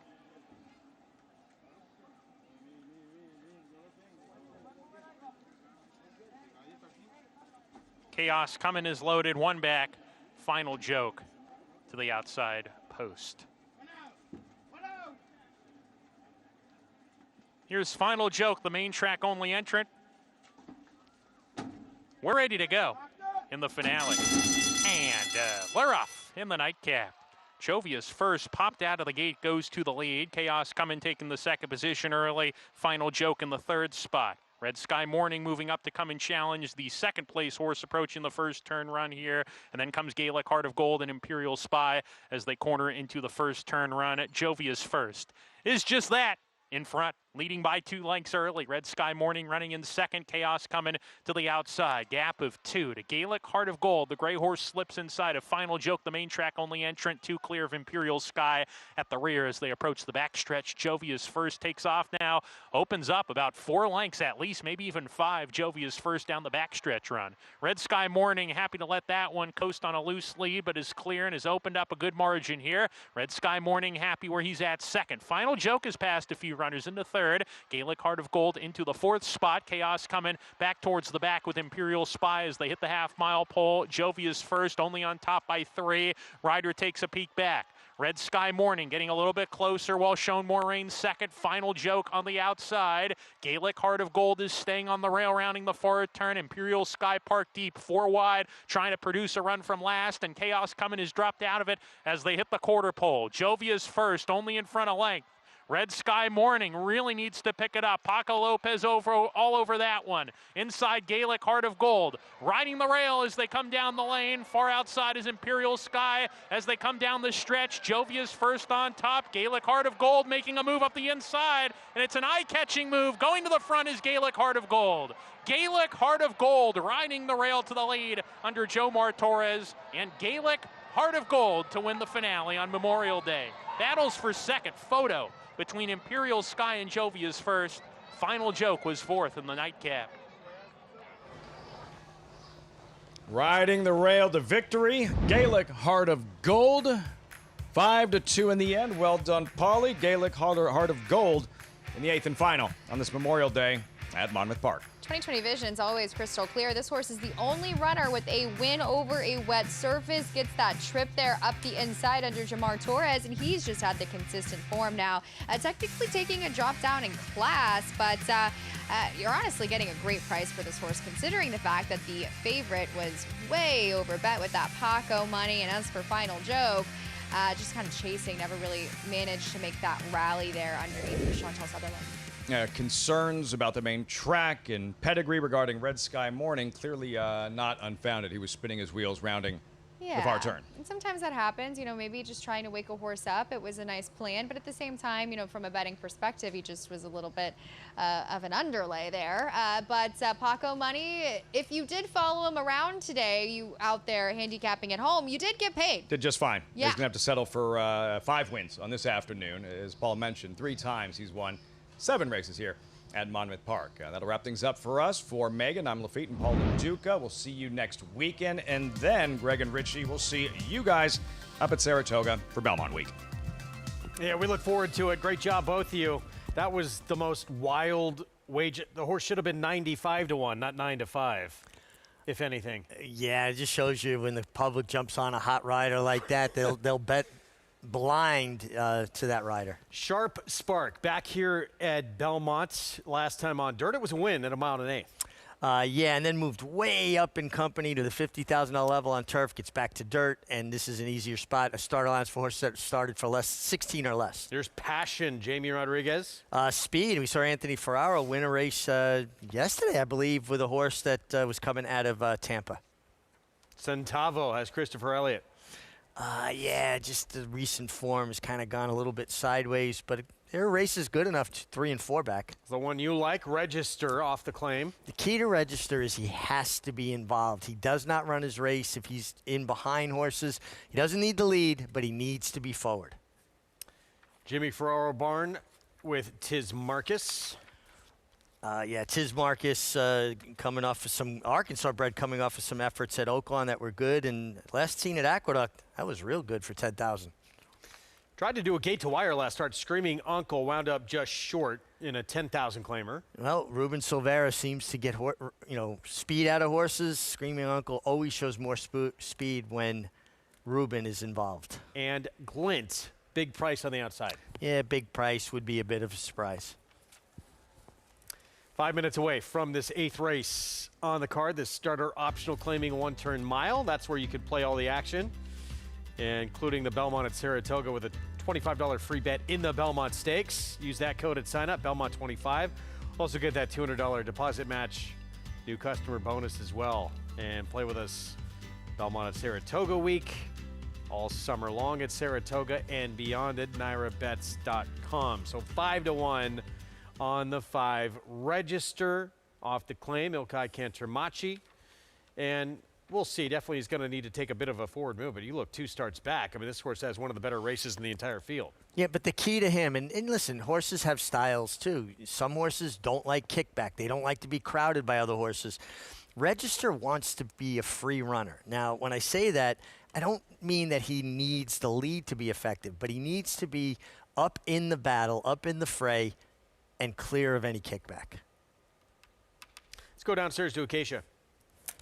And taking a look at Register as he hits first off the claim for Ilkay Cantermachi, just want to point out, too, that yesterday he ran, or I should say, last time he ran behind Secured Landing, who came back yesterday in the nightcap from Mike Maselli, stepping up in class and won again when running for 32 off the back of that $16,000 win. And he got an 80 buyer speed figure for that effort as well. So I think that definitely flatters Register's form, given that he was facing such an in-form horse who came back to win again.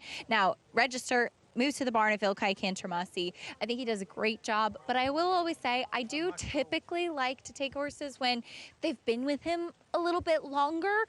Usually I like second, third, even after off the claim. But Register looks great. He looks like he's actually going to race with a hood on as well.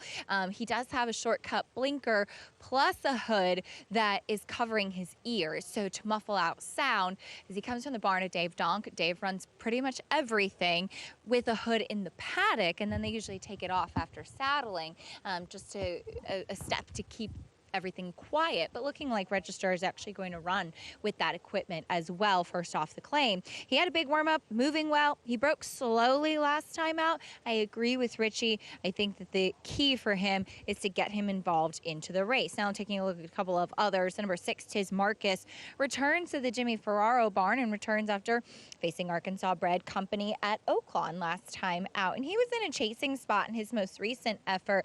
He just had like a hammer lock on him the entire time, and he seemed to kind of resent that. I think he's a little bit of a free running type of horse as well. I wish he did a little bit more warm up out there, because He's a horse that sometimes I find is not the most fluid mover, and that really gives you a key as to how he's going to run. He's been very reserved, staying with the pony, not really out of much of a jog. That being said, I picked him. I thought he looked sensational back in the paddock, super coat, very, very fit coming back as he returns to the Jimmy Ferraro barn, who had him and won with him back in March. I think he has plenty fast enough races. Like I said, just wishing he did a little bit more of a warm-up, especially because I think he is a horse that is better once he's into that stride, into galloping. The number 1, Sharp Spark, goes back to the dirt, which I think he'll appreciate. I covered his race 2 starts back where he was really bad going to the gate. That was not typical of him. And he broke slowly as a result when breaking from the rail. He has the rail again today, so I'll watch how he is leading up to the gate. But one thing I noticed, and also not the most typical for him, he's pretty hot and washy. He was washy coming back into the paddock, and it has gotten a bit warmer and a little bit more humid out here now, but he is much hotter than anybody else in the field. He doesn't seem agitated, which is a plus, and I appreciate him getting back onto the main track. Like I said, just watch how he acts going to the gate and loading and making sure that he doesn't do too much and he's able to get out of the gate cleanly. Finally, the 2, Passioned, coming in from Tampa. This one's an Ontario bred. The horse for Anthony Ferraro, we saw her win yesterday, was a New York bred coming back to New York Bred Company. But Tampa can be a really great starting point for a horse's season. Both turf and dirt really legs them up quite well. And this horse had plenty of pressure last time out and was really game in a blanket finish. I thought stacked up nicely with his company and what's a very interesting race. Greg? Yeah, look, this race changed, thank you, Acacia, quite a bit. I mean, the 3 was the horse to beat. So with that one coming out, sort of changed things quite a bit in here. But Passion's certainly a player at 4-1. Oh, absolutely. Like I said, we saw Anthony Ferraro and Leash winner that came out of Tampa also. He's probably making his way up to his Finger Lakes base. Passion, certainly a major player here with Jamie Rodriguez. No question, being forward. What that one wants to do as we go back to the 6, Tiz Marcus. Coming in from Oaklawn, where you must have spent some time with him. Well, he was here. He won for Jimmy Ferraro. Then he got shipped to Cipriano Contreras at Oaklawn to take advantage of those rich Arkansas-bred races. He is an Arkansas-bred, so kind of a strategic move there. And now he's just getting back to the place of his last victory. And I thought his effort last time going a mile and 16th was very, very encouraging for him to get the 1-turn mile here. 8-5 right now on the favorite with Jose Lezcano. 5.5 at Oaklawn, and then they went a mile and a 16th at Oaklawn. We're back to a mile here today coming up. 2-1 on this one. Sharp Spark, Manny Franco. Back to dirt. And again, the last time he was on the dirt, he was a winner. That was a mile and an 1/8, but he's won 4 times at this mile distance. Let's send it upstairs. Chris Griffin with the 8th on this Memorial Day card on our Fox Sports 2 coverage.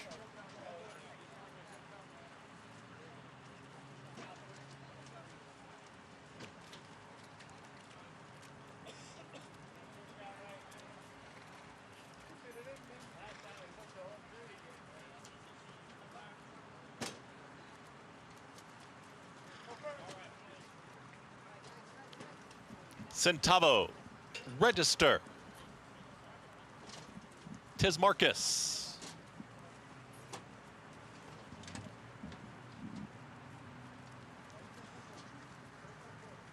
Two out. Screaming Uncle. Glint to the outside.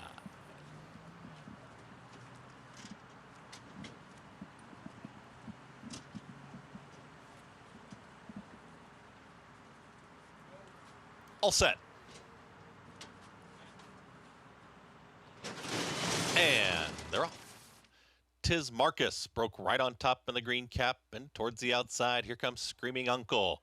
Unseating the rider there was Glint on the far outside. Unseated the rider, Edgard Zayas, is down there being tended to, and the horse is loose at the back end of the field.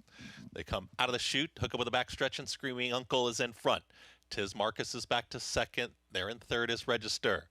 Passion starts to move forward from 4th. Then comes Sharp Spark. They're followed by Centavo. And again, Glint, unseated the rider, is loose at the back end of the field. Taking a look at the rider in the chute. Screaming Uncle, 22.34 for the opening quarter mile.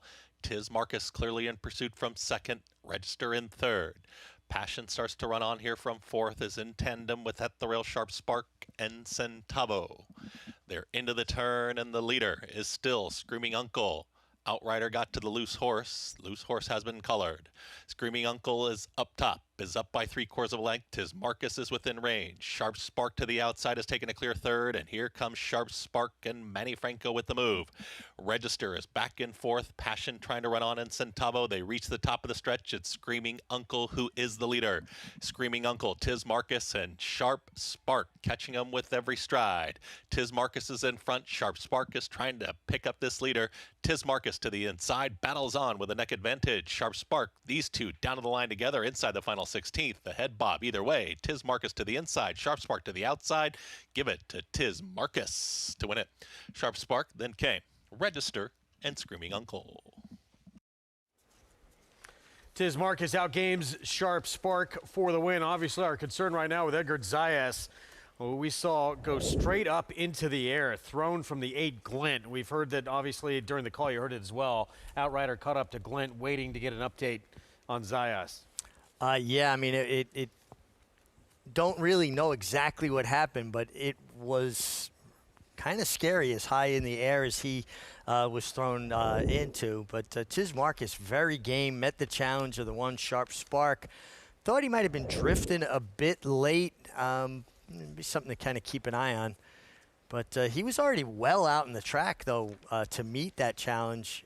It'd be interesting to see where they finished. Green cap, your eventual winner here. Sharp Spark to his outside, and the red cap goes to that left-handed crop. Well, there was contact late, but it was more initiated by Sharp Spark, who leaned into Tiz Marcus, turned him out a little bit. Now, someone can say, well, then Tiz Marcus came out.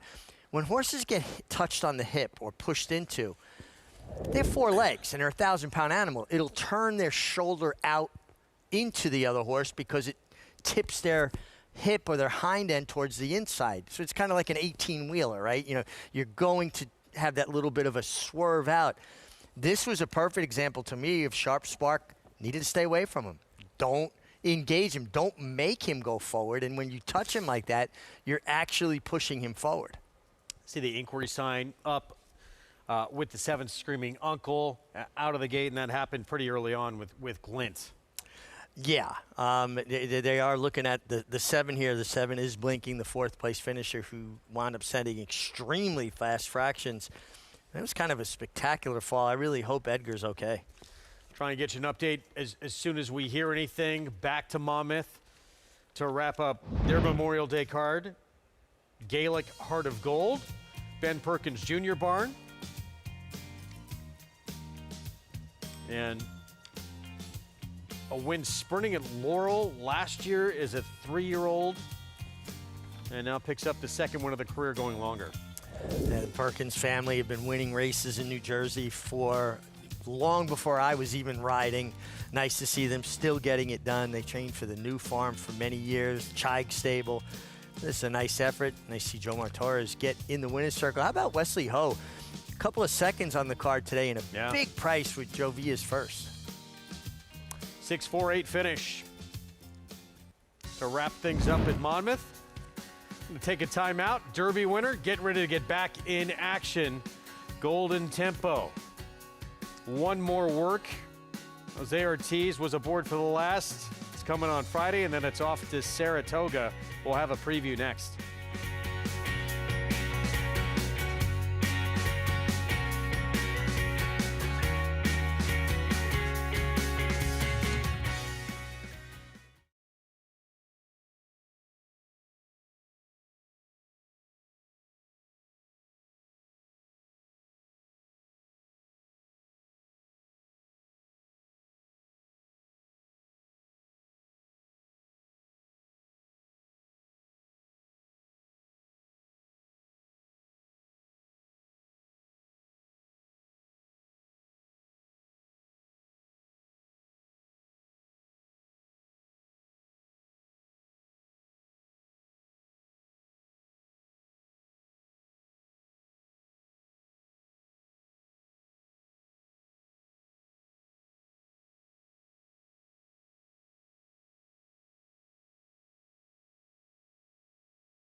Back with you on our Memorial Day coverage of America's Day at the Races. Jose Lezcano, Jimmy Ferraro, Gumpster Stable, and Tiz Marcus wins for the 5th time in his career. Winter Circle lead-in brought to you by the Fasig-Tipton July Selected Horses of Racing Age sale, July 14th in Lexington, Kentucky. Nominate your racehorses today. Another look. Big effort. Tiz Marcus got a good trip. Met the challenge of Sharp Spark from the outside and kicked on. And you got to say, Jose Lezcano is just one of the most consistent performers on the New York Racing Association circuit. He shows up every day. He rides hard, no histrionics, no drama, no nonsense. He's just a professional. It's the kind of jockey that other jockeys admire and appreciate. He had already set up shop well out in the track when Sharp Spark kept running, and then late they came together, but I really believe Sharp Spark is the one who initiated any contact whatsoever. $4.96 on your winner. Again, 5th career win in 18 starts, 3rd win on this surface. Let's go down to Acacia. Yeah, there was that scary situation that you guys mentioned at the beginning of the race with Glint, the number 8 losing rider, Edgard Zayas, speaking to the attending veterinary team. Glint is fine. He was apprehended by the outrider, jogged back fine towards the winner's circle to be brought home to his stall. And I have been told that the ambulance here has picked up jockey Edgard Zayas. No word yet on where he is headed, but I'm told that he does have some minor scratches, but is awake and able to move all of his extremities. So that is very good news. Our thoughts are with Edgard. Hope that he's okay after that scary situation. All right, obviously, if we get any more information before the end of the program, we will pass that along as we quickly set up this nightcap here, meant for the grass, 6 furlongs, main track now. $55,000 claiming race for horses who only have a maiden win, so non-winners of 2 life. We expected Guilty to be, if not the favorite, one of them, the 2 and the 5, the 2 main players here. Yeah, and Guilty certainly looks like a major player here. Bruce Levine, a win earlier in the day for Roddy Valenti with Philly in the 3rd race. And Bruce was with me earlier in the day. We were in the video vault, and we found his very first winner as a trainer. And everybody, our crew, thank you guys, Jose and Frank, everybody, they were able to send me a link that I sent on to Bruce. So now he has his first winner, 1979. Wow. December. George Martens rode the horse.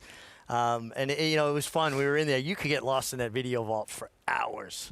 And they have the program from every single race day. So it's kind of cool to watch. Yeah. We're going to take a timeout. We'll be back with more. We'll have Bruce Levine with Guilty, one of the horses to beat. Right now, the favorite to close things out when we return. Renegade bounced around pretty good early on in that Kentucky Derby from the inside post. How will things go when he gets back in action in the Belmont?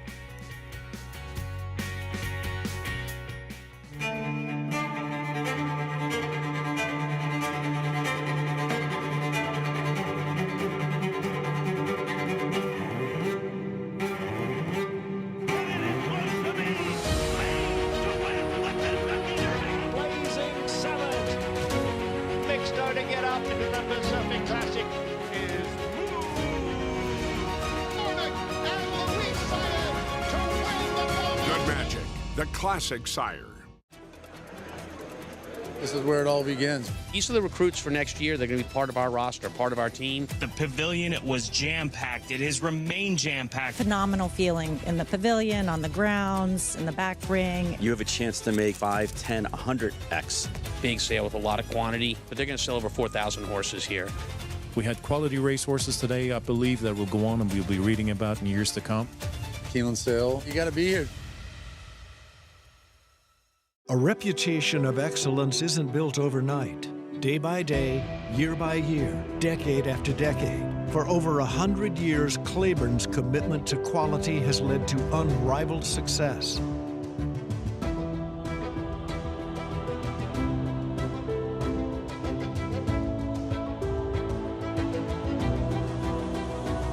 Building on the past, building for the future. Claiborne Farm. The tradition continues.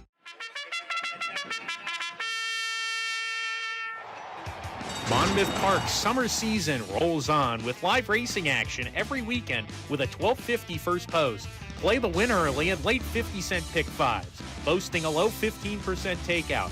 Plus, play our new $3 all-turf pick three, $3 late pick three, and $5 late double, all with the same player-friendly 15% takeout. Get in on the action at Monmouth Park Racetrack. It's America's original sport, and no one covers it better than americasbestracing.net. From the sport to the lifestyle, the best races, horses, and destination venues, cocktails, gambling, fashion, and more. americasbestracing.net is a sport for you.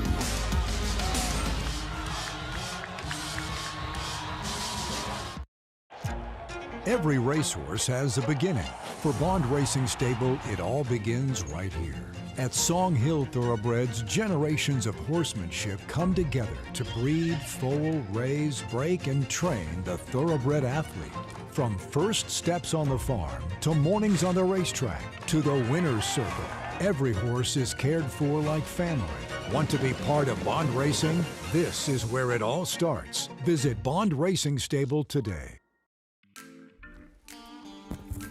Back with you on our Memorial Day coverage, America's Day at the Races. 15 minutes away from closing out the card, and we saw that visually just very scary looking Spelgard Zayas thrown straight up into the air. Coming off of Glint in that last race. We have got some good news on him.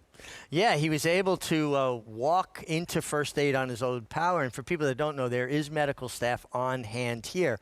And a rider has a fall, they make, if it's not serious, they'll go to first aid, be checked out by the physician, attending physician here at the track. And then they make a determination if they need to go on to the hospital for, precautionary x-rays or what have you. It's always scarier, though, when they don't go to first aid first. They leave the track and go directly to the hospital. That's when you know it's more serious. And as a rider, you would watch the ambulance as it leaves the racetrack. Like at Belmont, if it goes left, it's going down to the tunnel to where the attending physician will, kind of assess the situation. If it goes right, they're going directly to the hospital. So good news that he was able to walk into first aid on his own power after a pretty spectacular-looking fall. Yeah, went straight up into the air. So good to hear that he was able to do that. We're going to talk the big one coming up in, 13 days away? They're closing in there pretty quick now. Belmont Stakes Racing Festival, June 3rd through 7th. We're going to have, as we thought, a Pick 6 carryover going into the first day of Belmont at Saratoga Week on New York Showcase Day. And how great is that? Just to add a little more excitement and kind of a thrill for our fans as well as I can't wait to get up there. We all can't wait. It's going to be fun. If you've not experienced it, if you have, you know what that excitement, that atmosphere is like. It's just incredible. Last chance to experience this week and a Triple Crown race at this historic race course. The probables who will line up, of course, a lot of names who passed on the Preakness, including your Kentucky Derby winner. Golden Tempo for Cherie DeVaux, who's from Saratoga Springs. Look at the beginning of the race.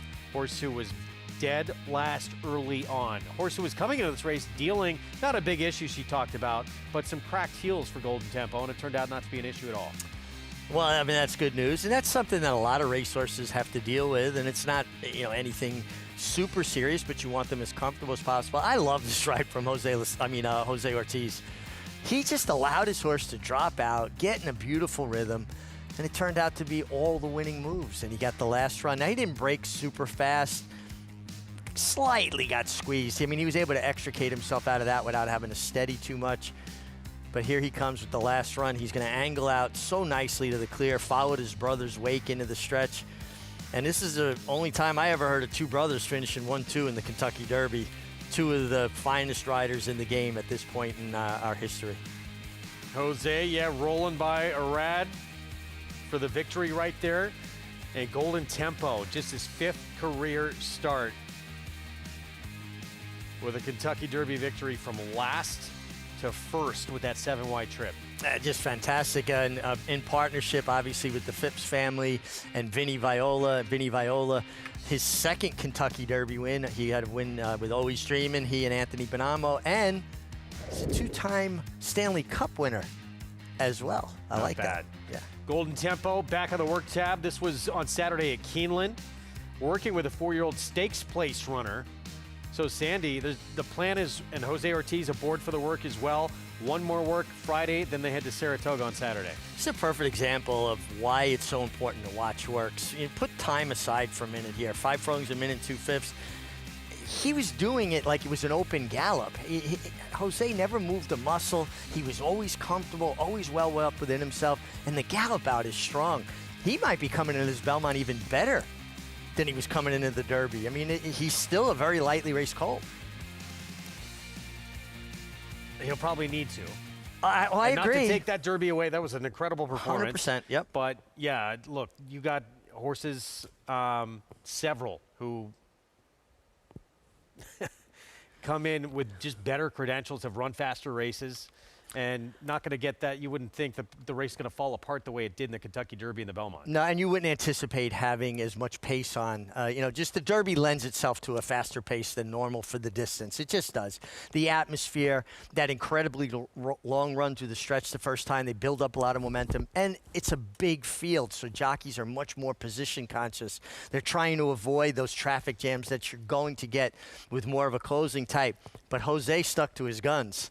And that turned out to be the absolute winning move out of the Kentucky Derby. Meanwhile, the horse who drew the rail's nowhere near as bad as it used to be. It was an issue before they went to that new starting gate. You're looking at the rail coming out. You had to find a way out. Not the case anymore, but still Renegade got bounced around pretty good coming out of the Kentucky Derby. He'll be back as well, the runner-up from that first Saturday in May. Let's go to Acacia on what to expect from Renegade in 2 weeks' time. Well, right after the Kentucky Derby, it went right up to Saratoga, where Todd Pletcher is now based with most of his runners. He last worked on Thursday on the 21st, which was his first workout since the Derby, where he went 49-4. And a horse that does seem to be training very well, thriving up in Saratoga. Look, he's run some exceptional races. I thought he finished up the Arkansas Derby very well, beating what, in my opinion, was one of the softer Kentucky Derby preps, but he got the right kind of setup closing last time in the Kentucky Derby. I know he got bounced around at the start, and yes, I do think that it impacted his positioning, but in hindsight, he actually really wanted to be coming from off of it, given the way that race did end up playing out. He's a horse that I respect. I think he's been incredibly consistent. He has a beautiful pedigree, being out of Spice is Nice, who Todd also trained. I do wonder about the distance, as he's not going to get that same kind of supersonic pace in the Belmont. I will be curious to see how he handles it, but he is absolutely a major player, continuing on through these 3-year-old races throughout the rest of the season, Greg. So great. We have all these horses coming back, and we get this rematch of all these big runners. And look, we don't know what we'll get from Golden Tempo. He could certainly move forward. Oh, he absolutely could move forward. But out of the Derby, who would be the horse that you would be anticipating, because of their trip, because of the way the Derby was run this year, kind of backwards, right? The speed all stopped. Who would you be looking for out of the Derby as the horse that... No one seems to think this. I think it's Renegade. I know Chief Wallaby is going to get a lot of attention too, but to me, it's Renegade. Well, I know a lot of people just dismiss that bumping in the first 16th of a mile with Renegade as well. It's nothing. It's racing. There's no way to quantify how it affected him. Maybe it didn't affect him a great deal. Chances are it probably did. I rode a lot of horses in my day that might have been superior to their rivals on that day, get bounced around leaving the gate, and it takes some air out of them. And they might win, but they had to work harder for it than they would have. So I do think that bumping at the start affects horses much more negatively than people realize. Going to be fascinating to see what happens. We cannot wait to kick off Belmont at Saratoga week. June 3rd, New York Showcase Day is going to begin everything. We still have the nightcap to come on this Memorial Day card. Guilty, you just saw there. Kendrick Carmouche will ride for Bruce Levine as we close out our Memorial Day action. Stay with us.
Back with you on our Fox Sports 2 coverage. Program brought to you by Hill and Dale at Alapa as we get set to close things out. 6 furlongs, move to the main track in this non-winners at 2 life claiming race coming up. Here is Guilty, who was favored when we went to break. Second choice right now. Yeah, from the inside, has to work out a trip. Gets, I think, some class relief here, though. Major player. Sylvester Gonzalez, rider change on Royal Brown. Yeah, as the also eligible, drew in with Ruben Silvera. I'm looking elsewhere. Your Sports Hero, huge effort last start. If he repeats that, everyone's running for second. You know, and he's run races in the past that were close to that. I'm taking a little stand with him here. Ready, Set, Twirl is favored. That Dalila Rivera money coming in. Okay. Slay, Sadie Slay, trained by Rick Dutrow Jr. Yeah, lacks speed. Would like to see a fast pace in front of him. Don't know they're going to get that kind of pace. And also eligible, Hong Kong Phooey, Rudy Rodriguez. And this is Ruben Silvera. Yeah, Hong Kong Phooey, named for that cartoon that debuted in 1974. Outside post, has some speed. You know, with Ruben, he'll be aggressive. All right, 4-1, yeah, from that outside post, 3 minutes away to close things out as we expected. Carry over the pick 6. That'll carry over into New York Showcase Day, Belmont and Saratoga week to kick off that tremendous week of action. You can play everything right there at NYRABets.com. Belmont25, that code to use at sign up to get a $25 free play in the Belmont Stakes and more. Let's go down to Acacia. And starting things off with Guilty, this is a horse that I liked right from the beginning. And it's funny, I remember talking about him in his second start and just saying he'd been gelded, he was acting so much better, he looked so much better. I just really wish that it was on turf. So while I'm sure Connections are not overly disappointed that the race came back off the grass today because he has plenty of good dirt form and he absolutely can handle it, I, for one, was looking forward to seeing him back on the grass because I do think that he looks like a turf horse. But that being said, he's just developed so much. Also, I think a little bit less distance after trying the 7/8 last time out in a very tough New York bred allowance. He was part of a 4-horse group on the pace. He was wide throughout as well. He should be the favorite. I think he's a very logical horse in here, and I really like what I see from him. Coming in for Bruce Levine. As we take a look at the 5 Sports Hero, I agree. He ran a huge race last time out. It's just that it was for maiden 20, and it was so much faster than any of his previous races for quite some time since he last ran on the grass at Ellis in 2025. So wondering if he will be able to repeat that. He was chasing early. He does run with a lot of high knee action, and he runs quite high-headed. So I understand, even though he won on the dirt last time, why they wanted to put him back on the grass, because he moves like a turf horse. But he looks fit today. He wears that shadow roll in theory to get a horse to look over it and try to keep their head a little bit lower. It doesn't really work that much for him. That's just kind of how he travels. But he looks like he's a horse that's doing exceptionally well, as he will face winners for the first time. Did want to point out too, the 3rd place finisher from that race, Counter Move, came back to win, but on the turf in his subsequent start. The number 7, Slay, Sadie Slay, I agree, wants a bit of a setup in here, but at a price, this horse just kept catching my eye.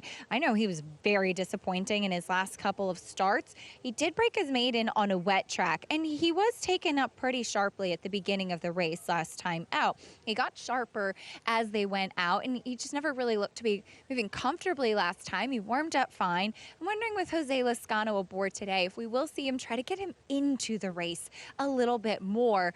He is a horse that is out of a mare who was more turf, but he's only ever run on the main track before. Then finally, the 11, Hong Kong Phooey.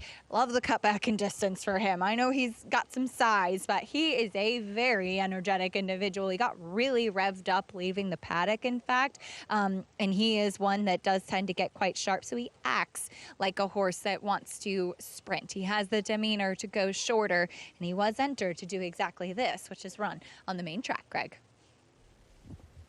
Thanks, Acacia. Yeah, look, in some ways, the 5 is certainly the most fascinating horse in this whole field. Career start number 12, just as Acacia mentioned, an outlier performance, certainly on dirt. Where did it come from? the track was playing fair that day. There were 3 next out winners in that race, and Acacia sort of alluded to this, though. 2 of the 3 winners came back to win on turf, not on dirt. Yeah, that is interesting. And, you know, I love that she was talking about the horse's head carriage and how he runs with his head higher and explaining the function of a shadow roll. It's supposed to get a horse to drop their head so they could see the ground in front of them better. Not always, doesn't always have the desired effect. 7-2, though, on a horse who has the best race, and they came last time out. There he is, loading up. Guilty, the 2, your favorite. Has 2 really good races and coming out of a much tougher spot last time out. Nightcap on this Memorial Day card from Belmont at the Big A on our Fox Sports 2 coverage. Let's go to Chris Griffin. And Hong Kong Fooey.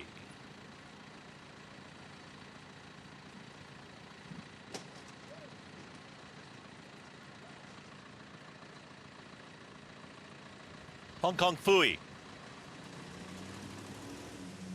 Goes in, all set. And they're off. Good beginning, ready, set, twirl. Right towards the front end, Guilty in the early mix, and Hong Kong Fooey revved up on the far outside. Hong Kong Fooey and Guilty, now they're 1-2. Just behind them is ready, set, twirl. Down at the rail. Following them, that's going to be Royal Brown. On the move is Sports Hero from the back, and Slay, Sadie Slay, is the trailer. A pace duel on the front end now as Hong Kong Fooey and Guilty, they go at it. 22.28 for that hot opening quarter mile. It's Guilty with a neck advantage. Hong Kong Fooey is lashed right to the outside in second. Ready, set, twirl is on the move from third. Sports Hero is shoved along from fourth as to the outside of Royal Brown, and Slay, Sadie Slay, still the trailer. They're set to reach the top of the stretch, and Guilty is starting to edge clear from Hong Kong Fooey, who's trying to keep up. Ready, set, twirl down the center of the racetrack in a 45.66 half-mile time. Guilty is trying to put him away. It's Guilty with the advantage, up by 4. Ready, set, twirl is slowly making up some ground in Sports Hero on the grandstand side. Guilty has not put him away yet. Ready, set, twirl is launching late. Here's Ready, set, twirl in between horses. Ready, set, twirl, Dalila Rivera, a riding double. Guilty finished second, then came Sports Hero and Hong Kong Fooey. Someone who had opened up fairly early on is the favorite. Winds up at 4-1 at the end here. Dalila Rivera again, this time from off the page for Rudy Rodriguez. And another nice ride. She's riding extremely well. She's improved dramatically over the last several months. But when you have Angel Cordero in your corner, teaching you, helping you, picking your brain, strategizing with you, you're going to develop into a good rider. Look how much neater she looks on horses. She looks so much stronger than she did. I'm really, really impressed with what I'm seeing. And it's glaring for me because I wasn't watching her every day, so I can see the amount of improvement that she has. So I'm very happy for her and Angel Cordero. 4-1 on Ready, Set, Twirl. 6-2, 5-11. Guilty tried to do it on the front end, not to be. It's Ready, Set, Twirl to close things out. And just 2 for 18 lifetime. The prior win from this one had come sprinting on the grass. Well, Rudy Rodriguez found the spot. Dalila Rivera delivered the ride, and Ready, Set, Twirl gets his picture taken. Rudy Rodriguez owns trains. Apprentice Dalila Rivera with a couple of wins this afternoon. And we'll have the prices for you when we come back. We're going to take a timeout. We'll wrap up the card when we return. And the story of a war hero. Sergeant Reckless, forgotten, purchased for $250 and became a decorated war horse. Stay with us. Standing at McMahon of Saratoga Thoroughbreds, top young stallion Solomini, a Grade 1 son of Curlin and sire of 2026 graded placed New York Stakes winner National Identity. Inside the final furlong, National Identity. Acoustic Ave is making up some ground. National Identity is almost home. Acoustic Ave second. National Identity wins the Safe Florida Sandy. Solomini, standing for $7,500 in 2026 at McMahon of Saratoga Thoroughbreds.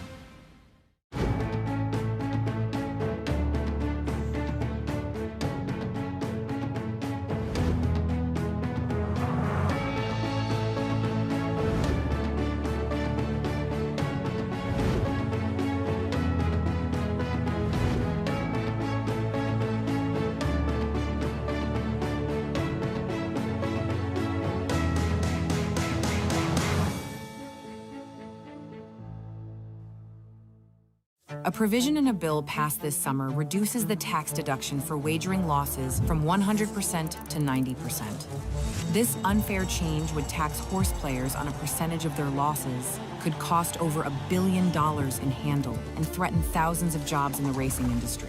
That's why the NTRA is fighting to pass the Wager Act, a new bill that would restore the deduction to 100%. Tell Congress to pass the Wager Act. Visit ntra.com/wager.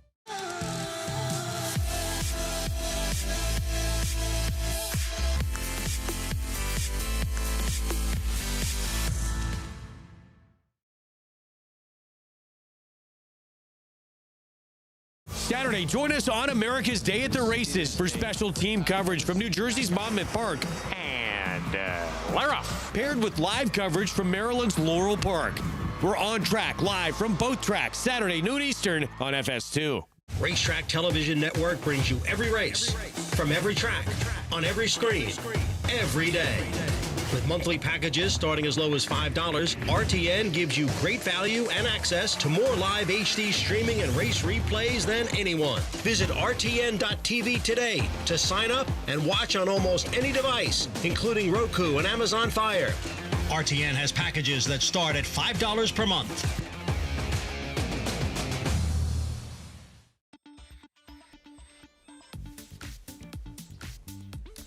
Back with you on our Memorial Day coverage. America's Day at the Races brought to you by Naira Bets, where you can play it all. Go to nairabets.com. Ready, set, twirl. Closes out the card with a victory, 1 for 17 coming in. That only win had been on turf. Gets the job done here under an apprentice really turning heads, Danilo Rivera. Yeah, and again, you know, it's the wrong thing to do to rush to judgment with young riders. You know, a rider can have a lot of ability, but there's no substitute for experience and doing it. And the way she has improved over the past few months, that's living proof to me. And she just looks so much neater on horses. I could see the influence of Angel Cordero in her riding.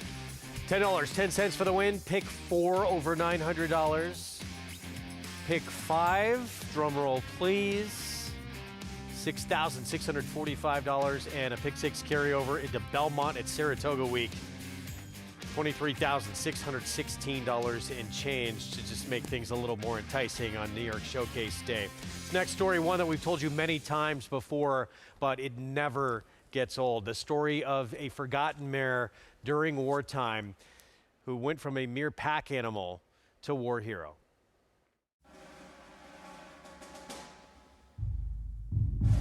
Reckless was bred to be a racehorse, but sadly she never had a chance to race because her 2-year-old season, that's when the war broke out and racing was suspended. So instead of becoming a racehorse, she became America's greatest war horse.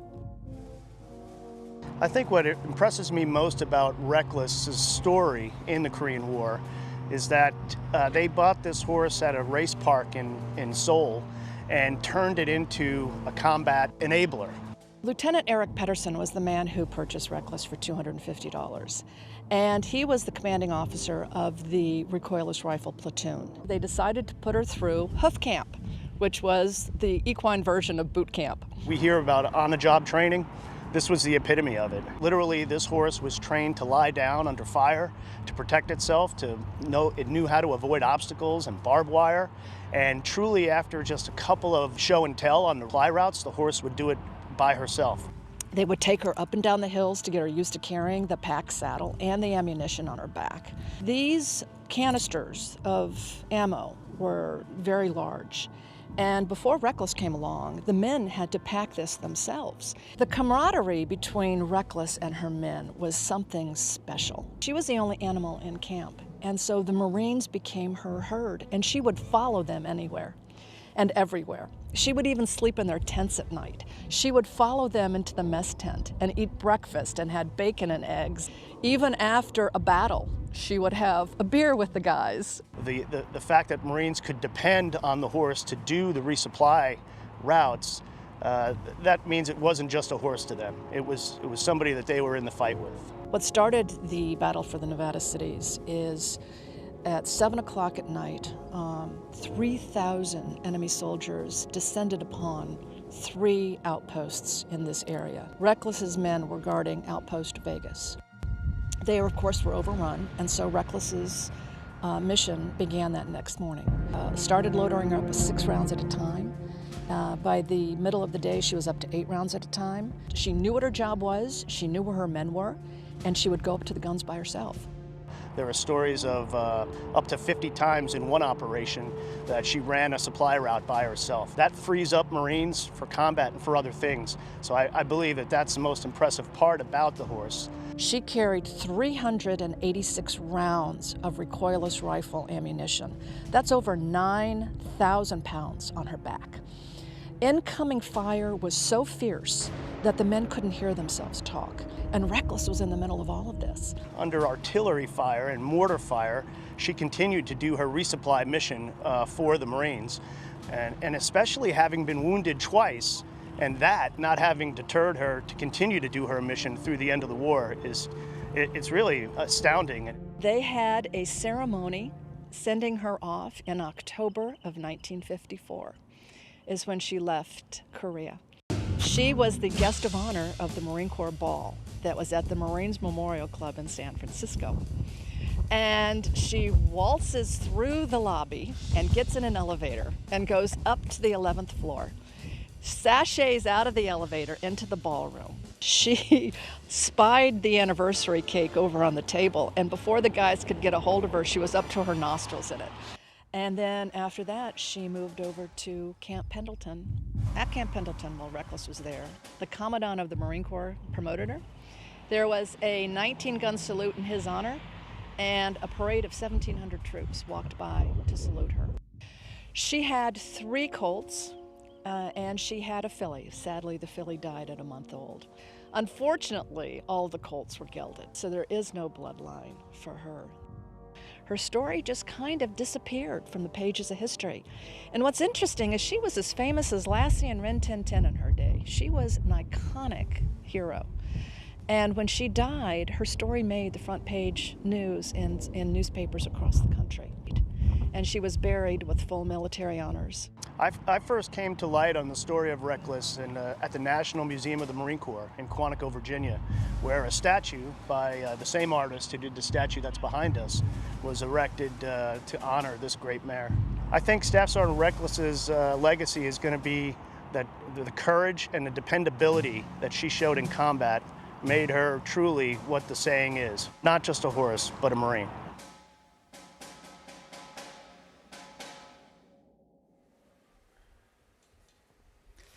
Just an incredible story. We've shown it so many times on this program. I think it's one of the most, probably the most popular feature we have ever done. But just from every time I see it, you learn something new, and it's still just remarkable to think about. That piece moves me. It actually gets me a bit emotional. The power, the courage, the generosity of spirit of horses is just amazing, remarkable. Dear friend of mine, Jess Iglesias, a Marine, talked to her about him after we ran the feature the first time a few years ago. And he said, no, she was a Marine. She was in there with her brethren. She was there with her humans, taking care of them, doing her part to help defend our democracy, our freedoms. It's just an absolute remarkable thing. And the thing about horses, and one of the things I love most about horses, a horse will never hide their true character from you. If they're lazy, they're lazy. If they're generous, they're generous. If they're mean, they're mean. People will try to portray themselves one way to make an impression. Horses are what they are. They're as pure in spirit as any animal. I can't wax poetic enough about horses and what they mean to me. Now, I mean, everyone on this show, horses, they've changed our lives for the better. Absolutely. And I know so many people watching out there feel the same way, but just a truly incredible story.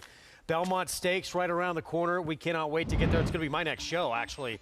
We'll be at Belmont at Saratoga Week with New York Showcase Day. And then Saturday, we have this to look forward to, the final Belmont Stakes ever to take place at historic Saratoga. We talked about some of the main players coming back, including your Kentucky Derby winner, Chip Honcho, returning to action for Steve Asmussen. Yeah, a good third in the Preakness. Never discount Steve Asmussen, that's for sure. And I really like the story with Chip Honcho, the Ackerley family owning him.